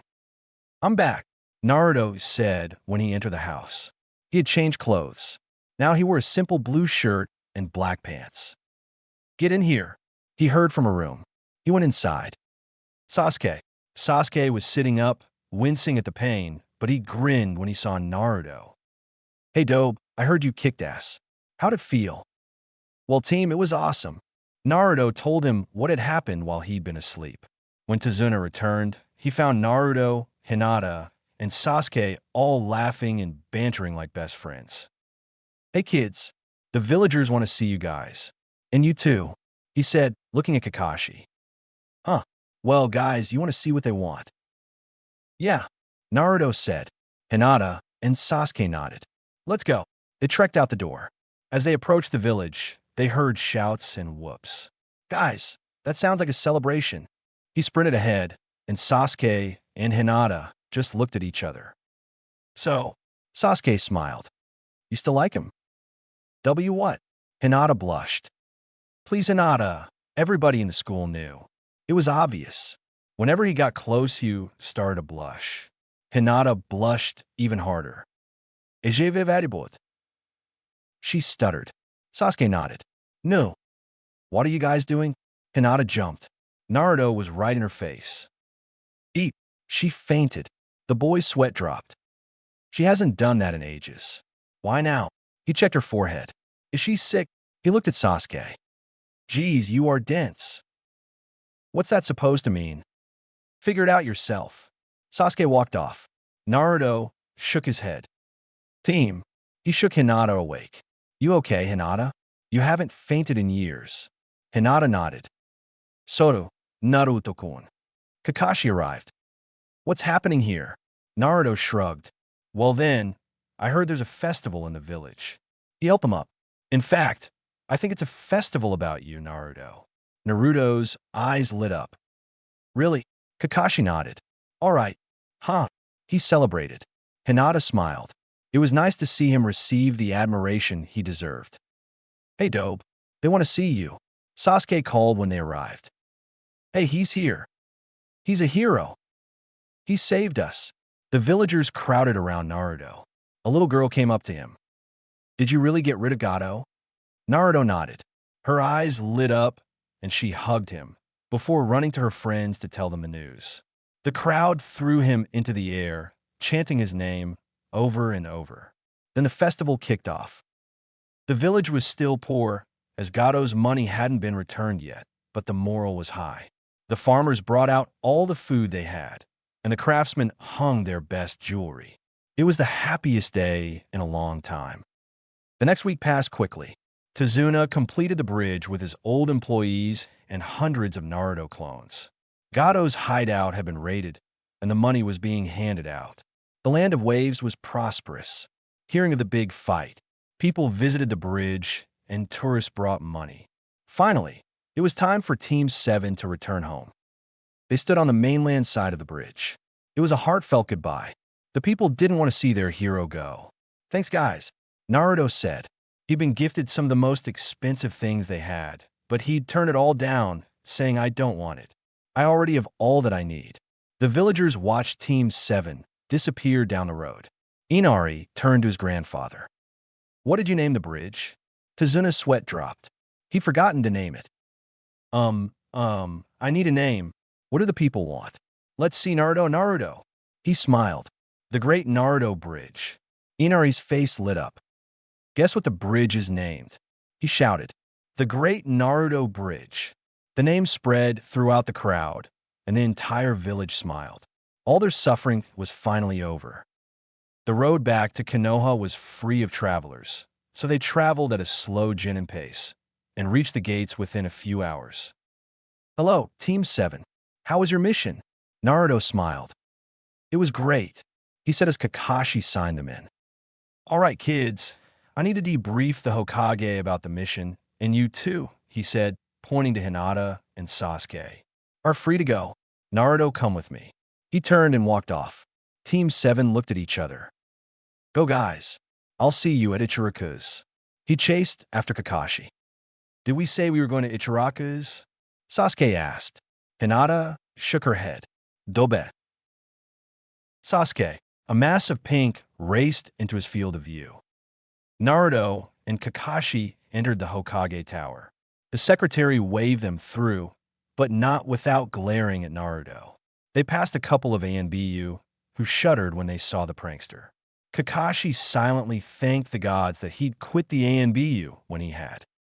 Ah, Kakashi, you're back, the Hokage said. Gigi. Naruto launched himself at the Hokage. The Hokage caught him and laughed at Naruto's antics. Hello, Hokage-sama. I have interesting news about our mission. The Hokage sat down. Report. Hi, Tazuna the bridge builder lied about the ranking of the mission. It was a C rank turned A rank mission as we met the Demon Brothers and Zabuza Momochi, the Demon of the Mist. Naruto killed Zabuza and we have the head here to collect bounty, Kakashi said, pulling out a storage scroll. The mission was completed and Tazuna has given full A rank payment. The Hokage nodded. Why did he lie? The Land of Waves was much too poor to afford such a high-ranked mission. Gato from Gato Industries was exhorting them. We have his head also, Kakashi said, pulling out another storage scroll. Naruto killed him too. My entire team did very well, using teamwork as best they could. Hinata followed orders very well, and Sasuke was a very valuable teammate. And why is Naruto here? The Hokage asked, glancing at Naruto, who had moved next to Kakashi. Naruto released the Kyuubi's chakra and stayed in control long enough for Hinata to calm him down. He did show signs of violence, but was obviously in full control of his body. What's this I hear? A voice said from the window. Rosenin. Naruto ran at him. He began calling him that after Jiraiya gave him pointers on the Rasengan. Stop calling me that. I'm the great Toad Sage. He turned back to see Kakashi kneeling in front of him, holding a book. Would you please sign my book, Jiraiya-sama? The Hokage's sweat dropped. His loyal Jounin / ex-ANBU was asking for an autograph. Why, of course. I love to see young men like you take an interest in my great literature. He signed his name on the inside cover, and Kakashi held at the book as if it had floated down from the heavens. I take it that you're this kid sensei? Kakashi nodded. Well then, maybe you'll pass on some of your reading habits to him. Rosenin. Naruto punched Jiraiya in the nutsack. He keeled over. My unborn children. The Hokage cringed.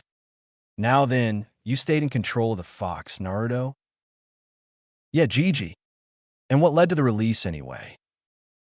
Sasuke took an attack for me, and I thought he died. The Hokage nodded. Go on. After that, I kicked this guy called Haku's ass, who was working for Zabuza, and then Kakashi killed him.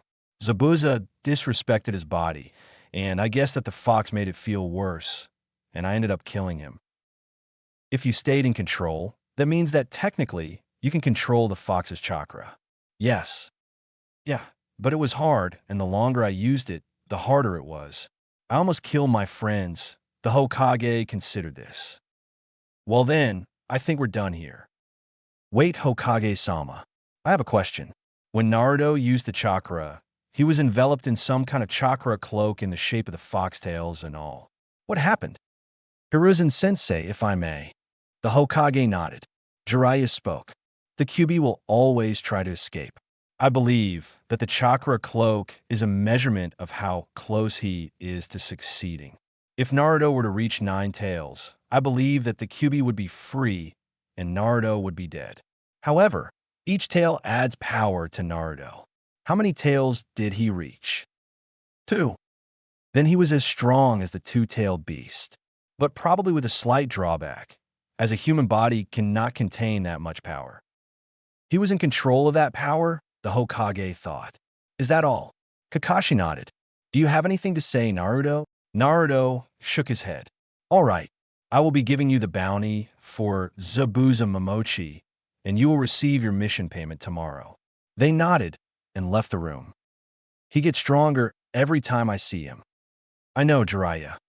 As soon as they left the tower, Naruto went straight to Ichiraku's.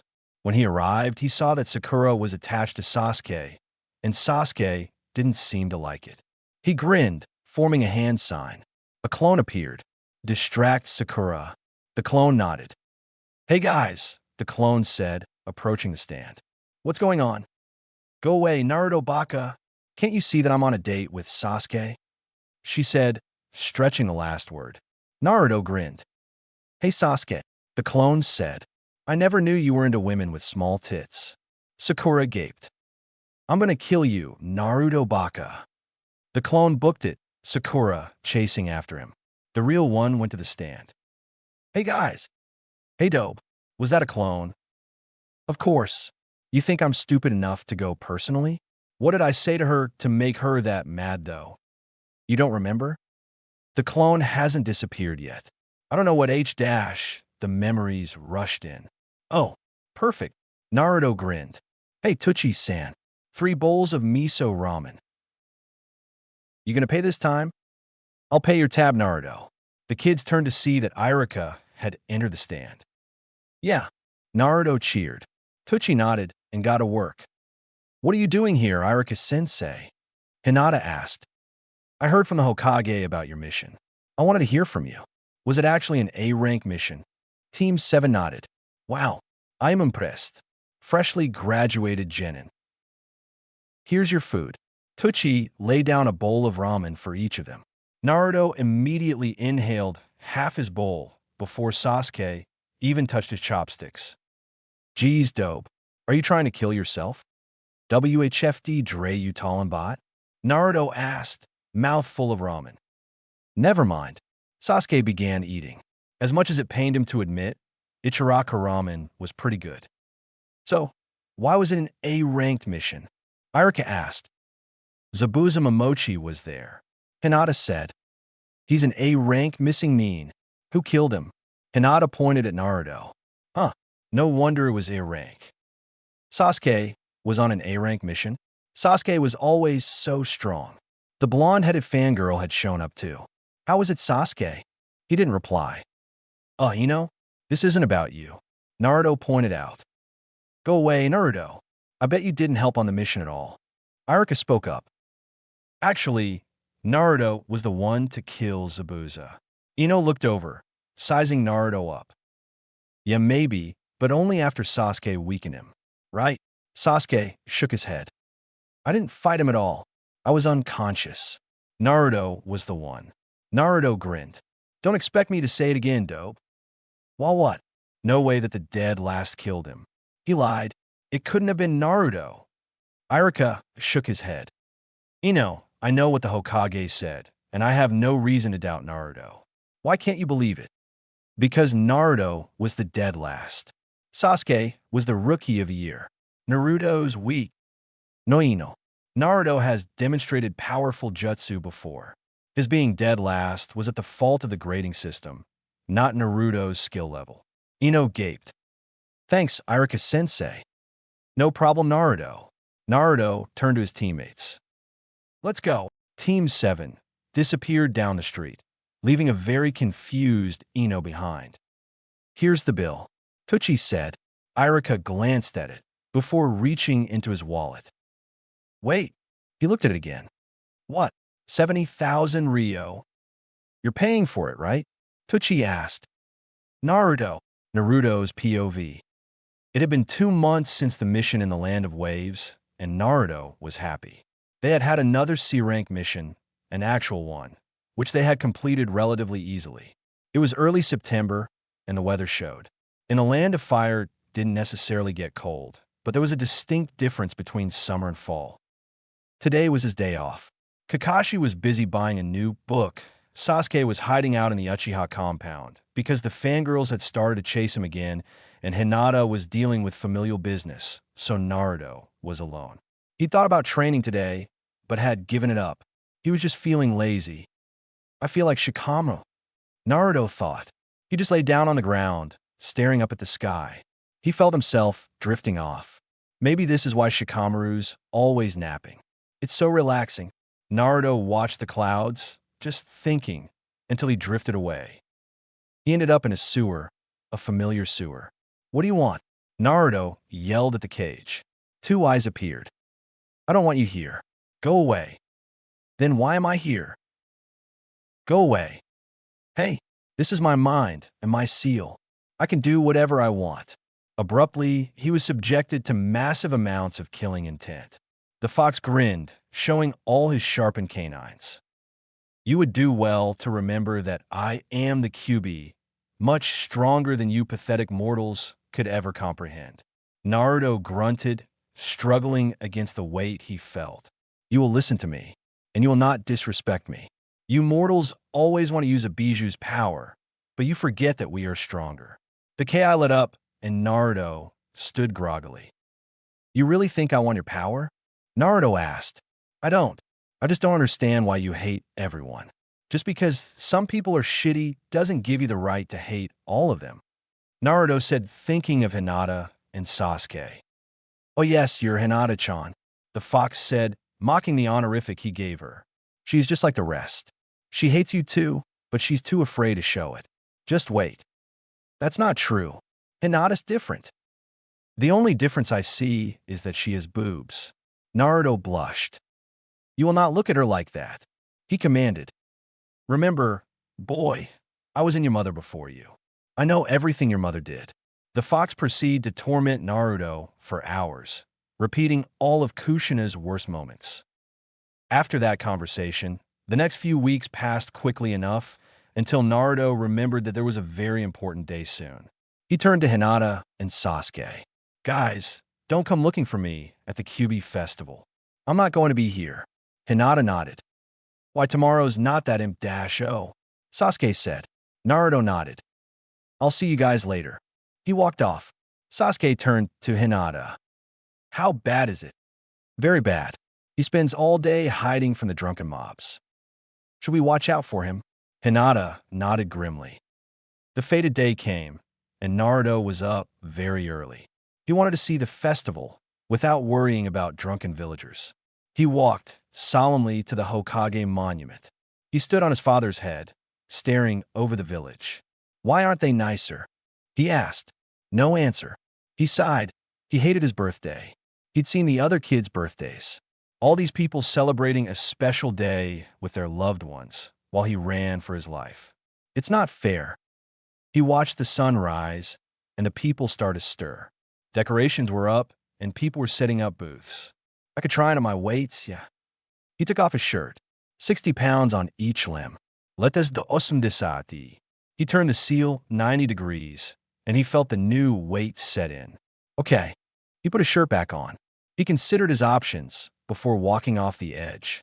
He walked down his father's head before turning and walking back up Gigi's head. Down the night aims, up the show dame's. Halfway up, he noticed a discrepancy in the show dame's nostril. It appeared to be made of a different material from the rest of the head. He touched it, and a seal flared to life.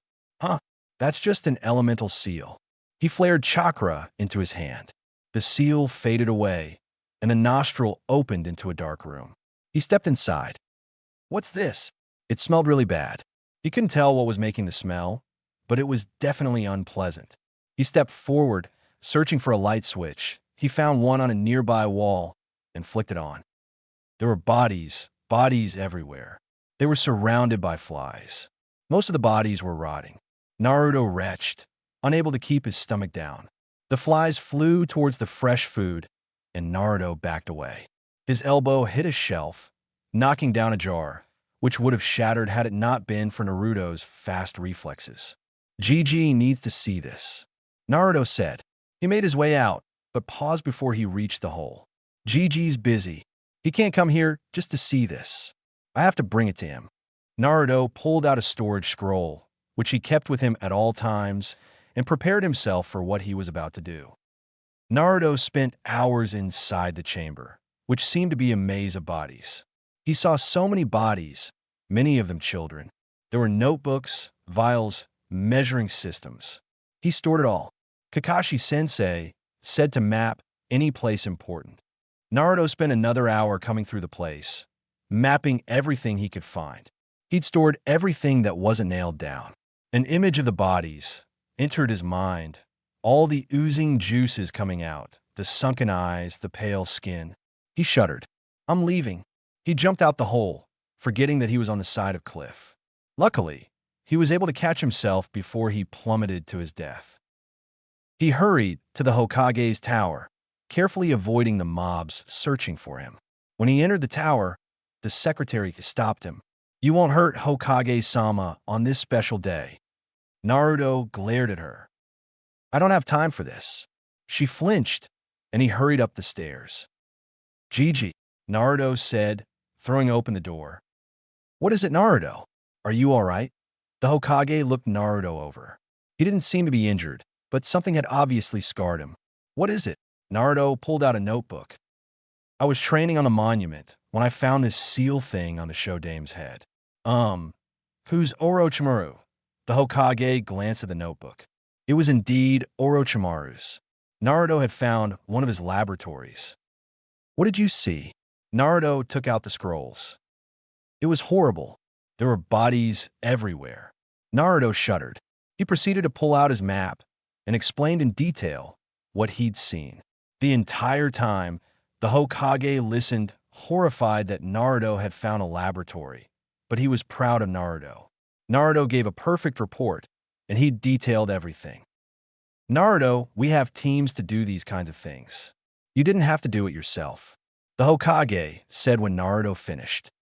Why, you mean that I didn't have to do all of that? Naruto asked. The Hokage shook his head. Naruto shuddered. I never want to do that again. The Hokage nodded. Well, Naruto, you do have consolation. This is being filed as an S-class mission. Congratulations.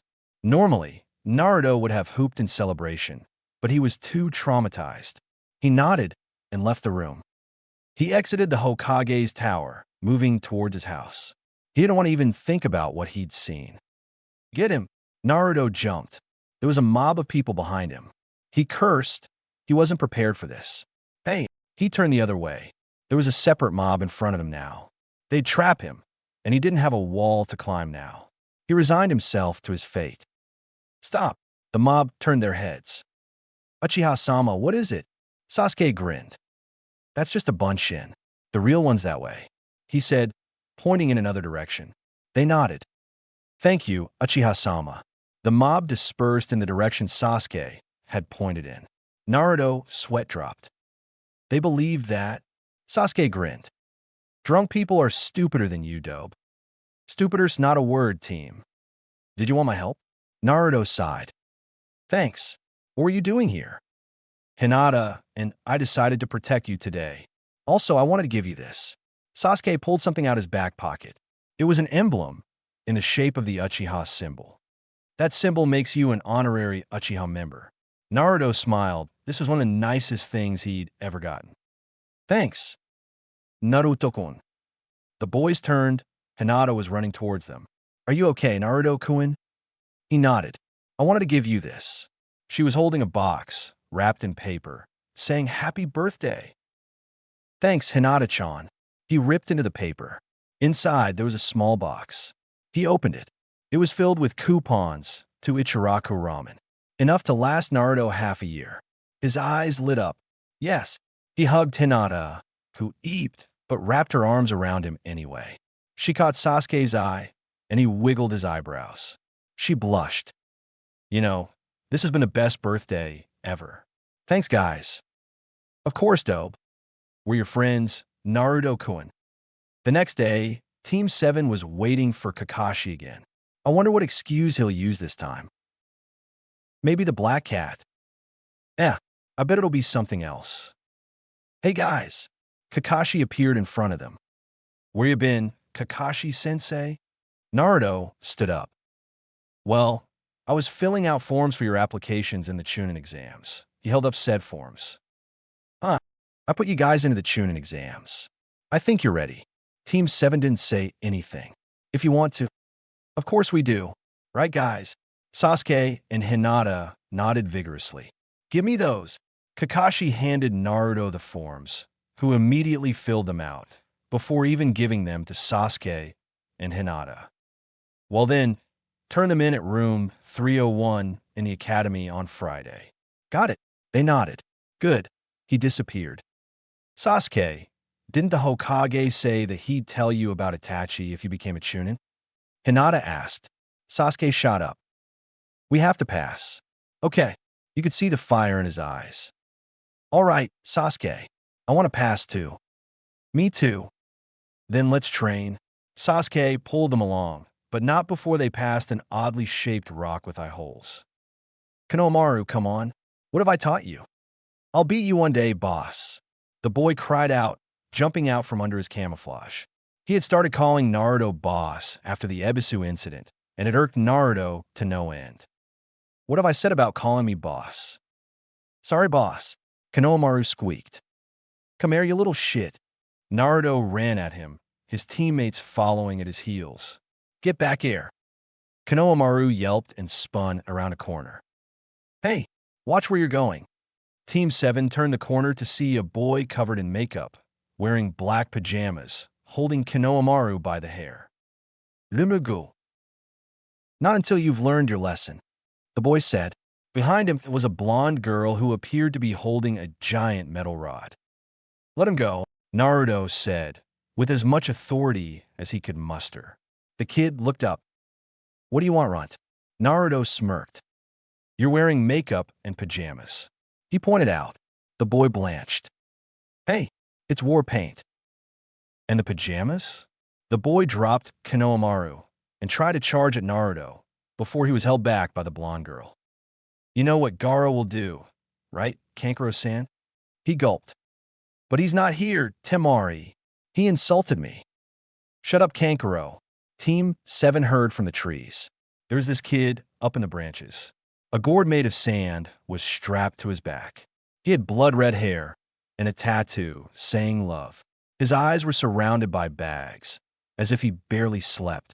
But the most noticeable thing was the evil chakra he was putting off. Inside the seal, the Kyuubi raised his head. Smells like tanuki. I don't like being upstaged by Shikaku. He spoke to Naruto. Hey, kid, you should use my chakra. Make it back off. Naruto nodded. He felt a small amount of chakra enter his chakra stream, and he used it. Team 7 noticed the change in Naruto's chakra output. It was a showdown between Naruto, a secret prodigy, and Gaara, a crazed maniac. They stared each other down until Gaara muttered something that they couldn't hear. I look forward to proving my existence. What is your name? His team looked at him. Naruto Namikaze. Gaara nodded. Temari, Kankuro, we're leaving. Don't talk anymore. They nodded. Gaara turned and Team 7 watched them disappear. They're from Suna. Hinata said. They're probably here for the Chunin exams. What was with that Gaara kid? And why do you use Kyuubi chakra? Sasuke asked.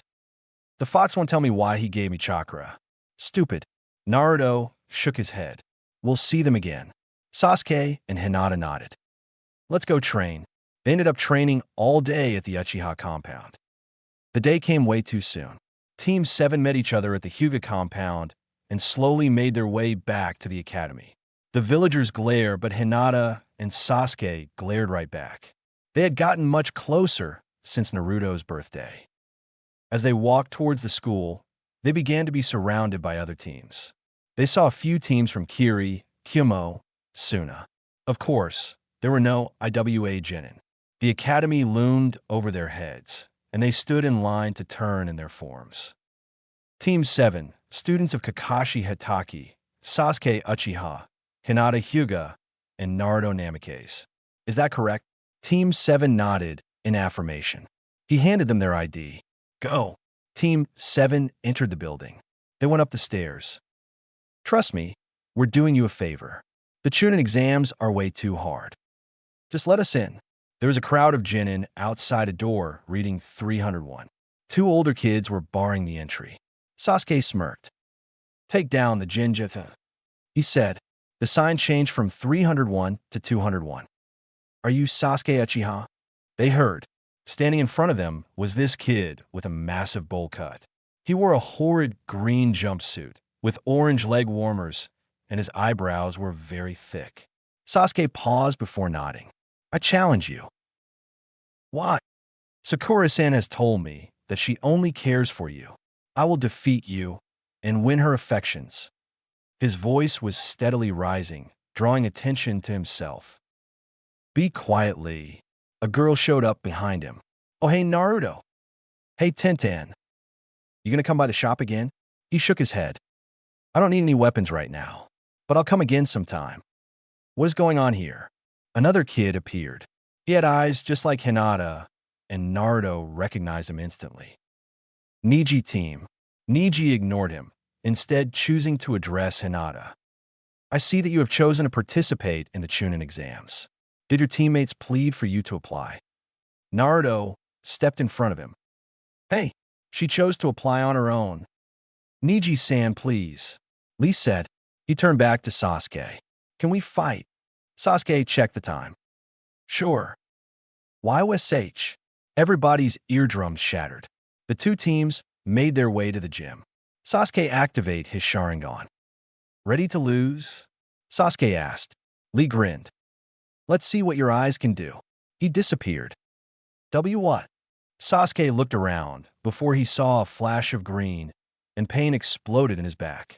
Naruto watched in awe from the sidelines. That was fast. I couldn't even see him move. Hinata said. I can, but even then, he's really fast. Sasuke got his ass handed to him, unable to land a blow on Lee. Lion's Barrage, Lee said, as he slammed Sasuke into the ground. Ugh, Sasuke groaned. Geez, bushy brows, you're fast, Naruto said. Lee was about to speak when two people appeared in smoke. Lee, Gi-sensei. Lee, Gi-sensei. Team 7 watched as the two clones embraced each other. It was unnerving. I want to speak with you, Naruto. About what, Kakashi-sensei? Kakashi grabbed Naruto's shoulder and led him away. Your S-rank mission gave us valuable information about Orochimaru's seal. You should be proud. Naruto grinned wryly. It was nothing. No, Naruto. You did good. You could be the ninja who single-handedly removed Orochimaru's seal. Thanks, Kakashi-sensei. Now then, let's get back to your team. They went back, where Hinata was helping Sasuke up. Good luck, guys. I know you can do it. Yeah. Kakashi led them to the door of the real 301, and they went inside, leaving their sensei behind. Sasuke, Sakura shouted, permanently crippling nearby eardrums. G's forehead. Turn it down, Ino said, approaching. Naruto looked at Shikamaru. Can't you control her? He shook his head. I would, but it's troublesome. Naruto sighed. Shikamaru was by far the laziest person he knew. Ino and Sakura were arguing over Sasuke, who stood between them, the look on his face saying he regret every decision leading up to this moment. Look, I know you're new, but you need to tone it down. A guy with gray hair and glasses said.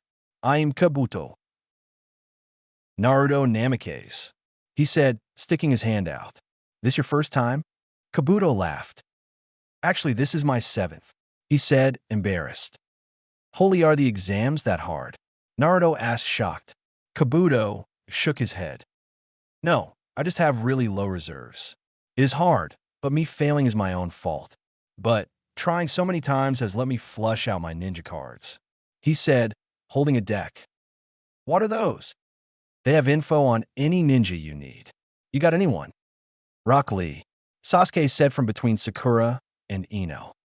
All right, his chakra coils are malformed, so he can't use any ninjutsu or jinjutsu, but he has high Jounin level taijutsu. His teammates are Niji, Hyuga, and Tintin. He's completed 47 D-rank missions, 9 C-rank missions, and 2 B-rank missions.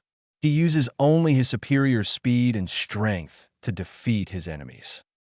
Wow, he's good, Naruto said. Kabuto nodded. Tell me about Gaara from the sand. Kabuto nodded. Pulling out another card, he said, Gaara of the Sand is the son of the Kazekage. His teammates are his older siblings, Temari and Kankuro. He's had 4 D-rank missions, 6 C-rank, 8 B-rank, and 17 A-rank missions. He uses his sand to, crush his foes, and he's never been scratched once. He said the last part in awe. Not once. Never. Makes him a little scary, doesn't it? Naruto, Sasuke, and Hinata nodded. He's got nothing on Sasuke, Sakura screamed. None of them noticed the sand creeping across the floor until it reached Kabuto's feet. What the dash, the sand surrounded Kabuto until he was trapped in a cocoon. Only his head was visible. You will tell me about Naruto Namikaze. Naruto looked at Gaara, whose hand was outstretched. Kabuto gulped. I need my hands. Kabuto stuttered. Gaara relented, and his hands were free. He was still wrapped in sand, though. He looked at his card. Naruto Namikaze is on a team with Hinata Hyuga and Sasuke Uchiha. He has completed 174 D-rank missions, 3 C-rank missions, a C-rank turned A-rank mission, and a singular S-rank mission. The room quieted when they heard that. He killed Zabuza Momochi, the demon of the mist. He uses Kage Bunshin to swarm his enemies. He glanced at Naruto. He has what's been dubbed a demon mode, the villagers. Naruto looked at him. What's this demon mode? Gaara asked, his voice laced with venom. His eyes become slit, his nails lengthen into claws, and his hair becomes wild.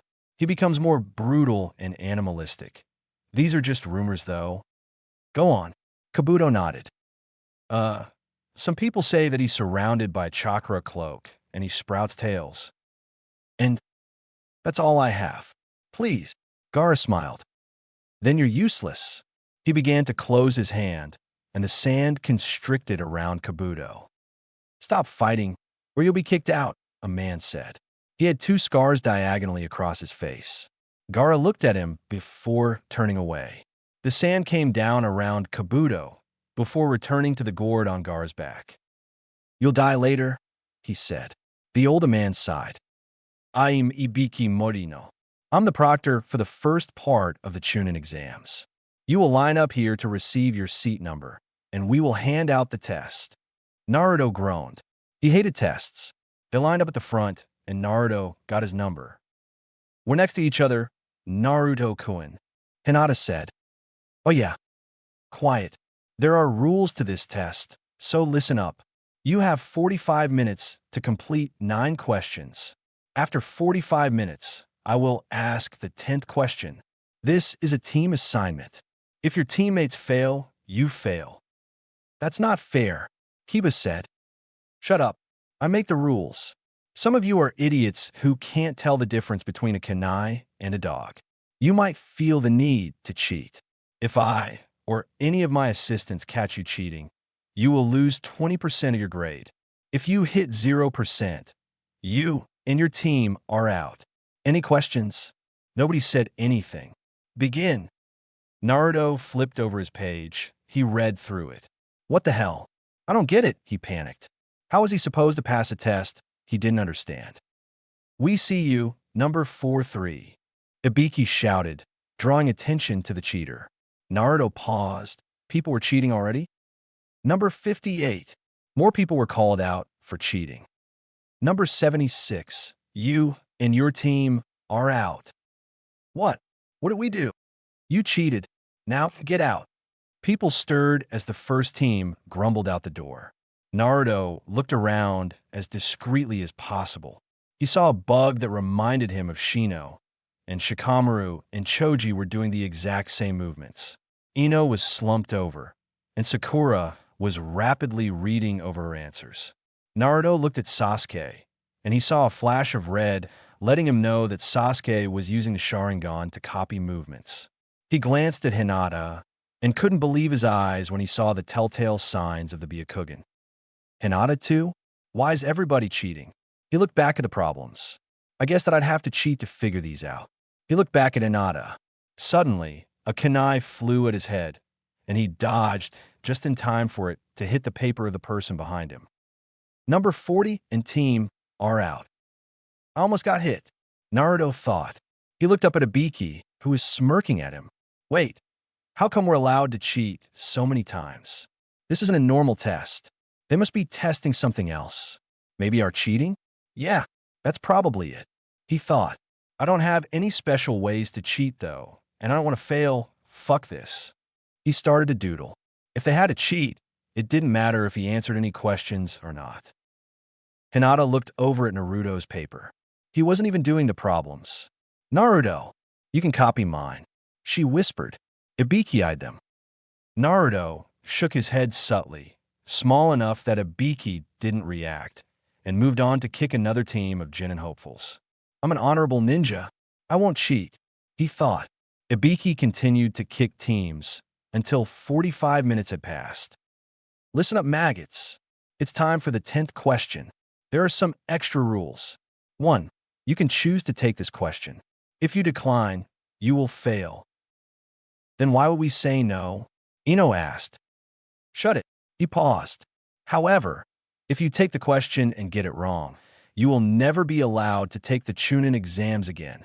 The room was silent before Kiba spoke up. Hey, some people have taken this test 7 times. You can't do that. I can and I will. I'm the proctor and I make the rules. Now, who's quitting? People looked at each other. I quit, a kid in the back said. Number 98, you're out. Take your team with you. Slowly, more and more people were quitting. Naruto ignored it until he saw Hinata about to raise her hand. Why? She looked at him. Because I want you to become Hokage, and I don't want to hold you back, she said. She started to raise her hand. Naruto jumped onto the table. This is bullshit. I say give us the damn problem already. If I fail, I'll just be the first Genin Hokage. I didn't get here by being a pansy, he shouted at Ibiki. Are you sure? You can't do this again. Nobody else? All right then. Here's the 10th question. They all waited. Everybody passes. What? The entire room asked. Ibiki smiled. This was a test of your resolve and cheating skills. We don't have space among the Chunin to take ninja who won't put their lives on the line. And cheating is a valuable skill. It can be the key to your life. He undid his forehead protector. The room gasped. His entire head was covered in scars. This is what happens when you have bad information, he said solemnly. No. Crash. I'm Anko Mitarashi, your second proctor, she said, interrupting Ibiki. She was wearing a mesh shirt and mini skirt and an open overcoat, all of which made her look like she was on the borderline of slutty. She looked over the room. You let 27 teams pass. You're getting soft. Ibiki grimaced. We have a kid who instilled some courage into these maggots, he said, pointing at Naruto. Naruto smirked and Anko eyed him for a moment. Doesn't matter. I'll cut the number of half at least. The room looked at her shocked. Meet me at training ground 44 tomorrow at 2. She jumped back out the window. The teams looked at each other. You really are an idiot, Naruto Baka. Getting up like that in the middle of an exam. Sakura said, aiming a punch at Naruto. Naruto let it hit just to see if it hurt. It didn't. You want to talk? You can't even hurt me. Ignoring her screams of rage, he turned to Hinata. Look, Hinata-chan, I know that you care about my dreams, but you should focus on yours too. And don't think so little of yourself. You won't hold Sasuke or me back. Like you measure up to Sasuke, Naruto Baka, you're probably the weakest one on your team. Sakura said. Surprisingly, Sasuke spoke up. We are all equal on my team, and Naruto has completed an S-class mission. He said, when you do that, Dobe. Naruto grinned. Well, team, it was on my birthday before that thing happened. I was training, and I found this hole in the Hokage monument, and apparently it was a secret laboratory of an S-rank missing nin called Orochimaru. That's it. No fighting or anything? Kiba asked. Naruto shook his head. They'd gotten along better after Naruto had taught him a lesson about how women weren't prizes to be claimed. Not every mission is about fighting. I'm sure Naruto-kun found very valuable information for the village. Hinata said, and S-rank missions aren't for people with weak stomachs. You must have seen horrible things. Naruto shuddered. I don't want to think about it. It was disgusting. All those bodies. He trailed off, and they realized he wasn't going to say any more about it. You still don't measure up to Sasuke, Sakura said, hanging on to Sasuke's arm. Don't touch me, he said. She jumped away. Let's go. Team 7 left the building. They wandered around for a bit before running into Ino's team again. Hey Naruto, he raised his head. I challenge you to an eating competition. Choji grinned. Naruto smirked. Choji was still miffed about losing the last eating competition they had. You're on. Ino looked disgusted, while Shikamaru just looked on lazily. Naruto led them all to Ichiraku's, where Teuchi immediately saw the two eaters and prepared a banquet for them. Naruto had always been able to connect with the two boys through Shikamaru's love of sleeping through Irika's lectures and Choji's love of food. "Here are the first bowls, boys," Teuchi said, slamming 2 bowls of ramen in front of them. "Ready?" Both boys nodded, breaking apart their chopsticks. "Go!" The boys tore into the ramen, literally gulping the food down their throats. Their teammates looked on, slightly disgusted by the sight. "Hey team," Sasuke looked up. "I bet I can beat you too." Sasuke growled. The dobe wasn't allowed to beat him. Teuchi brought a third bowl, which Sasuke consumed with gusto. Of course, as soon as Ino saw this, she joined in and dragged Shikamaru in too. Not wanting to deal with an angry woman, he ate as fast as possible. The only person left was Hinata. "Should I?" She weighed her options. "I don't want to get fat, but if I win, he might like me more, or at least try to beat me. Let me in too," she said. Ino looked at her, surprised that the normally shy girl was taking the initiative. Teuchi began working even harder to keep up with the ninja. He produced bowl after bowl, barely staying with the eaters. Ino gave out first, wanting to watch her figure, and Shikamaru saw his opportunity to quit. Sasuke gave out soon after, unable to keep up with the others. It was down to the final 3. Choji, Naruto, and Hinata. They all eyed each other, trying to get into the other's mind. Intimidation techniques. "There's only so much you can eat, Choji," Naruto said, receiving his next bowl. Choji growled. "Noodles sure are filling. Aren't they, Naruto?" Hinata smiled. Naruto narrowed his eyes. "Hey, Teuchi-san, next level." Teuchi grinned and prepared the next level of ramen. He brought out 3 bowls of wonton shrimp. Wonton was fatter than miso, and therefore more filling. Choji groaned. Wonton always filled him up quickly. Sure enough, Choji gave out after the next 2 bowls, and only Hinata and Naruto were left. The spectators began to take sides. Ino, Choji, and Sasuke cheered for Hinata. Ino because she didn't really like Naruto, Choji because he'd lost to Naruto, and Sasuke because he didn't want his rival to win. Shikamaru was too lazy to care, so Teuchi took his place, cheering for his favorite customer. The 2 finalists began to slow down, showing signs of saturation. Naruto didn't consume his bowl with as much gusto as he usually did, and Hinata was looking at the food with a bored expression. They kept going, though. Finally, Naruto collapsed onto the table, unable to eat more. Hinata fell out of her stool, feeling very heavy. They were surrounded by bowls upon bowls of ramen, and there was no clear winner. Teuchi counted the bowls, starting from least to greatest. He tallied the scores. Ino Yamanaka, 2 bowls, miso ramen. Shikamaru Nara, 3 bowls, miso ramen. Sasuke Uchiha, 6 bowls, miso ramen. Choji Akamura, 14 bowls, miso ramen, 2 bowls, wonton ramen. Hinata Hyuga, 12 bowls, miso ramen, 9 bowls, wonton ramen. Naruto Namikaze, 13 bowls, miso ramen, 9 bowls, wonton ramen. "Yay," Naruto said groggily, too stuffed to speak any louder. The rest of them cursed. Of course Naruto would win a ramen eating contest. Hinata groaned at her seat. She was sure she'd eaten more than he had. They sat there for a few minutes, digesting ramen, waiting for Naruto or Hinata to start moving. Teuchi laughed. Ninja always overindulged in everything. "I need to work this off? I say we spar," Naruto said, finally beginning to move. Hinata nodded. Team 10 looked at each other. Choji didn't care, and Shikamaru would just do what Ino wanted. They agreed. The group of rookies made their way to a nearby training ground, supporting Hinata and Naruto.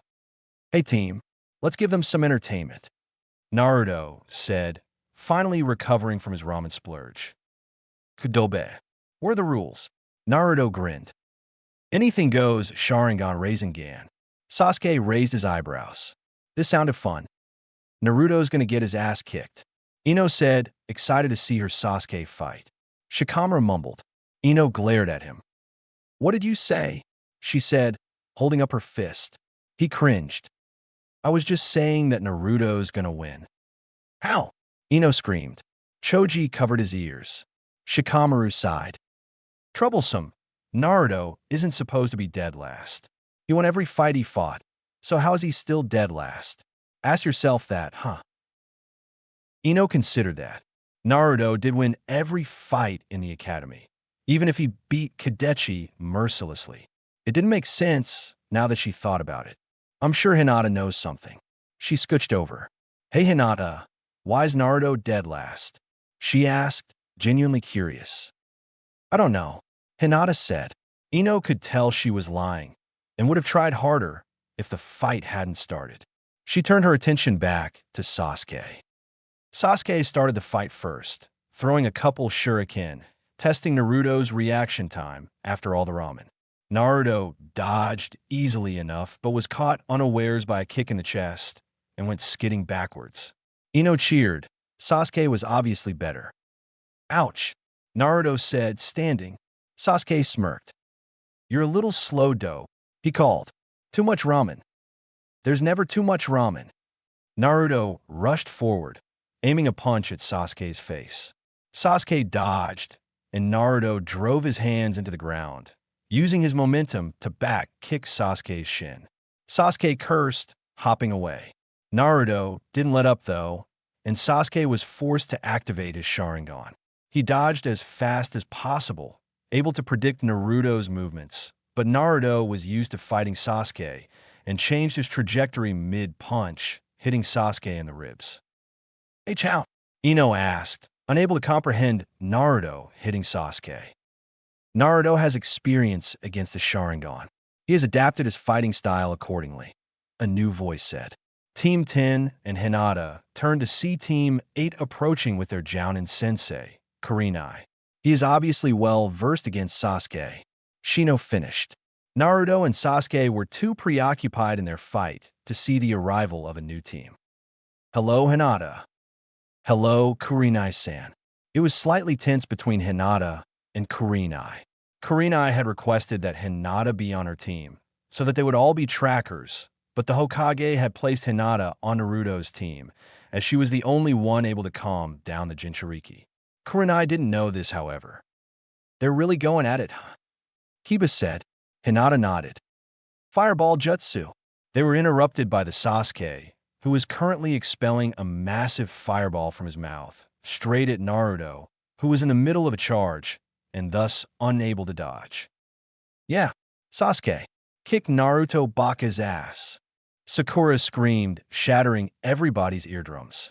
Sasuke, startled by the noise, looked over, and Naruto emerged from the jutsu, using a Rasengan to forge a path, and stopped just short of Sasuke's chest, just before he plowed into his heart. I win. Naruto smiled. Damn it, Sasuke cursed. He'd let Sakura distract him, and it had cost it the fight. W what? Sakura asked, at normal volume level. Ino, Kiba, and Kurenai all had the same aghast look on their face. Kiba was the first to recover. Naruto's really strong, isn't he? Hinata nodded. As expected, Shino said. Everyone looked at him, but he refused to say more. How'd he beat Sasuke? Ino whispered, not believing her eyes. Sasuke was the rookie of a year. Naruto was dead last. Falsely labeled perhaps, but still. When you guys get here? Naruto asked, noticing Team 8. How'd you win? Sakura asked. Naruto shrugged. Strategy. If Sasuke can't see me, he can't defend. And the Rasengan is really powerful. I don't think a simple fire just is going to stop it. He turned to Sasuke. The only thing I can think of that could beat the Rasengan is maybe Kakashi-sensei's jutsu. That Chidori thing. Sasuke nodded. Hinata-chan, what do you think? Chidori or Rasengan? Hinata considered the options. I don't know. I'd have to see a demonstration. Where did you learn a jutsu like that, Naruto? Kurenai asked. I taught myself. Well, actually, Ero-Sennin helped, but that doesn't matter. Kurenai shook her head. Did Kakashi teach you that? I swear, he's irresponsible. Naruto shook his head. I taught myself, he said indignantly. Kakashi-sensei isn't irresponsible. He may read a lot of porn, but he's a really good teacher. No genin can learn an A-class jutsu. Kurenai was unable to comprehend that Naruto was a genius in his own right. Naruto excelled when he had a goal to reach for, and his goal at the time had been to become better than his father, and in the process had taught himself all his father's jutsu. Gafebun sin no jutsu, Naruto said. Immediately, hundreds of Narutos crowded in the field, jostling for space. How do you like my chakra stores? Those can't be real. She punched one, feeling contact before it went up in a puff of smoke. Hey, that hurt, Naruto cried, dispelling the rest of the clones. In the background, Ino and Sakura were whispering to each other, comparing Naruto to Sasuke, desperately trying to diminish Naruto in some way. Look, woman, I have Kage-level stores, and I'm sure you know why, he said, patting his hidden seal. Kurenai nodded. I taught myself. Why can't you believe that? Because genin are rookie ninja. Naruto shook his head. Why do you think Kakashi-sensei put us into the Chunin exams? He said. The others were watching this exchange with great interest. And why do you let Sakura in? She has no skill as a ninja, Naruto pointed out. Thankfully, Sakura wasn't paying attention. Kurenai sighed. Kiba and Shino are ready. It would a disservice to them if they were not allowed to take part. She reached for her kunai holder, where a picture of her and Asuma was hidden. She used it to calm down. Naruto noticed that she'd reached for it many times during this conversation. His hand flashed into his pocket, drawing a very specific kunai, and lazily threw it at Kurenai. Kurenai, unprepared for this action, barely dodged and was quickly blinded by a yellow flash. She felt something brush her leg, and her kunai holder disappeared. When she was able to see again, Teams 7 and 10 were giggling, looking at a very specific picture. Kurenai quickly snatched it away, irked, but if you looked closely, you could tell she was blushing. Naruto? What was that jutsu? She asked, very methodical. Naruto grinned. What do you think? And he bolted away before she could give an answer. Naruto went back home. His clones were still training on the earth technique Kakashi had used on Sasuke. If I could do that, I wouldn't ever have to fight again. Naruto had thought. He'd asked Kakashi to teach him, but Kakashi had declined, saying, you need to learn some lower-class jutsu before that, and had then taught him a D-rank jutsu that let Naruto throw stones at his enemies. Naruto didn't like it. It wasn't that powerful, so he was trying to teach himself using his limited knowledge of earth jutsu. I remember the training ground 44 had a lot of trees. We're probably going to end up staying in there for a long time. I'd better pack, he thought. He set up many sealed scrolls, filling each with kunai, shuriken, water, provisions, and medical supplies. Hopefully it would be enough. He decided to tuck in early for the night. He didn't want any surprises tomorrow. He woke up to the sound of his gate bell. Huh? He asked groggily, before shouting out, come in. Naruto didn't fully understand the seals. People rang the bell. An alarm sounded in his house. If he said come in, the gate would open. If he didn't, the gate didn't open. He didn't know how it worked, it just did. Naruto-kun, can I come in? He heard. Hinata. Yes. He hastily got dressed before flinging the door open. She looked at him and turned away, her face steaming red. Naruto checked himself. He'd forgotten to put on a shirt. Sorry, Hinata-chan. Give me a sec. He went back inside and put on a simple black t-shirt. All right, Hinata-chan. I am decent. She came in, checking to make sure, her face very red. He laughed sheepishly. What did you need? Hinata shook her head, as if to clear her mind. I wanted to talk about my father. Naruto stopped smiling. These conversations never went well. What did he do? He asked darkly. Nothing, I just wanted to talk. Sometimes he acts like a father, and I don't know how to respond. He could see that she was very confused. Can you give an example? Yesterday, I was sparring against my sister, and I won. That's great, Hinata-chan. He interrupted. Thanks, but after I beat her, he smiled like he was proud of me. But as soon as that happened, a council member walked by, and he berated me for taking this long to beat my younger sister. Okay, Naruto said. How does that work? He acted like a proud parent, but then he berated her. That's not what parents are supposed to do. Right. Naruto's mind puzzled away at the enigma, and Hinata waited for him to figure something out. Could you give another example? That day he found out I was with you. He warned me privately that I shouldn't be seen with you, but a council member overheard and father ordered familial training. She said. So both times the council member showed up and Hayashi team changed. All I can think of is that he wants to care, but has to conform to the clan rules. Maybe it'll cheer up Hinata. I think that he wants to be a father, but the council limits him. She stared at him. What do you mean? I mean that he loves you, like a father should, but he has an image to keep up as the clan leader, and he can't do that by being a good father. He looked at Hinata's face. Look, he was proud of you until the council member showed up, right? She nodded. But afterwards, he was cold and harsh in front of the council, like he doesn't want them to know that he cares. But why?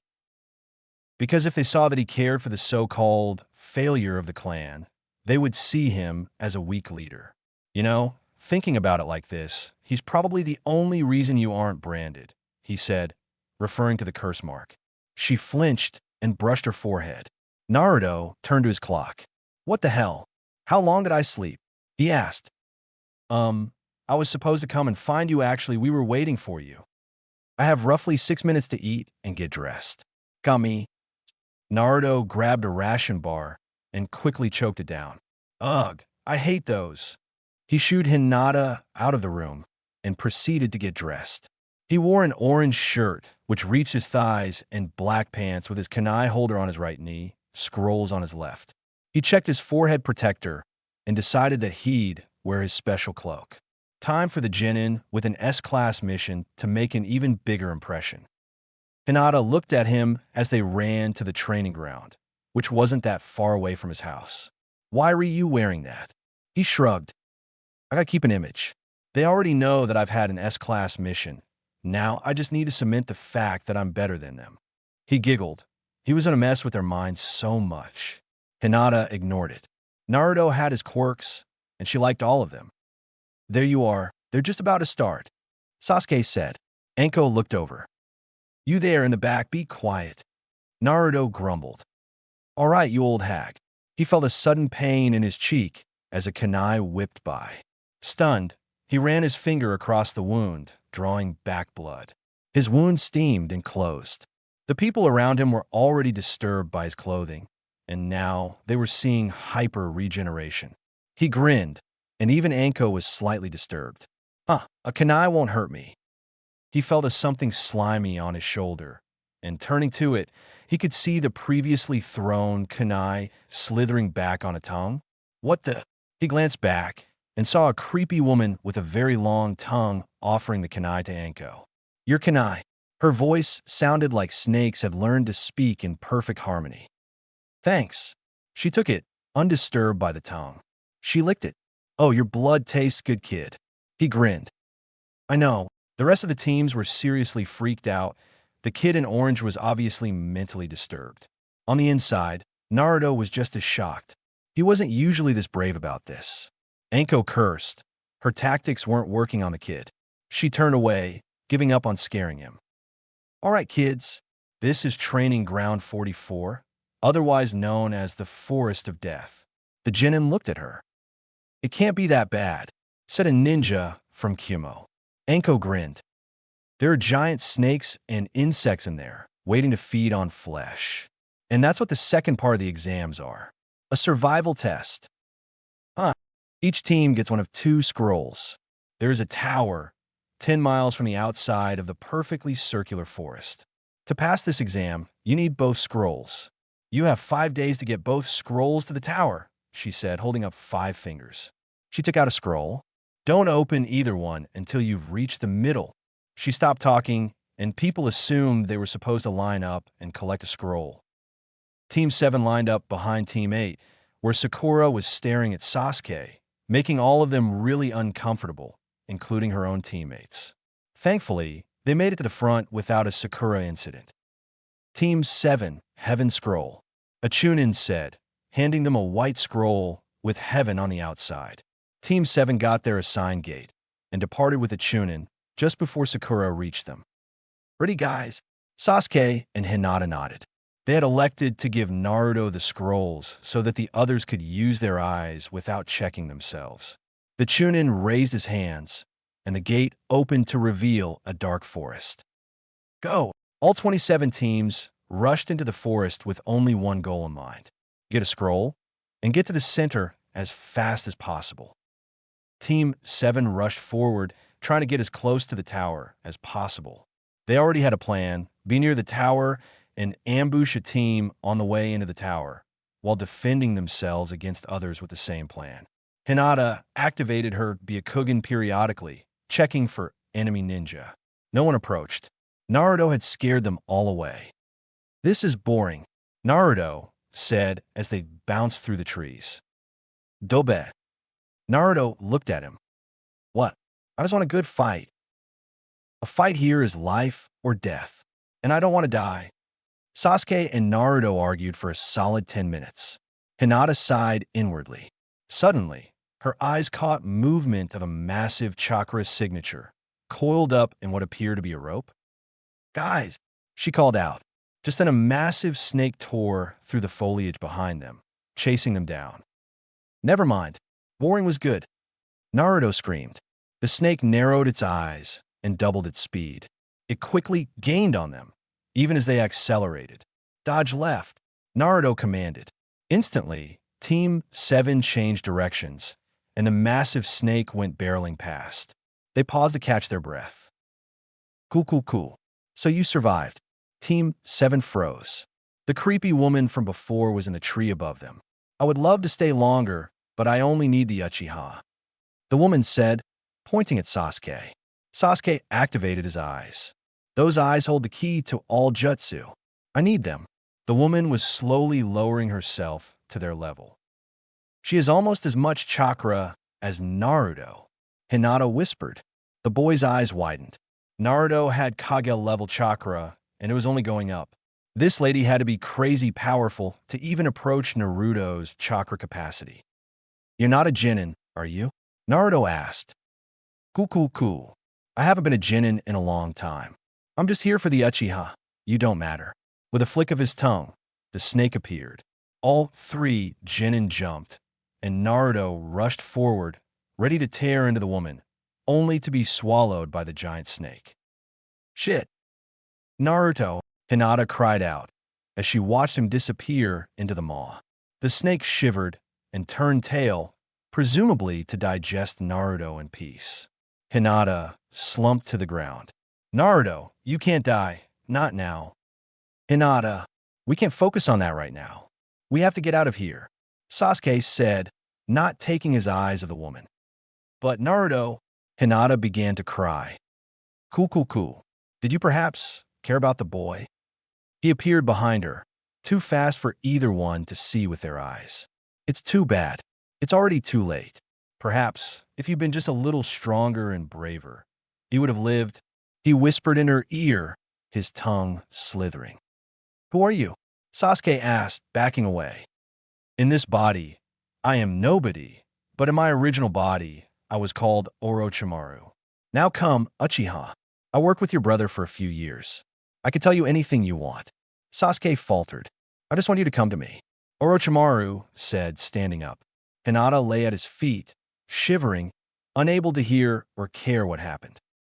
Naruto was inside the stomach of the snake, he knew that much. He just wasn't sure how long it would take until he died. Fuck, they still need me. How much time do I have?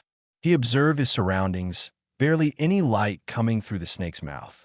His feet were itching, and he could tell that digestion was happening. I need to get out as fast as possible. How do I make it throw up? He thought for a moment, until his eyes lit up. He brought his hands together. The snake slithered along, looking for a suitable place to sleep, when it suddenly felt very bloated. It paused, and the feeling got worse. It felt resistance in its throat. It refused to open its mouth, and that choice led to a gruesome death. The snake exploded as Naruto clones poured out. The corpse steamed and lay still while the clones dispelled themselves, leaving a surprisingly clean Naruto. I gotta get back. He ran in what he hoped was the right direction. He paused when he heard the sounds of fighting to his right. He moved to the sound and saw a very beat-up Sasuke fighting the creepy woman who seemed to be very amused. Hinata was curled on the ground, not moving. Why isn't she moving? Is she dead? Questions raced through Naruto's mind, and slowly, the cloak overtook his body. D. Naruto flung himself at the woman, who dodged very easily. You're alive, Sasuke shouted with glee. He was very beat up from fighting Orochimaru, who hadn't even broken a sweat. What did he do to Hinata? Naruto asked, a second tail appearing. Sasuke gulped. He said something to her, I don't know what. He recoiled at the look on Naruto's face. She hasn't moved since. Naruto growled. He prepared to launch himself at the woman. Wait, he's Orochimaru, the snake Sannin. You can't beat him, even with the Kyuubi. Naruto flinched. You're the one who did all those experiments. Your work is disgusting. Images raced through Naruto's head, all the bodies and jars he'd seen. I'll kill you. A third tail appeared, and Naruto lost control. Kuchiyose no Jutsu, Orochimaru said, slamming his hands into the ground. A snake of massive proportions, perhaps twice as large as the previous, appeared in smoke. Kill the demon boy, Orochimaru commanded. Naruto ignored him, jumping onto a branch above Orochimaru. Naruto snarled and pounced, claws extended. The snake dodged, but Naruto didn't let up. He slashed again, and the snake faltered. Naruto abused the opportunity and slashed into the snake's eye. It went up in a puff of smoke, and Orochimaru leaped up into a tree. So you've released the Kyuubi? Orochimaru said. Let's see how powerful you really are. Naruto snarled and smashed into the tree Orochimaru stood on. The tree collapsed under him, and Orochimaru moved on to the next tree. Naruto continued his path of destruction, while Orochimaru laughed the entire time. You're a troublesome little squirt, aren't you? Naruto growled. What did you do to Hinata? So this girl is the key. I wonder what would happen if I took her with me. He asked. You won't touch Hinata. I'll kill you. Naruto brought his hands together, which was a considerable feat since he was still crouched on the ground. Two clones of Naruto appeared, just as demonic as the original. Cool. So you still have some of your old jutsu. He was interrupted when one of the clones slashed at his side, drawing blood.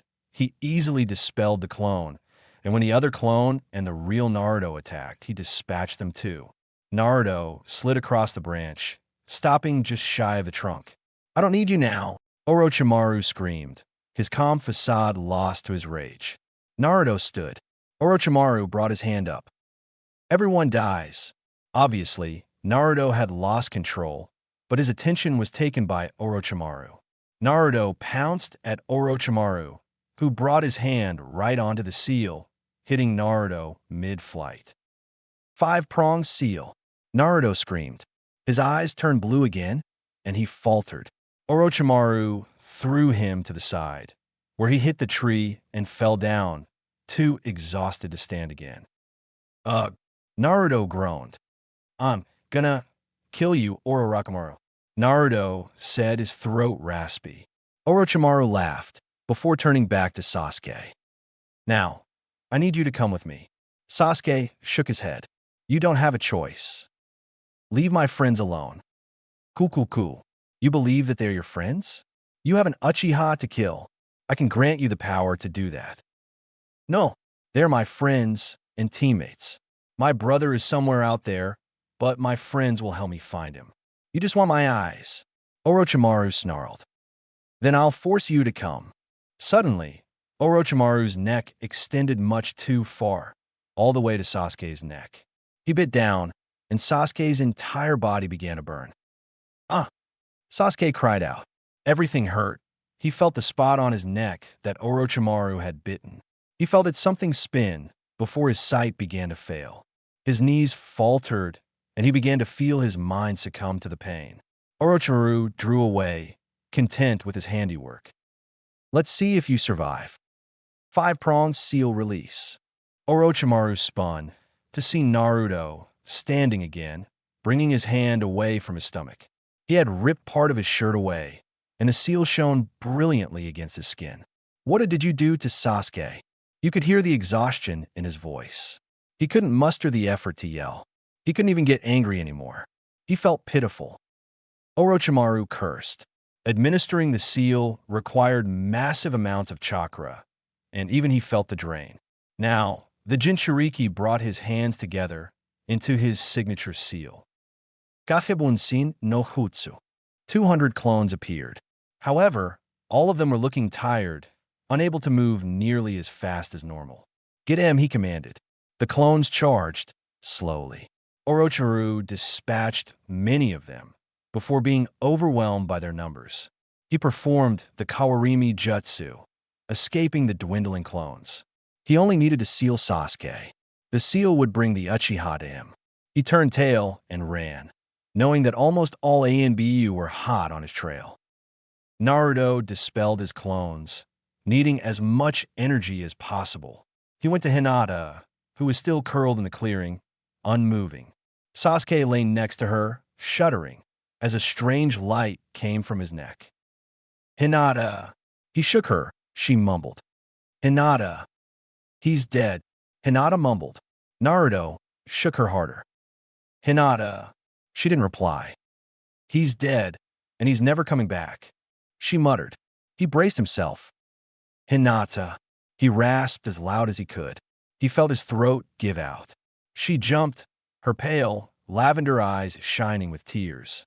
Her eyes darted around, first to Sasuke, then to the wreckage from the fight, then finally settling on Naruto's face. You're just an illusion. Leave me alone. Her voice was quiet. He shook his head. He opened his mouth, trying to tell her that he was real, and Orochimaru was gone, but no sound came out. He persisted in shaking her, but she looked away. Leave me alone. He shook his head. Leave me alone. Hinata slapped him, and he staggered, falling over. He curled up in pain. He had to get through to Hinata. He reached into his pocket, searching for anything that could help. His cloak was tattered, mostly dissolved from the stomach acid in the snake. He shouldn't have brought it with him. He pulled out a kunai. He shakily rose to his knees and moved back to Hinata. Hinata, he drew in the dirt. It's me. I'm real. Hinata shook her head. You have to believe me. I can't speak. She shook her head again. I remember my first birthday with you. You came to my house. He rode as fast as he could. You gave me my toad wallet. It was the first birthday I didn't spend alone. I was so happy. He looked up. Hinata was staring at the words, then to him. Tentatively, she asked, Naruto. He nodded. She froze, and then proceeded to collapse in on herself, crying her heart out. He comforted her to the best of his ability. She cried into the darkening forest as the sun went down. I thought you died. She cried into his shoulder. He shook his head. Eventually, her tears tapered away. She looked at him, a beautiful smile adorning her face. I'm glad you're alive. He nodded, as if to say, I'm glad too. He pulled away from her, moving to Sasuke. Hinata moved behind him. Together, without saying a word, they picked him up and dragged him into the forest. They finally stopped when the sun had set. They were in a small clearing where a tall hollowed tree would provide them shelter. I'll take first watch, Hinata said. Naruto shook his head. Naruto, look at yourself. You used too much chakra. Naruto relented, knowing that it was true. He was dead on his feet, but he felt like it was his responsibility. If he hadn't been swallowed by the snake, things could have gone better off. He lay down next to Sasuke, who was shuddering in his sleep, the seal glowing and spinning. Naruto tried to fall asleep, but he was too exhausted to do so. He just lay in the stump, unable to calm down. He couldn't even think anymore. He closed his eyes. Bump Naruto opened his eyes to the sound of something hitting the ground. He hadn't fallen asleep. Fumbling for a kunai, he exited the tree. He found Hinata curled up on the ground, sleeping. He sighed and carried her into the tree. He was going to have to be the strong one here. He resolved himself to never, ever let his guard down. Even if he didn't sleep once. Naruto's POV. Naruto was sitting by the tree, trying his hardest to fall asleep. It had been hours since he'd dragged Hinata into the tree. He'd eaten a ration bar, barely making him feel any better. And he'd been horrified to see that their heaven scroll had dissolved into a lump of goo, probably from a snake. So now Team 7 was trapped in the woods and had 4 days to find both a heaven and earth scroll. One of them was incapacitated from a seal, one of them was exhausted, and the only one who wasn't injured or tired was currently sleeping. Naruto didn't blame Hinata. It had surprised him, however, when he'd learned that Hinata had frozen up when she thought he died. She really cares too much, he thought. Some ninja you are? You're weak. Naruto slowly turned his head and saw a team from Otogakure, a new village, standing at the edge of the clearing. He stood, feeling his muscles ache, sore from his earlier fight. Let's kill him, Dosu. One with spiky black hair said to a hulking figure covered in bandages. Wait, Zaku. We're here for the Uchiha, the apparent leader said. The girl at his side scoffed. Look at him, she said, pointing at Naruto. He'd already dead on his feet.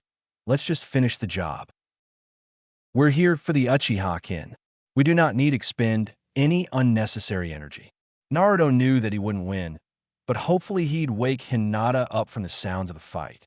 While the leader was distracted, he rushed forward at a fraction of his usual speed, fist cocked back in an obvious punch. Dosu held up his hand, and Naruto's world spun. Everything was tinged grin, and Naruto's stomach began to churn, eventually expelling the little food he had. What did you do? Naruto asked, keeling. His voice was raspy, barely healed. I can control sound. I just moved your inner ear a bit. Naruto's mind scrambled for a way to fight that. He couldn't think of one. He gave up and worked through the nausea, charging again. Dosu held out his hand again, but Naruto soldiered on, close and closer, until Dosu was forced to do melee. Dosu simply backhanded Naruto, who was thrown back into the tree, landing on top of Hinata. Eep! She yelped, waking. She blushed when she realized how close Naruto was, but immediately saw his pain and crawled out from under him. He can control sound, Naruto said, trying to keep his muscles from exploding. Hinata nodded. Her teammates were depending on her. She rushed out the tree to see 3 people conversing with each other. Stop, she commanded. They turned to her. Zaka smiled. Another one. After her comes the Uchiha, he said. His teammates nodded. Byakugan. Hinata activated her eyes, and the world dissolved into blue and gray. She saw that the team from Sound didn't have particularly big reserves, and to her horror, Naruto's were practically empty. But the most concerning was Sasuke's, who seemed to be doing battle with the seal, a dark chakra seeping into his stream, and his normal chakra trying to defend against it. Suddenly, a sudden burst of chakra appeared from the palm of the spiky-haired one. She dodged, and she felt it was past her, cutting through the air before embedding itself in a tree, cutting a deep gash into the bark. How'd she see that? He asked. She's a Hyuga Zaku, Dosa said. She can see chakra. The girl moved forward. Then we just use weapons. She flicked her wrist, and 4 Senbon stabbed Hinata in her arms. Ah! Hinata screamed. She dropped her arms, struggling to move them. See, Dosa. Yes, kin. He shuffled. Let's finish this. He held out his hand. Stop. All 4 of them turned to the new voice. Team 10 emerged from the side, walking toward them, led by a surprisingly alert Shikamaru. You fight me. The team from Odo laughed. What do you think you could do against us? Shikamaru raised his hands into a seal. Hi's shadow raced across the ground, trapping Dosu in his shadow possession technique. That. Choji, get the guy. Ino, stop the girl. They nodded. Ino charged at Kin, who smirked and threw some Senbon, which Ino jumped over, still rushing at Kin. Kin backed away, throwing more Simban, this time much too spread for Ino to dodge. Ino jumped behind the cover of a tree, and the Sunban passed by. She held up her hands. Shinten no Hutsu, Ino shouted, before slumping over. Kin jumped away. Shit, Shikamaru said. What happened? Hinata asked, nursing her arms. She tried to take control of the girl's body, but now her consciousness is somewhere out there. She won't be back for a while. Hinata's eyes widened. So weak, Kin said before turning to Zaku. How's the fatty? I'm not fat. Choji screamed, enraged. He swung his arm at Zaku, who simply backed up, letting Choji swing at air. Decapitating air waves, Zaku said, and a blast of air traveled directly at Choji. It hit Choji in the side. Choji grunted. Multi-size technique. Human bullet tank. Choji's body bloated to a size at least 3 times taller than Zaku. He began to spin on the ground, ripping up grass and dirt. The massive rolling ball of flesh charged at Zaku, who attempted to use his airwaves to stop Choji, but it failed and Zaku had to nobly hide. Stop moving, Choji yelled, turning around to take a second spin. In the short time where Choji wasn't rolling around like a wrecking ball, Zaku slashed Choji, causing the jutsu to deteriorate and Choji to return to his normal size. Zaku hit him one more time, and Choji flew backwards, unconscious. This is troublesome. Ino's gone, Choji's out, and I'm running low on chakra. How am I supposed to win now? Shikamaru asked himself. Zaku and Kin were rushing forwards, aiming to take out Shikamaru. YSH. The sound reverberated out of the forest. What the dash? This is most unyouthful. I will not allow you to fight Sasuke's teammates while they are down. A blur of green emerged from the foliage and paused in front of the Odo team, between them and Shikamaru. Shikamaru let his shadow binding jutsu down, unable to maintain in. Dosu flexed his fingers, his body under his control once again. Shikamaru backed away, putting more space between Dosu and him. And you are? I am Rock Lee, the most youthful student Konoha has ever seen. Everybody's sweat dropped. Lee dropped into his stance. I will defeat you, he said in a much softer voice. You're still a Konoha ninja, Kin said. Lee narrowed his eyes. Wait, Lee, I can still fight, Hinata said, coming up behind him. She had removed the Senbon from her arms, and, even though they were bleeding, she raised her arms up into her Juken stance. I got her, Dosu. Don't worry, Kin said. Dosu nodded, and Zaku and Dosu turned their attention to Lee. I got the weird kid. The team from Odo rushed forward. Zaku and Dosu focused on Lee, while Kin backed away, making sure Hinata's Juken couldn't hit her while shooting Senbon at the girl. Hinata activated her Byakugan, looking for weaknesses in her opponent.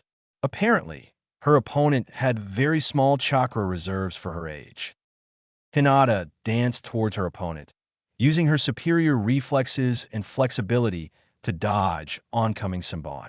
Kin cursed, trying to find an opening in her opponent's movements. Hinata dodged another Senbon before rushing at Kin.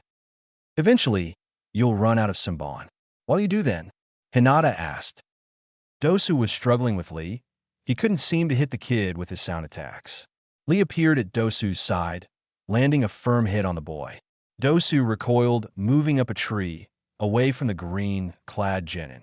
Lee backed off, unable to climb the tree without gathering speed beforehand. Dosu grinned. He knew how to stop Lee now. Lee raced up the trunk, focused directly on his target. Dosu waited before releasing a blast of sound, and Lee fumbled, falling back down the tree, landing in a heap. He vomited, completely at the mercy of Dosu. Zaku came forward and cut into Lee's body. Kin had finally run out of Senbon, and Hinata moved forward, intent on shutting the girl down. 1 hit, 2 hits, 3 hits. Hinata shut down Tenketsu after Tenketsu, and Kin was at the mercy of the Hyuga. Hinata continued to strike Kin, until, with her Byakugan, she saw the blast of air approaching, and she was forced to jump away. Kin collapsed, obviously in pain.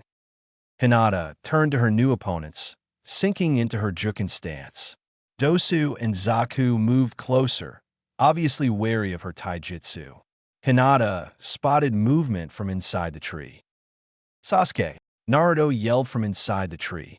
Sasuke came barreling out the tree, Naruto limping behind him.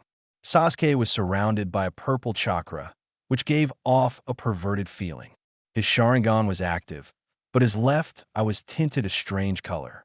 Black flame markings spread across his body, and he smiled, an evil smile. The same smile as Orochimaru. It's the Uchiha. Let's go, Zaku shouted, launching an attack at the said ninja. No, stop. Zaku ignored the order and moved forward, aiming to decapitate Sasuke. Sasuke just grinned, and at a flash he had Zaku writhing on the floor, his arms twisted behind him at a painful angle. You like your arms? I should remove them, Sasuke said, a maniacal grin on his face. Goodbye. Sasuke twisted and pulled, and Zaku began to scream, until, with a sickening pop, his arms left his sockets. But Sasuke wasn't done. He grabbed Zaku's forearm and twisted it until his elbow shattered. He did the same to the other hand. Zaku lay on the ground, a quivering, whimpering mess of broken bones. Sasuke turned to Dosu, who, after glancing at his teammates, tentatively reached for his scroll. Please, let us leave. You can have my scroll. Dosu lay his earth scroll on the ground. When Sasuke didn't react, he slung his teammates over his shoulders and quickly ran away, only trying to get as far as possible. Sasuke, Naruto said.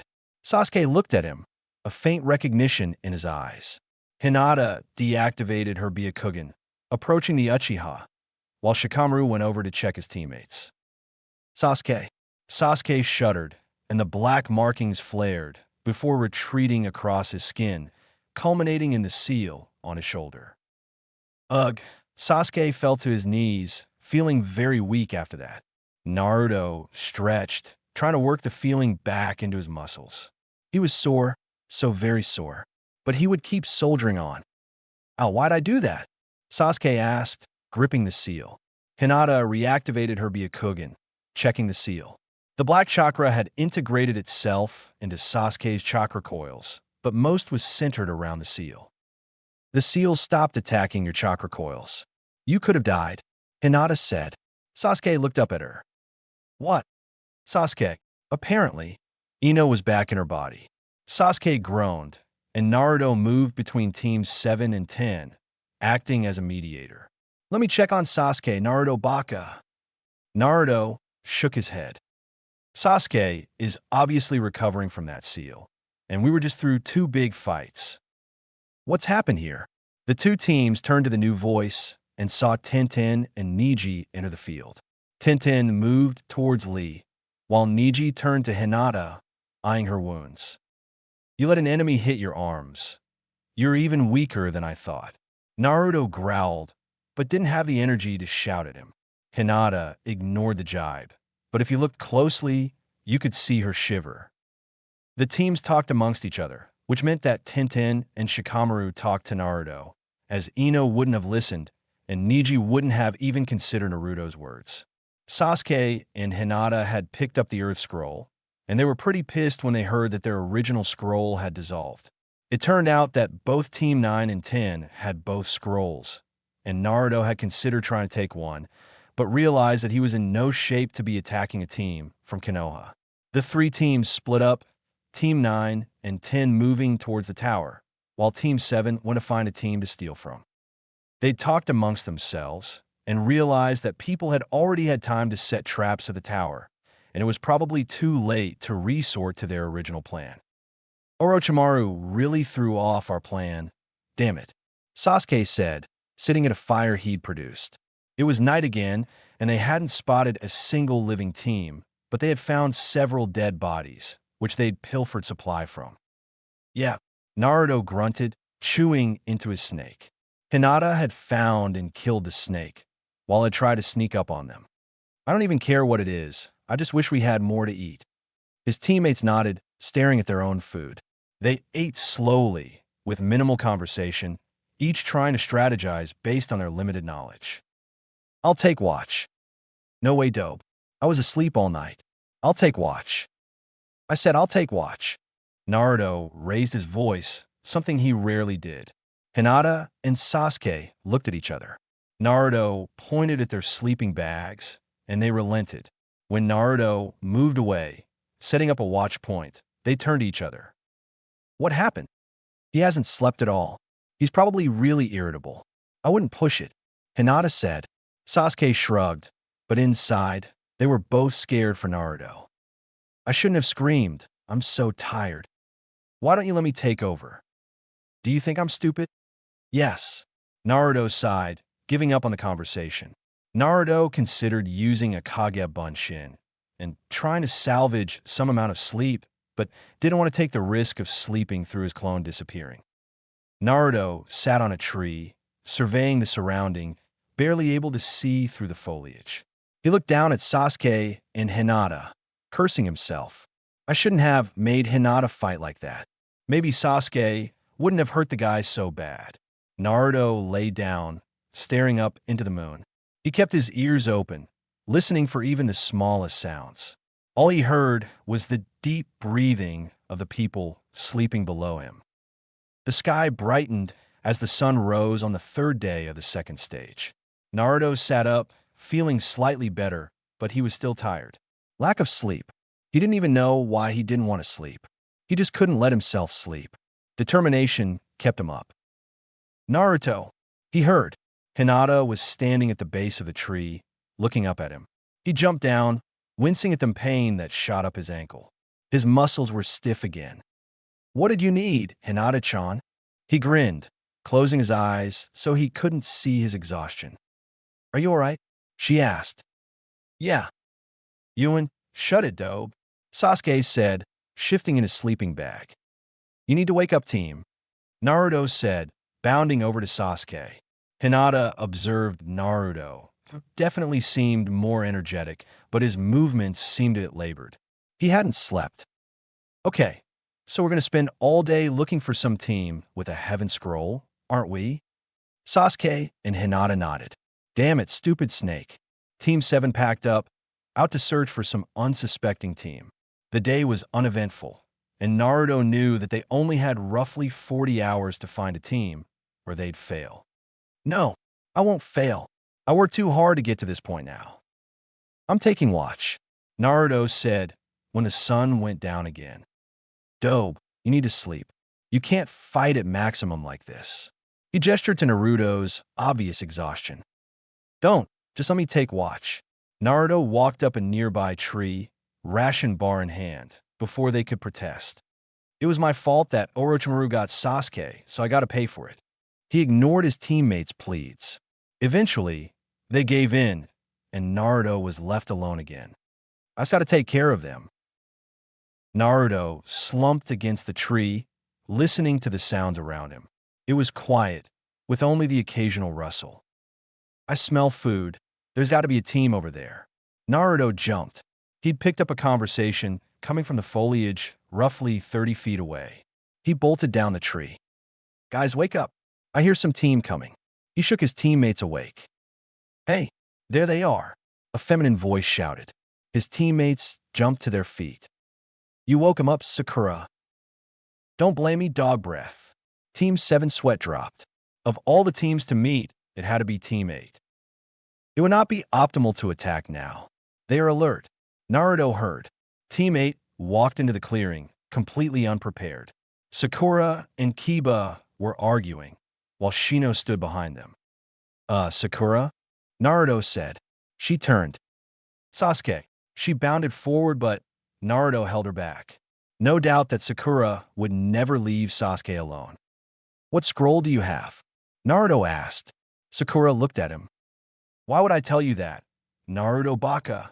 Naruto sighed. Sasuke. What scroll do you have? Sasuke asked. Earth. She replied, promptly. Sakura. Kiba yelled. What? Sasuke asked me. Hinata stepped forward. Shino, Kiba, and Akamaru flinched. Don't worry, we have Earth too. They boys relaxed. Damn it. Now we have to find another team. Kiba said, let's go Sakura. I propose that we team up. Shino said. Everybody looked at him. Huh. I am on a team of trackers, while Naruto and company are an assault team. If we work together, I believe it could be mutually beneficial. Yeah, I guess, what did you think, Hinata-chan? Maybe, Sasuke. As long as you keep Sakura under control, I agree.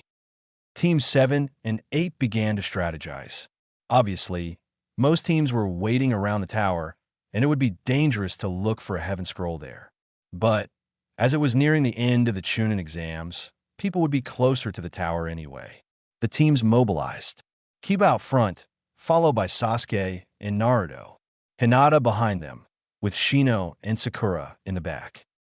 By noon, they had spotted the tower and several teams patrolling.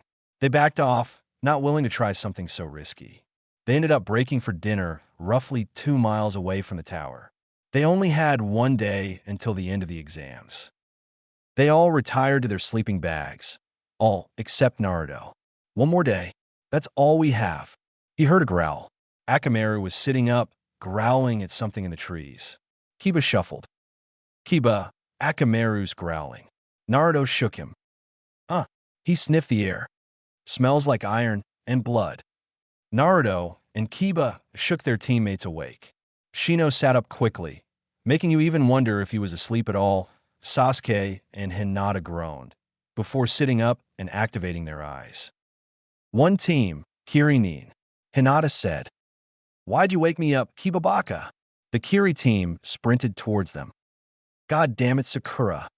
Team 7 and Team 8 stood ready, waiting for the team to show. Sure enough, a team emerged from between the trees. 2 of them held blood-coated swords, while the leader, this hulking figure of flesh, held a sledgehammer. A little team from Konoha. Then they spotted Hinata and Sasuke. And they have a Dojutsu. Konoha's soft. Bloodlines should be purged. That doesn't matter right now. Leave, Naruto commanded.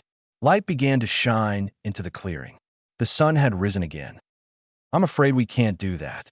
You see, we need an Earth Scroll, and we only have a couple more hours. We have a heaven. Zazuka Elite. Then we'll just weed out the competition. The Kiri Ninja readied their weapons, and Teams 7 and 8 prepared for a fight. They split up 2-on-1. Kiba and Sasuke, Hinata and Shino, Sakura and Naruto. The Kiri Ninja charged, and Naruto met the leader head-on. Hinata and Shino had, by far, the easiest fight. The girl they were fighting didn't seem to have any special abilities, and her chakra stores were fairly small. Shino's bugs trapped her, and Hinata delivered devastating blows, knocking the girl unconscious. Sasuke and Kiba leapt to engage their enemy, who hefted a long sword at them. Hiya! He swung the sword downwards, directly at Sasuke's head. Sasuke quickly jumped left. This was much less intimidating than Zabuza. Kiba was creeping up behind the guy, waiting for Sasuke to create an opening. He and Akamaru had already become man-beast doppelgangers, and they just needed a solid blow with Getsuga. The Kiri Ninja began to flash through hand signs, and Sasuke became a perfect image of Kakashi, copying every hand sign in real time. Water style, water bullets. Water style, water bullets. The 2 jutsu clashed, neither overpowering the other. Fire style, grand fireball jutsu.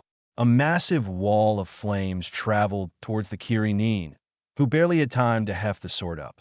The fire burned every part of his body that wasn't protected, namely his feet and hands.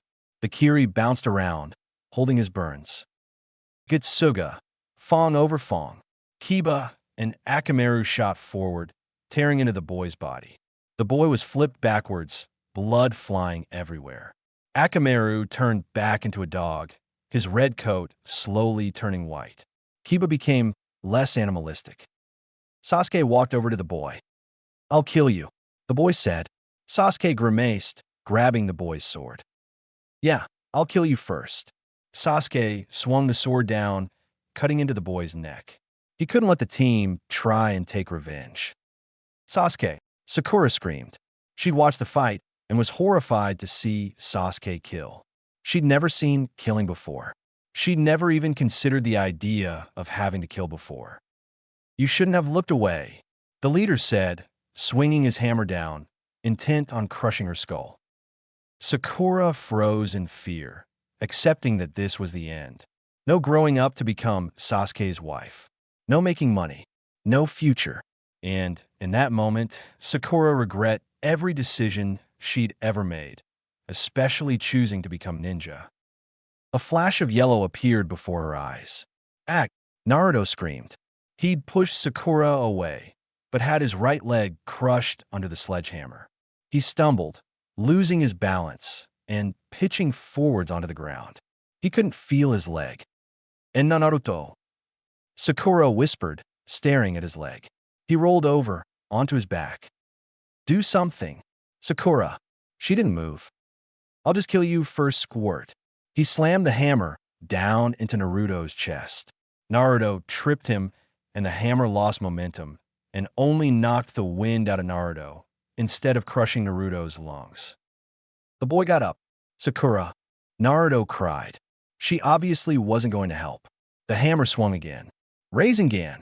Naruto brought a hand up, and the Rasengan absorbed the blunt of the impact, and Naruto struggled to keep the weight of the hammer off his face. Naruto's hand was dangerously close to touching his nose. "Ow! How do I get out of this?" He forced more chakra into the Rasengan, while trying his hardest to contain it in a sphere. Slowly, he began to overpower the boy. The hammer began to rise, away from Naruto's face.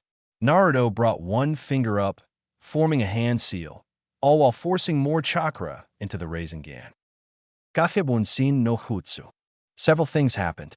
7 Kagebunshin appeared around the boy, all with a shattered leg, and Naruto, too focused on creating Bunshin, lost control of the Rasengan, which exploded into chakra, flaring out in all directions.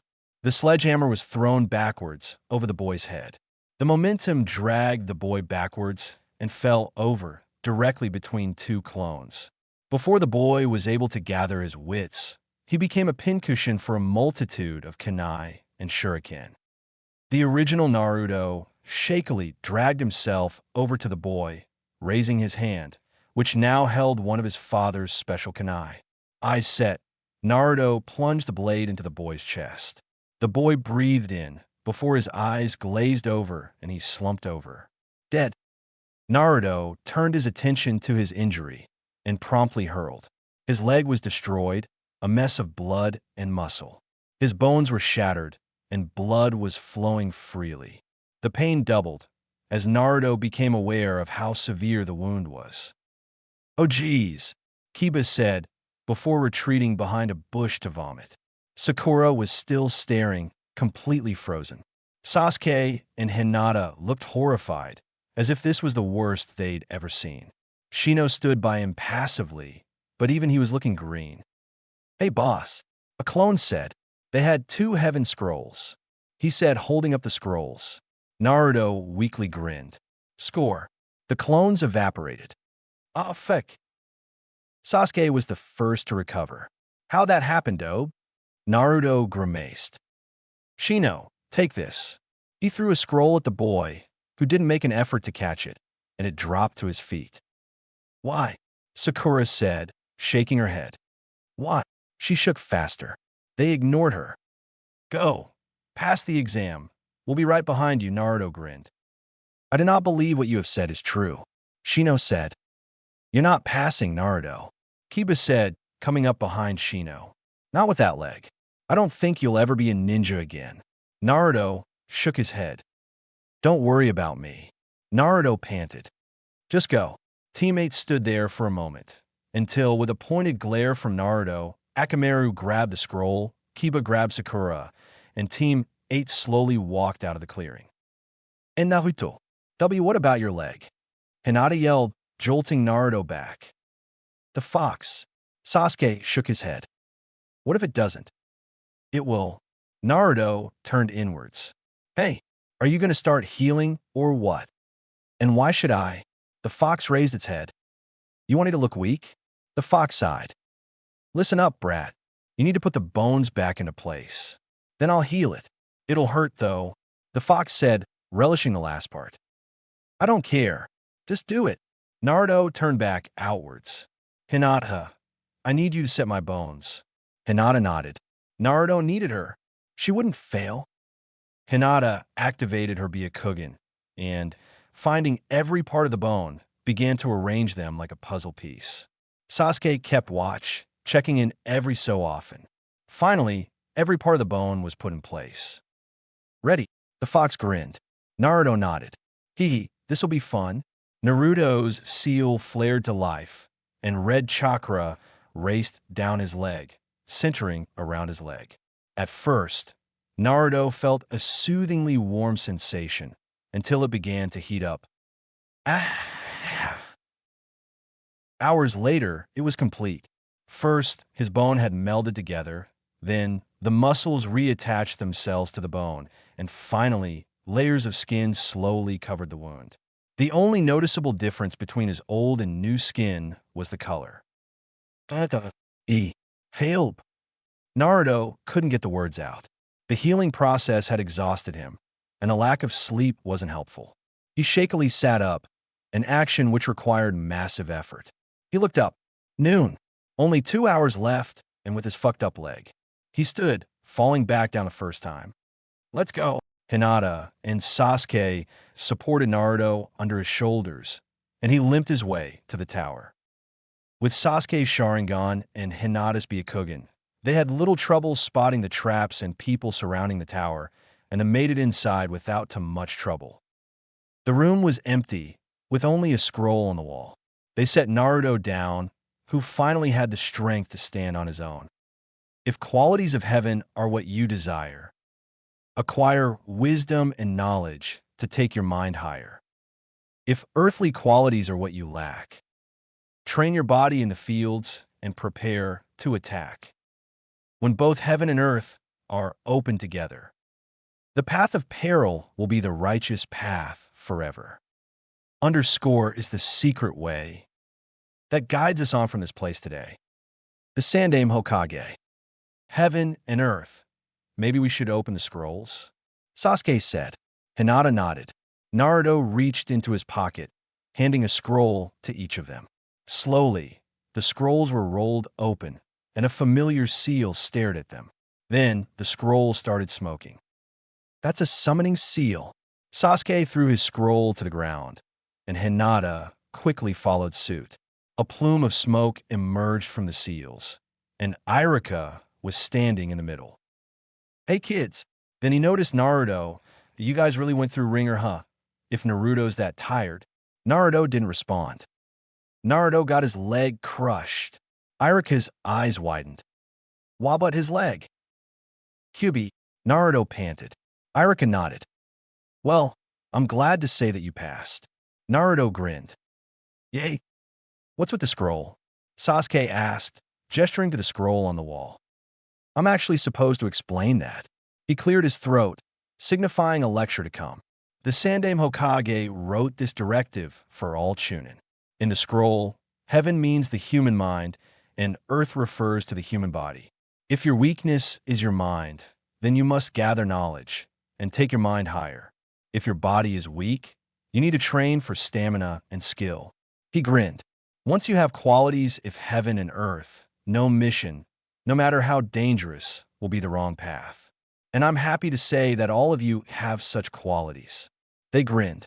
Chunin are mission leaders, and this test was to see if you could listen to instructions and survive in enemy territory. What is the blank, Irika-sensei? Hinata asked. Irika chuckled. That is meant for the word in this scroll. He said, unfurling said scroll. Jin, which means one or all people. Team 7 nodded, and Irika knew that they were internalizing that message.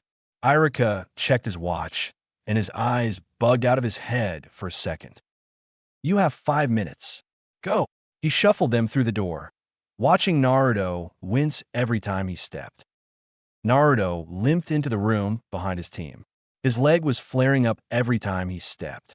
Looking around the room, he saw that Team 8, 9, and 10 had succeeded.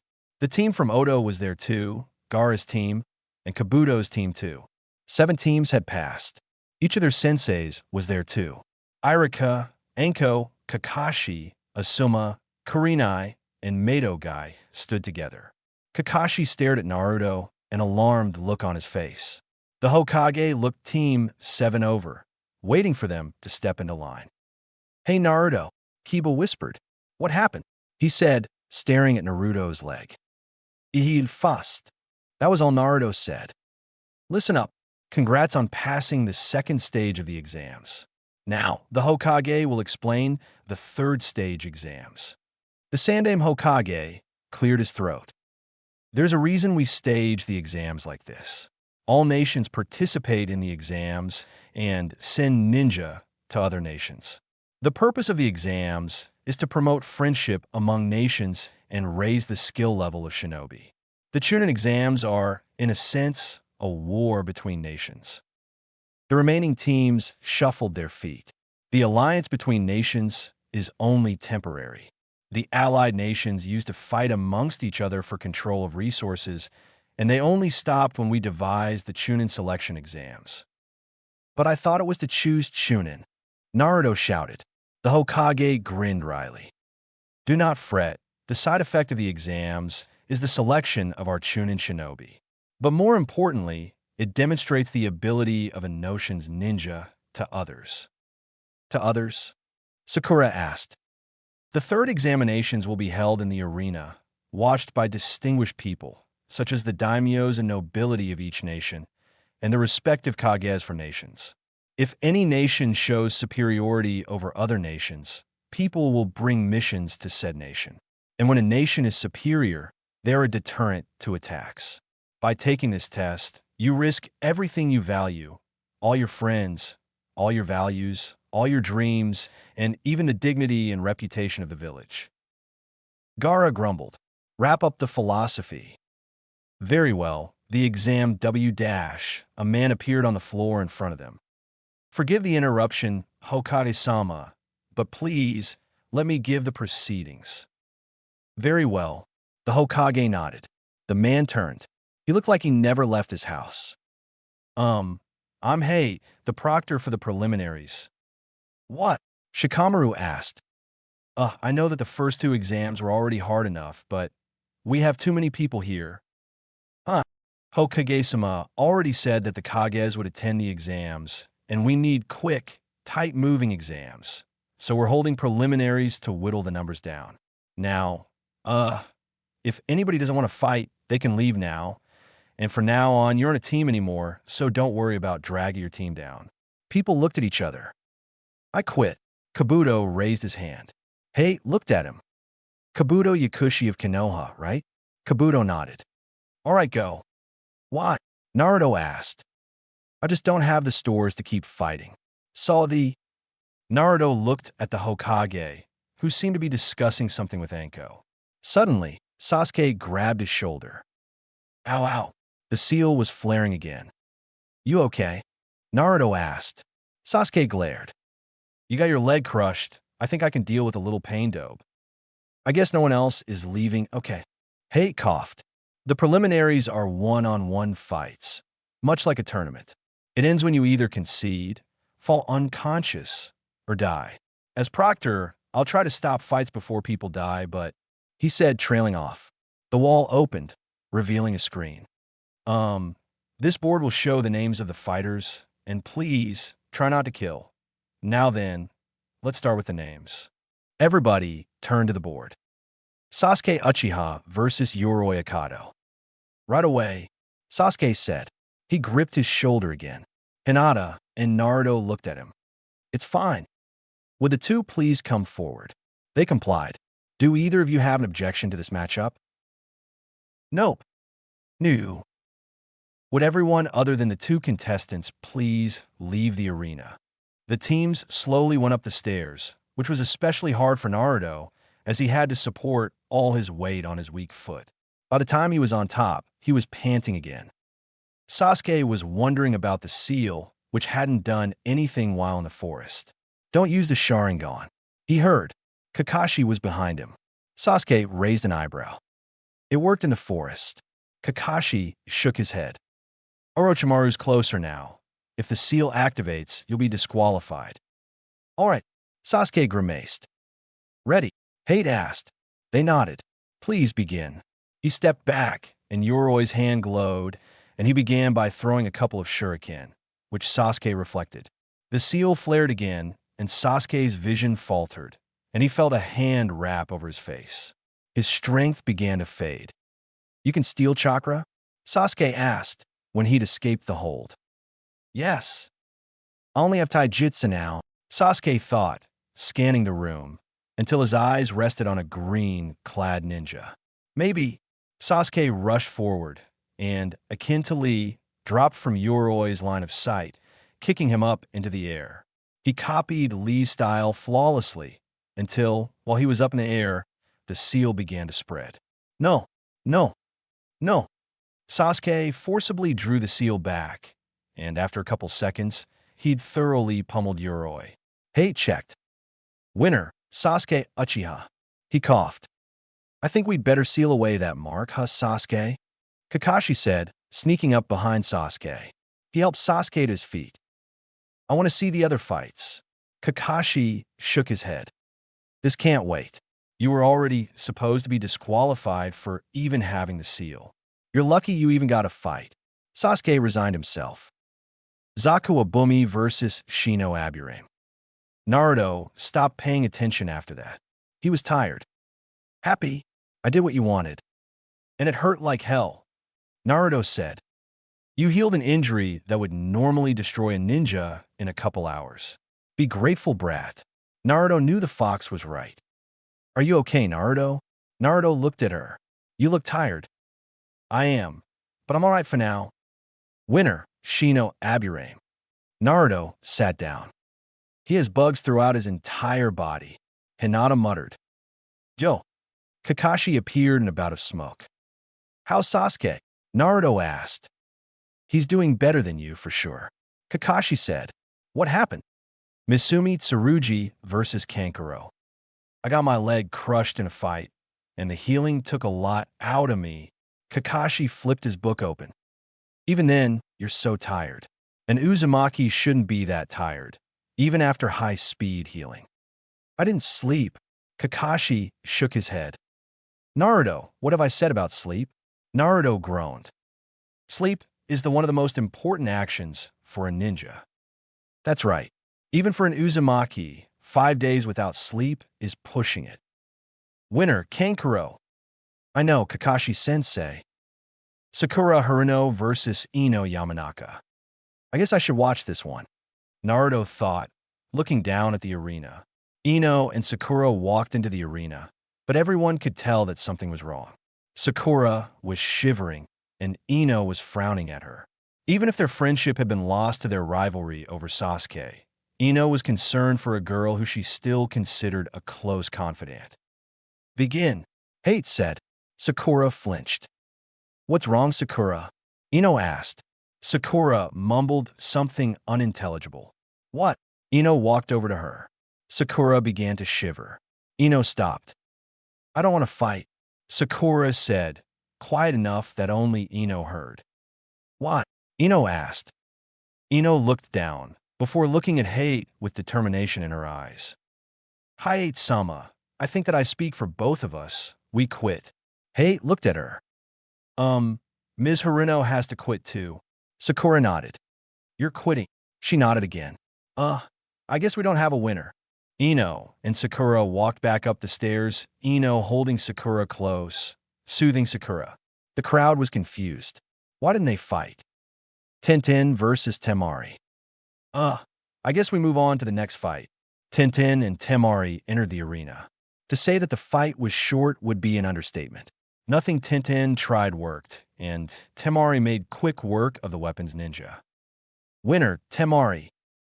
Shikamaru Nara versus Kin Tsuchi. Troublesome. I've got to fight a girl, Shikamaru said. Kin stood in the arena, a maniacal grin on her face. Shikamaru lazily walked down the stairs. Naruto stared at the ceiling, hearing the sounds of the fight. Every once in a while a bell would ring somewhere. I'm so tired. Winner, Shikamaru Nara. Maybe I have time for a nap before my fight. Naruto Namikaze versus Kiba Inuzuka. Damn it. Naruto stood up, limping down the stairs into the arena. Kiba and Akamaru stood in the middle. Ready? Hate asked. Kiba nodded. Naruto paused. I'm so tired, but I won't lose. Yes. Kiba frowned. Naruto, yuve gotakuit. Look at yourself. You're dead on your feet. Naruto looked pale, and he was sweating from the exertion. Look, Kiba, I know that my chances of winning are small, but I never give up, no matter how hard things become. Naruto settled into his personal style stance. Kiba sighed. Sorry, Naruto.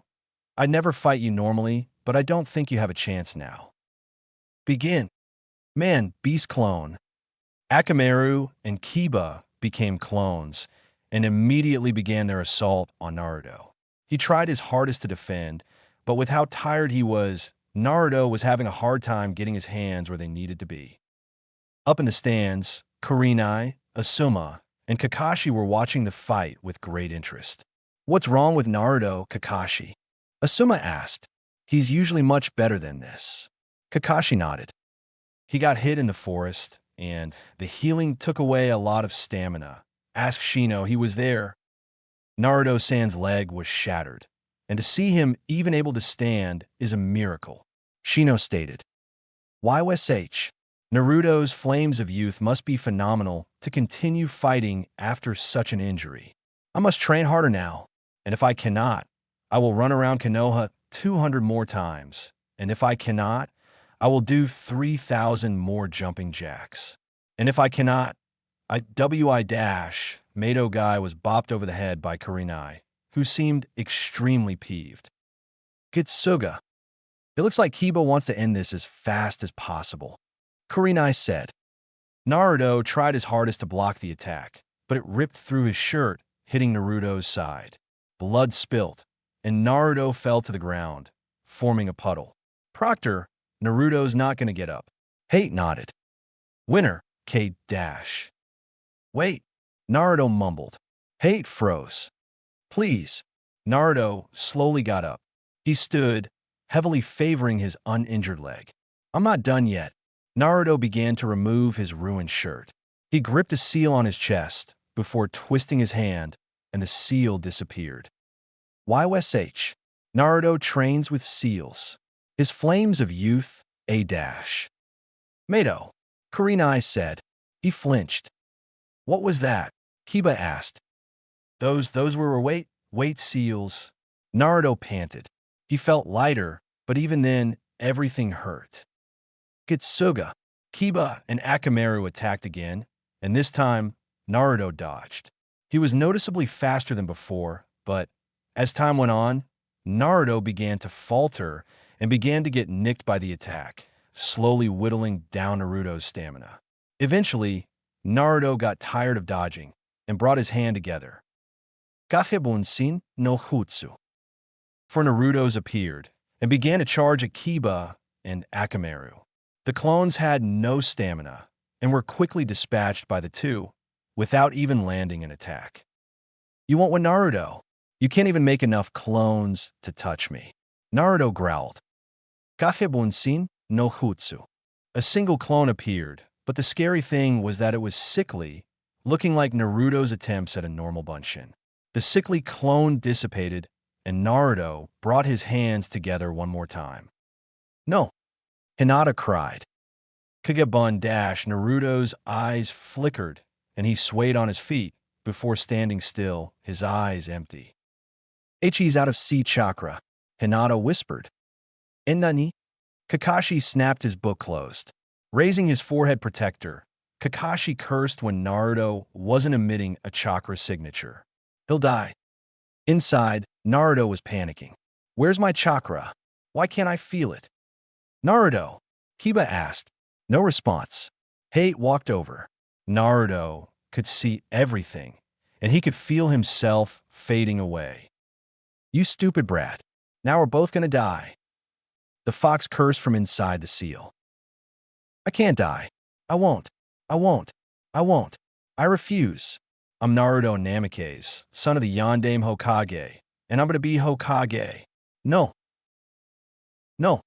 On the outside, a seal flared red on Naruto's stomach, and the ground cracked underneath him. Every Jounin, and even the Hokage, readied themselves. I won't lose. Naruto grinned, his ocean blue eyes hardened. Ow! Kiba screamed. Akamaru was whining in fear. Did you see that seal? It looks a little like Gaara's. Kankuro muttered to his sister. Gaara grinned. His blood will taste good, mother. What's happening? Most people thought.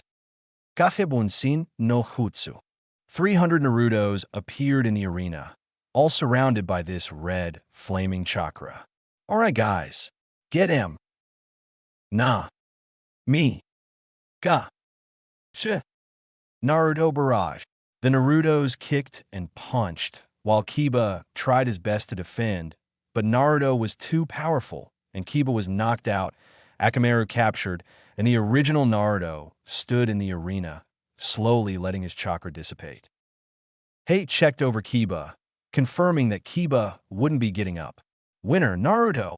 Thank God that was not the QB. Naruto turned away and began to limp up the stairs.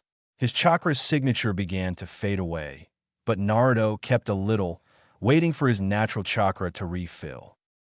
Naruto! Hinata rushed Naruto, helping him up the stairs. Hinata, I'm so tired. Hinata, Hyuga versus Neji Hyuga. Hinata froze, staring at the screen. Neji grinned. Finally, he could humiliate the main house. Don't worry, Hinata. You can do it. Naruto panted. Hinata nodded, not truly believing. She'd never defeated Neji before, and she didn't have a fox in her stomach to save her when things got out of hand. You were fated to lose, Neji said when Hinata finally entered the arena. You should not have entered the exams, because you will fail, as you always have. Hinata shook her head. Naruto-kun believes in me, and that's all I need. Neji shook his head. He was the dead last of his class, and his victory over the Inuzuka was a fluke. You are both failures, and failures are fated to forever remain failures. Begin. They both settled in the Jukin stance. Byakugan. A match between Hyugas. Hinata began by inching forward, goading Neji into an attack. Neji accepted, and aimed a chakra-filled palm at Hinata's chest, which she deflected, and retaliated with a palm to Neji's arm, which he dodged.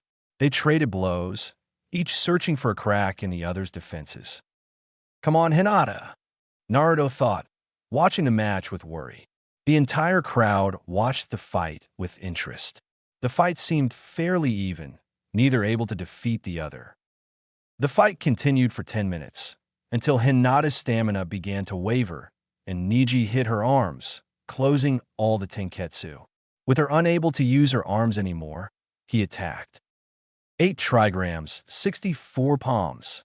Hinata took the brunt of the assault, and her chakra network began to falter. By the time he was done, Hinata had collapsed on the ground. Neji turned away, towards Hate. Stop the match. She will not be getting up. No. Hinata shakily stood, a small trail of blood trickling out of her mouth. I can still fight. Hate shook his head. You clearly are dead on your feet. Winner, Neji. Why do you continue when you are fated to fail? Because Naruto-kun believes in me. Neji began to get irritated. You are both failures, fated to stay weak. Why do you fight? I know. I know that you believe that things will never get better, but they will. You just have to fight for it. That determination that Naruto-kun has proven that. Neji scowled and aimed a chakra-charged palm at an unexpected Hinata's heart. He was abruptly surrounded by almost every Jounin, all holding him, stopping the fatal blow. Hinata fainted, falling down on her face, unable to maintain the energy required to stay conscious. This is the treatment of the main house, Neji asked with disgust, glaring at the Jounins. That was most unyouthful Neji, attacking after you'd already won. Mato said. The air was slowly filled with malicious intent, and Naruto was kneeling by Hinata's body, glaring at Niji. You tried to kill her.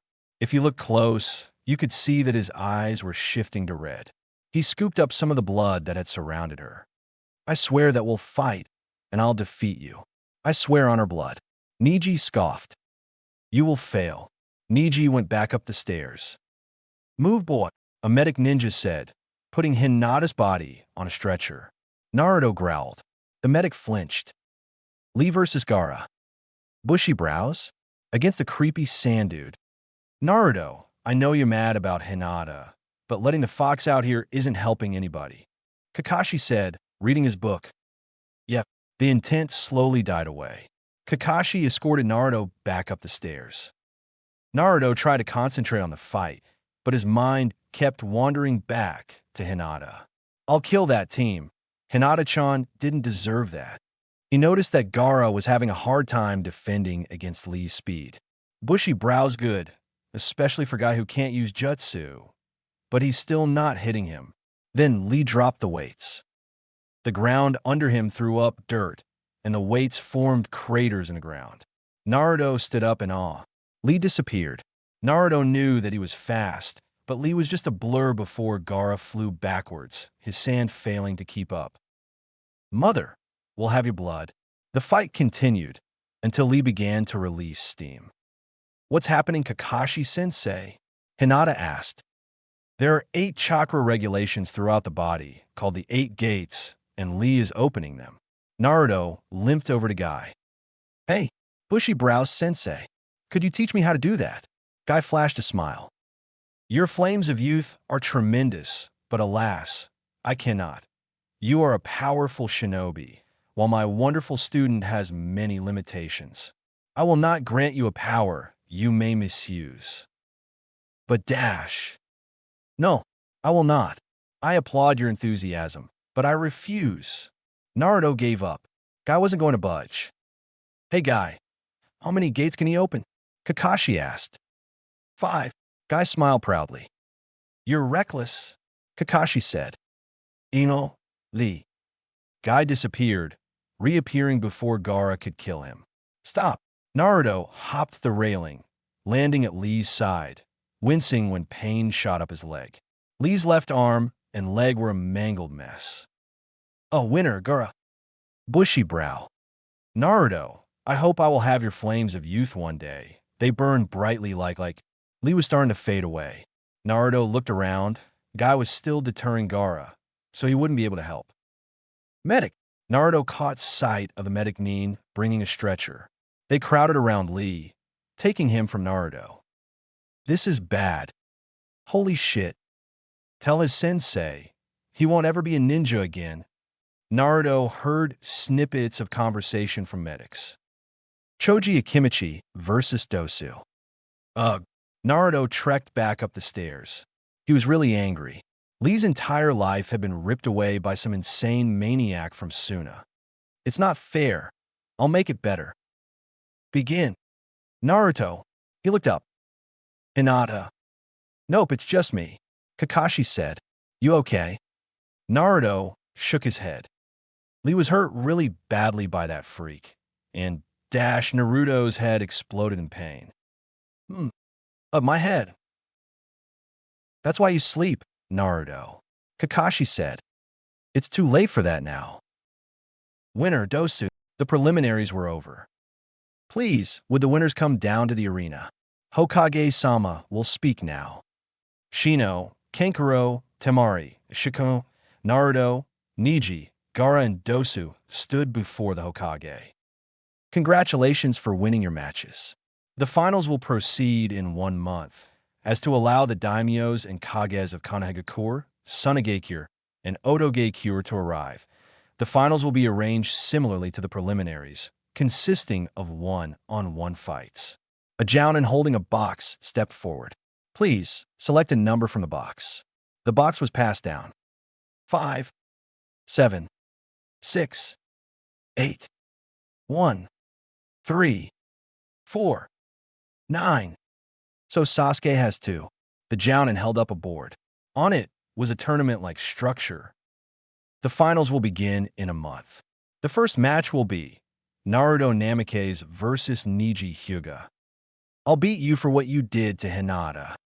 I will prove that fate determines the outcome. The second match will be Sasuke Uchiha versus Gaara of the Sand. Gaara licked his lips. The third match will be Shino Aburame versus Kankuro of the Sand. No reaction. The fourth match will be Temari of the Sand versus Shikamaru Nara. Why a girl? What did you say? And Dosu will fight the winner of the fourth match. Any questions? Shino raised his hand. Yes. The chart shows a tournament structure. Does this mean that there will be only one promotion granted? The Hokage shook his head. You will be observed by a panel of impartial judges who will choose the promotions. You can be promoted even if you lose the first match. However, if you fight more often, the judges will see your skills more often. There have been years where there were no promotions, so do not expect a promotion if you win the tournament. The students nodded. The finals will be held in the stadium as a public spectacle. They will begin at 10 in the morning, and you will be disqualified if you are late. Thank you. The Hokage left, and the senseis came to take their students. Kakashi-sensei, where are Sasuke and Hinata? He asked, as Kakashi ushered him to a medic to clean Naruto's wounds. Well, Sasuke is being escorted by an ANBU, and Hinata will be brought to the real hospital, Kakashi said, intently reading his book. Why ANBU? I can't really say, he said, scratching the back of his head. Is it the seal? Maybe. I hope he's all right. Naruto's eyes began to falter, as all the exhaustion from the fighting during these exams finally had overridden the fox's chakra. Sleep. Naruto, you need to sleep. Naruto began to shudder. Check his chakra stores. The medic didn't move. Check. Check his chakra stores. The medic hooked up the machine, seemingly unwilling. The machine flared, displaying a chakra pathway. Naruto's Uzumaki genes usually helped him, but in this case, they were the problem. Uzumakis were born with big chakra reserves, with a great restorative ability. Their massive stamina came from a bloodline limit that allowed them to convert chakra into oxygen, negating the tiring effects off most exercise on muscles. Uzumaki, when resting, could usually restore their entire reserve in 24 hours. But now that Naruto hadn't slept during his fights, he'd been continually converting his chakra into oxygen. And when accessing the fox's chakra, Naruto's own stores drained faster. And while his excessive use of Kagebunshin could usually be negated by the potency of Naruto's chakra, as the seal slowly mixed Naruto's natural chakra and the Kyuubi's beast chakra, resulting in heavily concentrated chakra, allowing Naruto to use less chakra for higher-level jutsu. With barely any chakra left, Naruto's seal couldn't mix Naruto's chakra with that of the Kyuubi's, and Kagebunshin used up more chakra. Naruto's stores were steadily falling, barely at the level of a young academy student. Kakashi snapped his book closed. He needs sleep now. Get him in 4-drip. Then medic walked away. Absolutely no urgency. W. Watts. Wrong. KK Kakashi-sensei. Naruto was shivering. You need to sleep now. I'll explain later. Using a pressure point, Kakashi forced Naruto into unconsciousness. The machine immediately showed that his store usage was slowing down, but Naruto had no sustenance to supply chakra with, and the Bijou chakra would dominate soon, leaving Naruto's chakra system ruptured.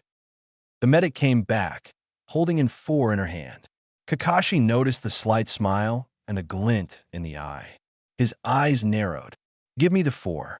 He commanded, his voice hard and cold.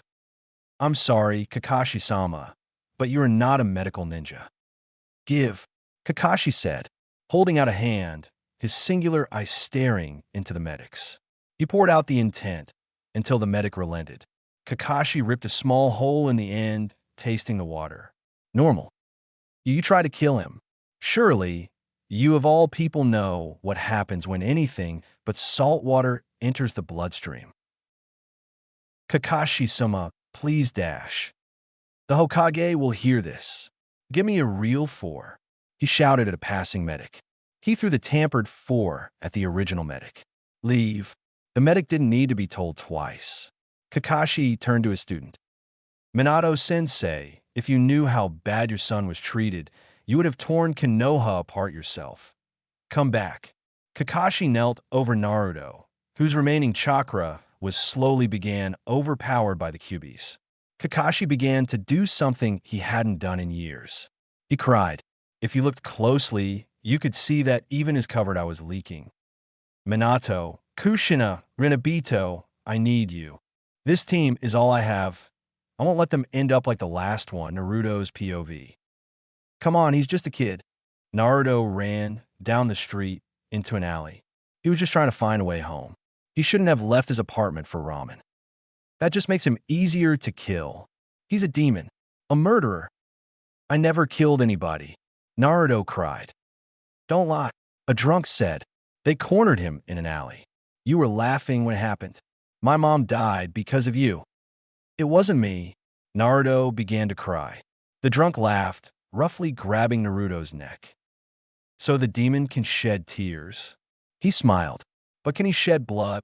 They dragged Naruto by the neck into the middle of the square. They tied him up and laughed at his cries. Leave me alone, Naruto screamed. The drunkard hoisted a sword. We can't kill you, stupid Hokage, but we can make you pay. The sword came rushing in. Naruto's vision faded to black. He's moving. He's waking up. Naruto opened his eyes, staring at the ceiling. He recognized this place. The General Hospital. Dobe, pay attention. Naruto's eyes drifted over, seeing the faces of the people around him. Kiba, Shino, Ino, Sakura, Shikunu, Sasuke, Tenten, Kakashi, Asuma, Kurenai. Where's Hinata? Naruto asked, his throat dry. Sasuke grinned. She's still in her own room. She's still hurt. Naruto stared back at the ceiling. Okay, his body felt heavy. Naruto, you almost died. Twice. Never, never, stay awake that long again. Kakashi said. What? Kakashi sighed. Your chakra level was at a civilian level when I got you the 4. Any lower, and your condition would have ruptured your chakra coils. Naruto looked at Kakashi before nodding, turning away again. How long? Huh? How long have I been asleep? You've been asleep for about a day and a half. Naruto raised an eyebrow. I've never been asleep that long. Kakashi sighed. Naruto, you had to replenish Kage level reserves while controlling your condition. You shouldn't have been awake for another week. Naruto smirked. You guys know that I'd never sleep that long. I got too many things to do. Naruto held a thumb up. Ow! His muscles were stiff. Dobe, how'd you get chakra exhaustion? Yeah, you try regenerating a crushed leg. That'll take a lot out of you. Yeah, Naruto, how'd you heal like that? Kiba asked. That was worse than that Lee kid. Naruto looked at Kakashi. Uzumaki had great healing factors, but Naruto is a special case. Kakashi said. Like? Ino asked. Sakura shuffled. She stared at her feet, holding her hands in front of her chest. She glanced up before flicking her eyes back. Naruto eyed her. What's up, Sakura? She flinched. Ino elbowed her. Go on. I wanted to say thanks for saving me in the forest, and I'm sorry you got hurt because of me. She mumbled. She sounded like Hinata in the early days, barely able to be heard. Yeah, doesn't matter. Naruto sat up, wincing as his muscles stretched. Don't worry about it. Ino nudged Sakura again. She gulped. And I want to say, sorry for being so mean all the time. I shouldn't have treated you like that. Her eyes began to water. PPL please, forgive me.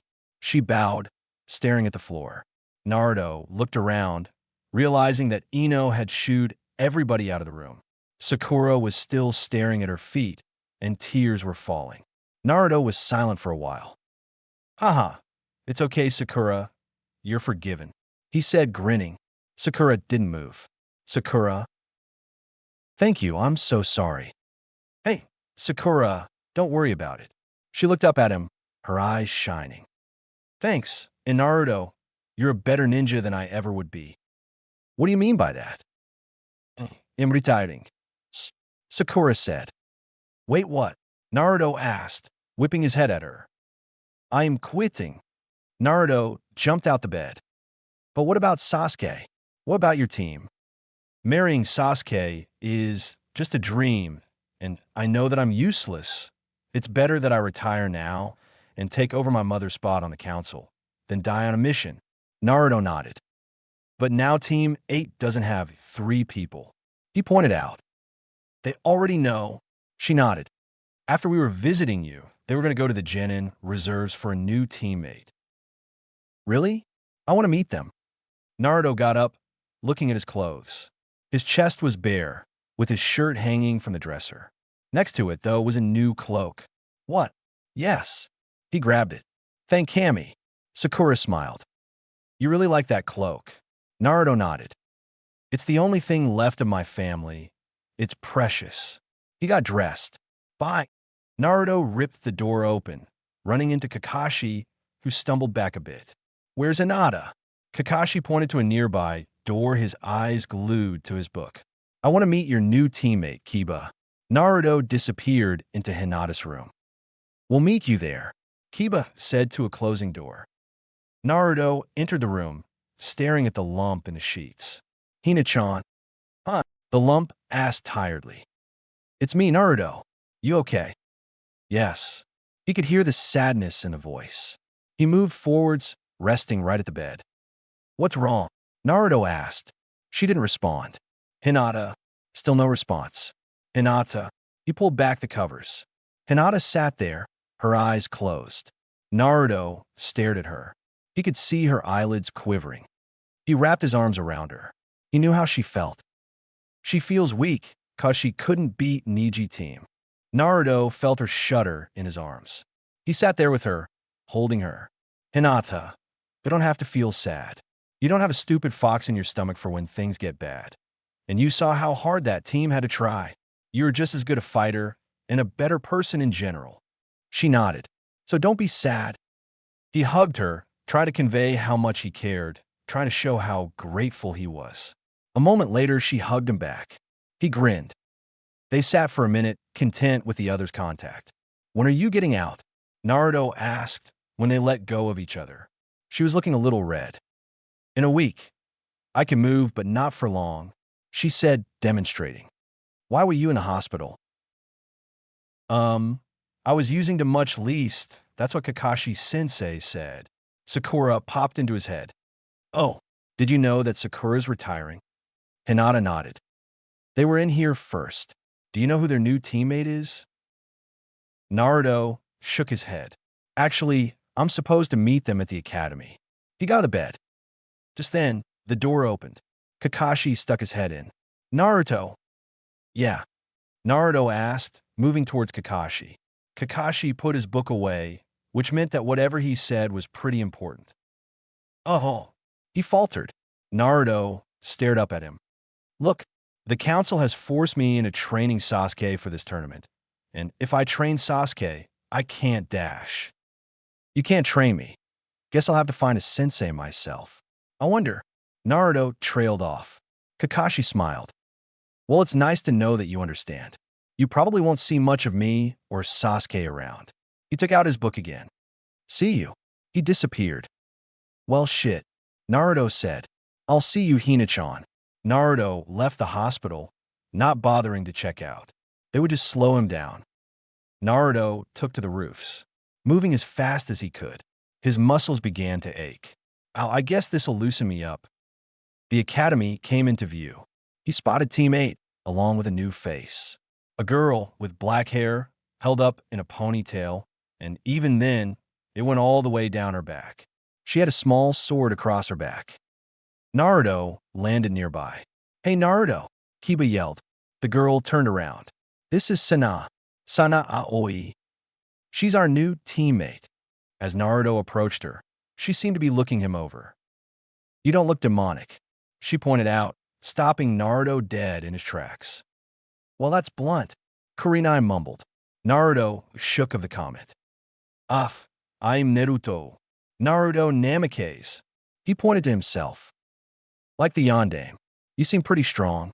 You even wear a cloak like him. She peered at him, making Naruto feel pretty self-conscious.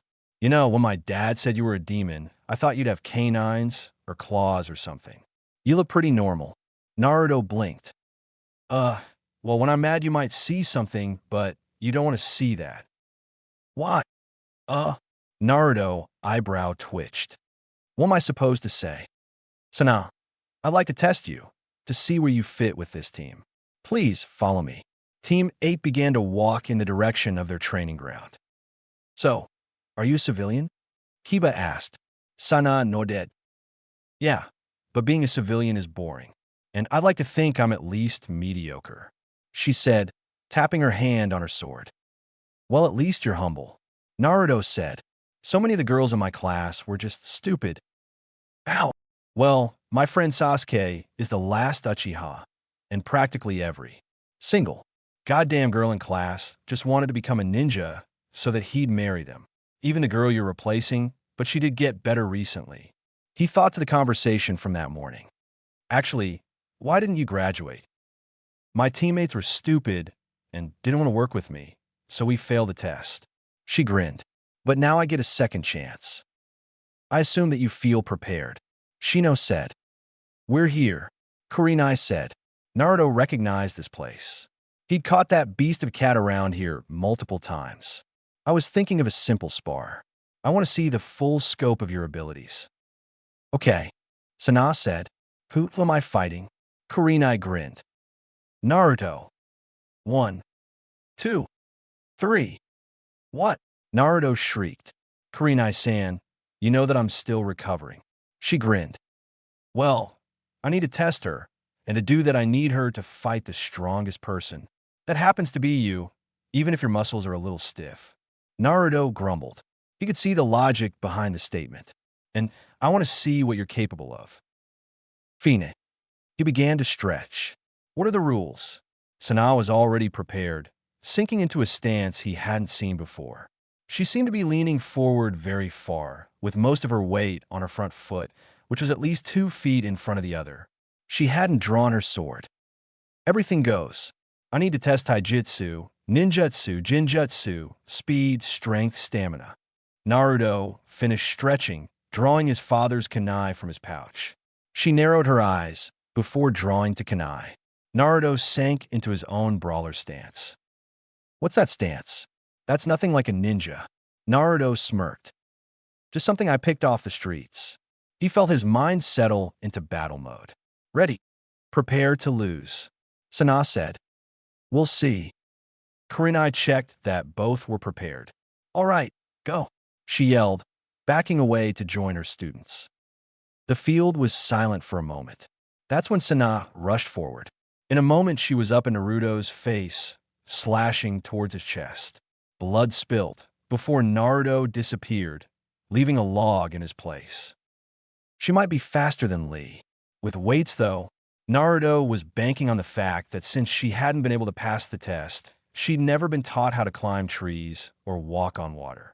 Especially since she was a civilian born, and she probably hadn't trained as extensively as Lee had. Speed, sure, but she probably didn't have nearly anything close to Lee's strength. Or at least what Lee had before his leg was destroyed. Where'd you go? Scared. Sana smirked. Naruto was rushing through the trees surrounding the clearing, putting his stealth abilities to use. If she moves fast like that, she might not have that much stamina. Dad said I just gotta outlast her, but that means that I gotta make her attack.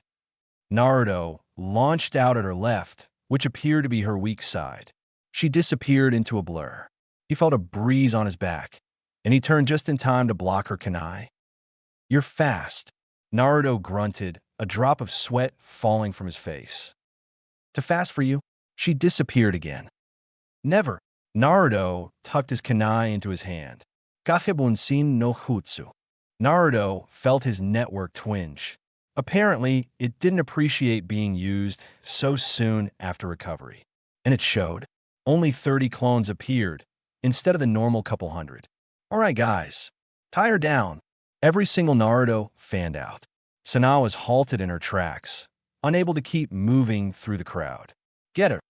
Oh, no, you don't. She drew her sword. Immediately, the field went up in smoke. Team 8 was watching from the sidelines. Is it just me? Or is she keeping up with Naruto? Kiba asked. Yes. However, Naruto is showing signs of injury. Normally, his clone output is much higher. Shino said. When they emerged from the smoke, every single one of Naruto's clones were gone. Sana was skidding across the ground, her sword still covered in smoke. Naruto had avoided her attack, but he was running out of options. He was slower than she was, and that didn't bode well for a Rasengan, and he didn't trust his chakra coils to hold up for a Hiraishin. What was that? She just slashed through them. So weak. She is weaker than you are, as demonstrated by your clash earlier. How could you have fallen this far? Oh, do you have an idea? Naruto asked sarcastically. Of course. I will lend you my chakra. He ignored the look of skepticism he saw on Naruto's face. You will be able to sense negative emotions. That should tell you where she is attacking from. And what's the catch? Nothing this time. What's that supposed to mean, whoa? The cloak was washing over his body, except this time, instead of being painful and perverted, it felt cool, calming, as if it was balanced perfectly with the world. He noticed that the cloak looked different too. He still had the tail, but instead of a bubbly red, it was a fiery one. It even seemed a little more orange than red. What the dash? Sanaa looked at him. She could see the tail and teeth. His claws too. Now he looked more like a demon. What did you do? Naruto smirked. Here's the demon you wanted. Oomph. Sana disappeared. Naruto's senses picked up on this, feeling that someone didn't have the best intentions for him. Naruto lashed to the right, just in time to meet Sana's sword. His nails held up against it. She disappeared again. Naruto sensed it again. Right behind him, he stepped sideways, and a blur hit where he'd just been. You need to be faster than that. Naruto smiled. He could sense her distress. She was losing energy. His eyes narrowed. Directly in front of him, he drew his kunai again, stopping a downward slash. That was a mistake. He pushed, and she lost her balance. I still haven't used ninjutsu. She flashed through hand signs. Current transfer technique. Electricity began to crackle down her sword. Without thinking, Naruto brought up his kunai. His metal kunai. He felt electricity arc through his body. He backed away, dropping his kunai on the ground. Don't touch that. He could see her panting. She didn't have his level of stamina. Lightning is weak to wind. 2 quick signs. Air bullets. 2 quick shots fired from his mouth. They struck her sword, and the electricity stopped running through it. Wadash. She stopped talking when the point of his kunai was pressed against her throat. His other hand gripped the hilt of her sword, restraining her movement. I give up. Naruto felt the chakra leave him, feeling slightly drained, but it was different. Be grateful. This'll never happen again. Thanks, I guess. Kurenai stepped forward. Well, I think it will be a valuable addition to the team, she smiled. Team 8 is a tracker team, which means your speed will probably be used to dive in for a quick skirmish. We do need to work on your stamina, though. Sana grinned. What team is Naruto on? I'm on Team 7. We're an assault team, and I'm a born Uzumaki. I will always outlast other people. That's just my genetics. I still don't know why Dad said you're a demon. You seem pretty nice. Thanks. They continued to make small talk until Kurenai decided that she needed to teach Sana the formations. Naruto was left to wander the village. Where am I supposed to find a teacher? Naruto thought. Eventually, he found himself at Ichiraku's. Hey, Naruto, Tucci said. We missed you. What happened? Naruto sat down. I was part of the Chunin exams. I was in a forest for 5 days, and I was asleep yesterday. Oh, that's nice. The regular? Yeah. Tucci began to prepare Naruto's meal. How's training going? Naruto sighed. I can't find a sensei to train me for the finals. You're in the finals? He began to chop vegetables. Congrats. Naruto smiled. Yeah, but the stupid council forced Kakashi-sensei to train Sasuke, and now no one can teach me. Ah, I remember when Kakashi was just a young boy. He and the Yondaime came by very often. What? Dada, I mean Lord Dash. You think I don't know? Tucci began to laugh. I know more secrets than most people should. Your mother and father came by very often. I'm one of the few they told about her pregnancy. He heated the broth. I'm surprised you know. He paused, thinking about it. A lot of Konoha's secrets are shared here. I know more than some of the counselors do. He grinned. Ah, did Dad like ramen like me? Did he ever? Both your parents loved it. Of course you would. It's in your genes, he began to stir. And your blonde hair gives you away. Many more people would know you were his son if they didn't want to hate you. Yep. Tucci placed a bowl in front of him. Naruto picked up his chopsticks. I remember when you first came here. He looked up at the sky. You were so small. I knew you were his son immediately. Naruto slurped his bowl. You were 3 maybe, just after you got your apartment. I couldn't help it. I just had to feed you. Naruto slowed down so that he could hear the story. He vaguely remembered it, but it was buried under the worst memories from his early childhood. I hated them for how they treated you. When I offered it to you, you ran away. You were scared of me too, but you came back again and again until you were brave enough to sit down right in that seat. He said, gesturing to Naruto's seat. You had a bowl of miso pork and your face lit up. You ate 10 bowls right there. And you came back the next day, and the next, and the next. Tucci was lost in his memories. Inside the seal, the fox found himself remembering those times too. Naruto finished his bowl, actually paying the price this time. He walked towards the hospital, intent on seeing Hinata again before he went to bed. He definitely wasn't expecting to see the head of the Hyuga there. Namikaze. Naruto narrowed his eyes. Hyuga-sama. Hayashi nodded his head. What are you here for? For my daughter. Don't really treat her like one. Naruto mumbled. What was that? Hayashi asked. A nothing. Naruto's sweat dropped. Hayashi raised an eyebrow. I just said that you don't treat her like a daughter? What is that supposed to mean? Hayashi's tone had barely controlled anger behind it, and the eyes made it worse. Empty and soulless, completely opposite from Hinata's pools of warmth. It's just that, from what I've seen, you don't seem to care. Hayashi turned away. I do care. It was Naruto's turn to raise an eyebrow. Really? When she was seen with me, you stood by and let your family beat your daughter. You never compliment her when she does well, and you always berate her when she makes mistakes. It would do well for you to refrain from insulting the leader of the Hyuga.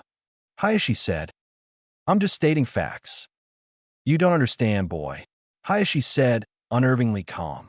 Leading the Hyugas takes precedence over caring for a mediocre daughter. Naruto was starting to get mad. Nobody, not even her own father, got to insult Hinata. I think that your daughter is more important than your stupid clan.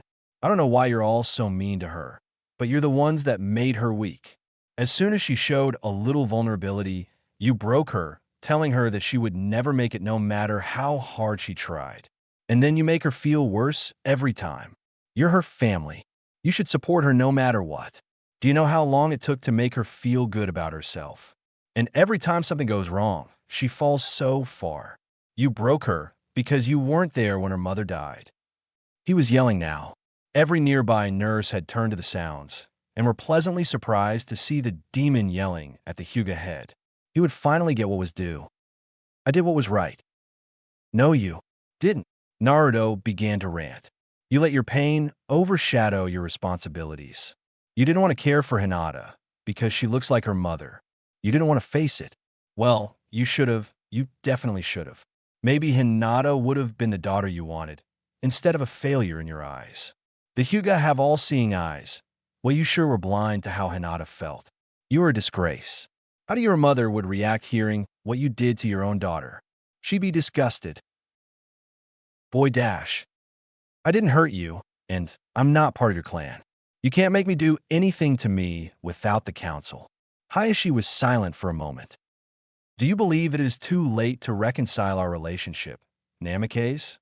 Hayashi asked. Naruto was too angry to notice the pain behind his words. If you do a complete 180, maybe, she still loves you.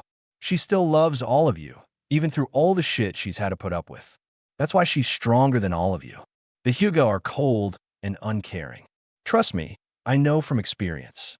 Hinata is the only redeemable one. And if she reaches her goal, maybe one day, Niji Team and Hanabi. That's right, she has goals. You just don't care enough to know. I bet you don't even know what her favorite thing is, do you? No, I do not. I don't particularly like you. But maybe if you treat her better, you'll have the future Hokage on your side. With that, Naruto left the hospital. He was to rile the visit anymore, especially if Hayashi Team was going to be there. He went home. At least one good thing had happened today. I hope Sanaa is a good fit. Even Sasuke would like her. The next morning, Naruto woke up completely sore. His body refused to move. After a couple minutes, Naruto gave up on it. He wasn't moving anytime soon. I hate being sore.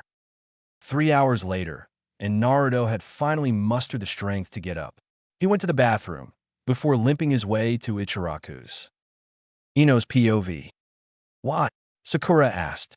They had reconciled their friendship since the preliminaries, and Ino was already pushing Sakura to her limits. Don't anyone know how he got so strong? Yeah, but this is an invasion of privacy. He might find you. Oh, please.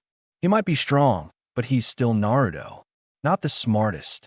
Speaking of which, he's here. Naruto limped into view. Told you he'd come for ramen. You didn't need to tell me that. He's here almost every day. I still don't think it's safe. Just watch my body, would you? Ino huffed. Putting her hands into a sign, she took aim. Mind-body switch technique. Ino felt her consciousness being pulled as she'd hoped. She hit Naruto just as he was passing by. Now that she was in control of Naruto, she took him into the alley that she and Sakura had been in. It's me. It felt weird to be in such a short, but strong and tough body. Now she felt that pool of chakra Naruto had. Even if she couldn't access it, she could feel just how much there was. Compared to her own, Naruto might as well have infinite chakra. Ino sat down and focused on her goal. Snoop around in Naruto's head for a while, try to find a memory that would tip her off as to when he got that strong. She landed on her ass, splashing into the water. It looked like a sewer, but it was surprisingly clean at that. I know that Naruto didn't have the best childhood, but for his mind to be a sewer system. She turned to her right, and right there was a massive gate. She peered up. It seemed to stretch at least 300 feet up. Halfway up was a small paper-reading seal. Peering into it, she realized that the gate was more like a cell. The hell! Against her better judgment, she walked between the bars, which were easily large enough for her to spread her arms and still not touch either one.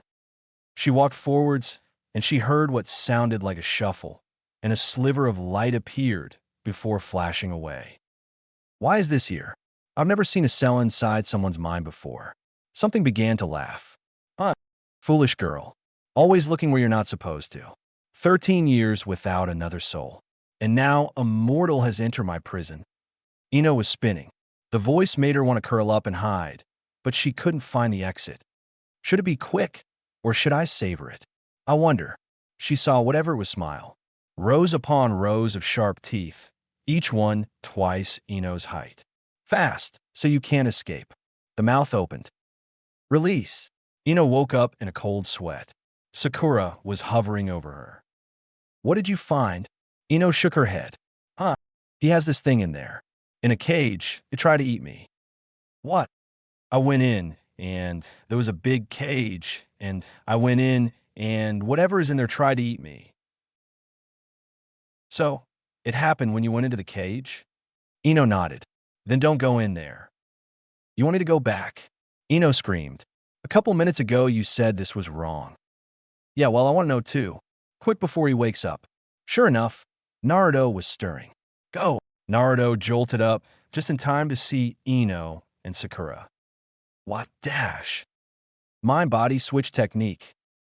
Ino landed in the same spot, and deliberately ignored the cage this time. So you're back. You should come in here. Ino ignored whatever it was. She walked down a hallway, trying to find some kind of memory section.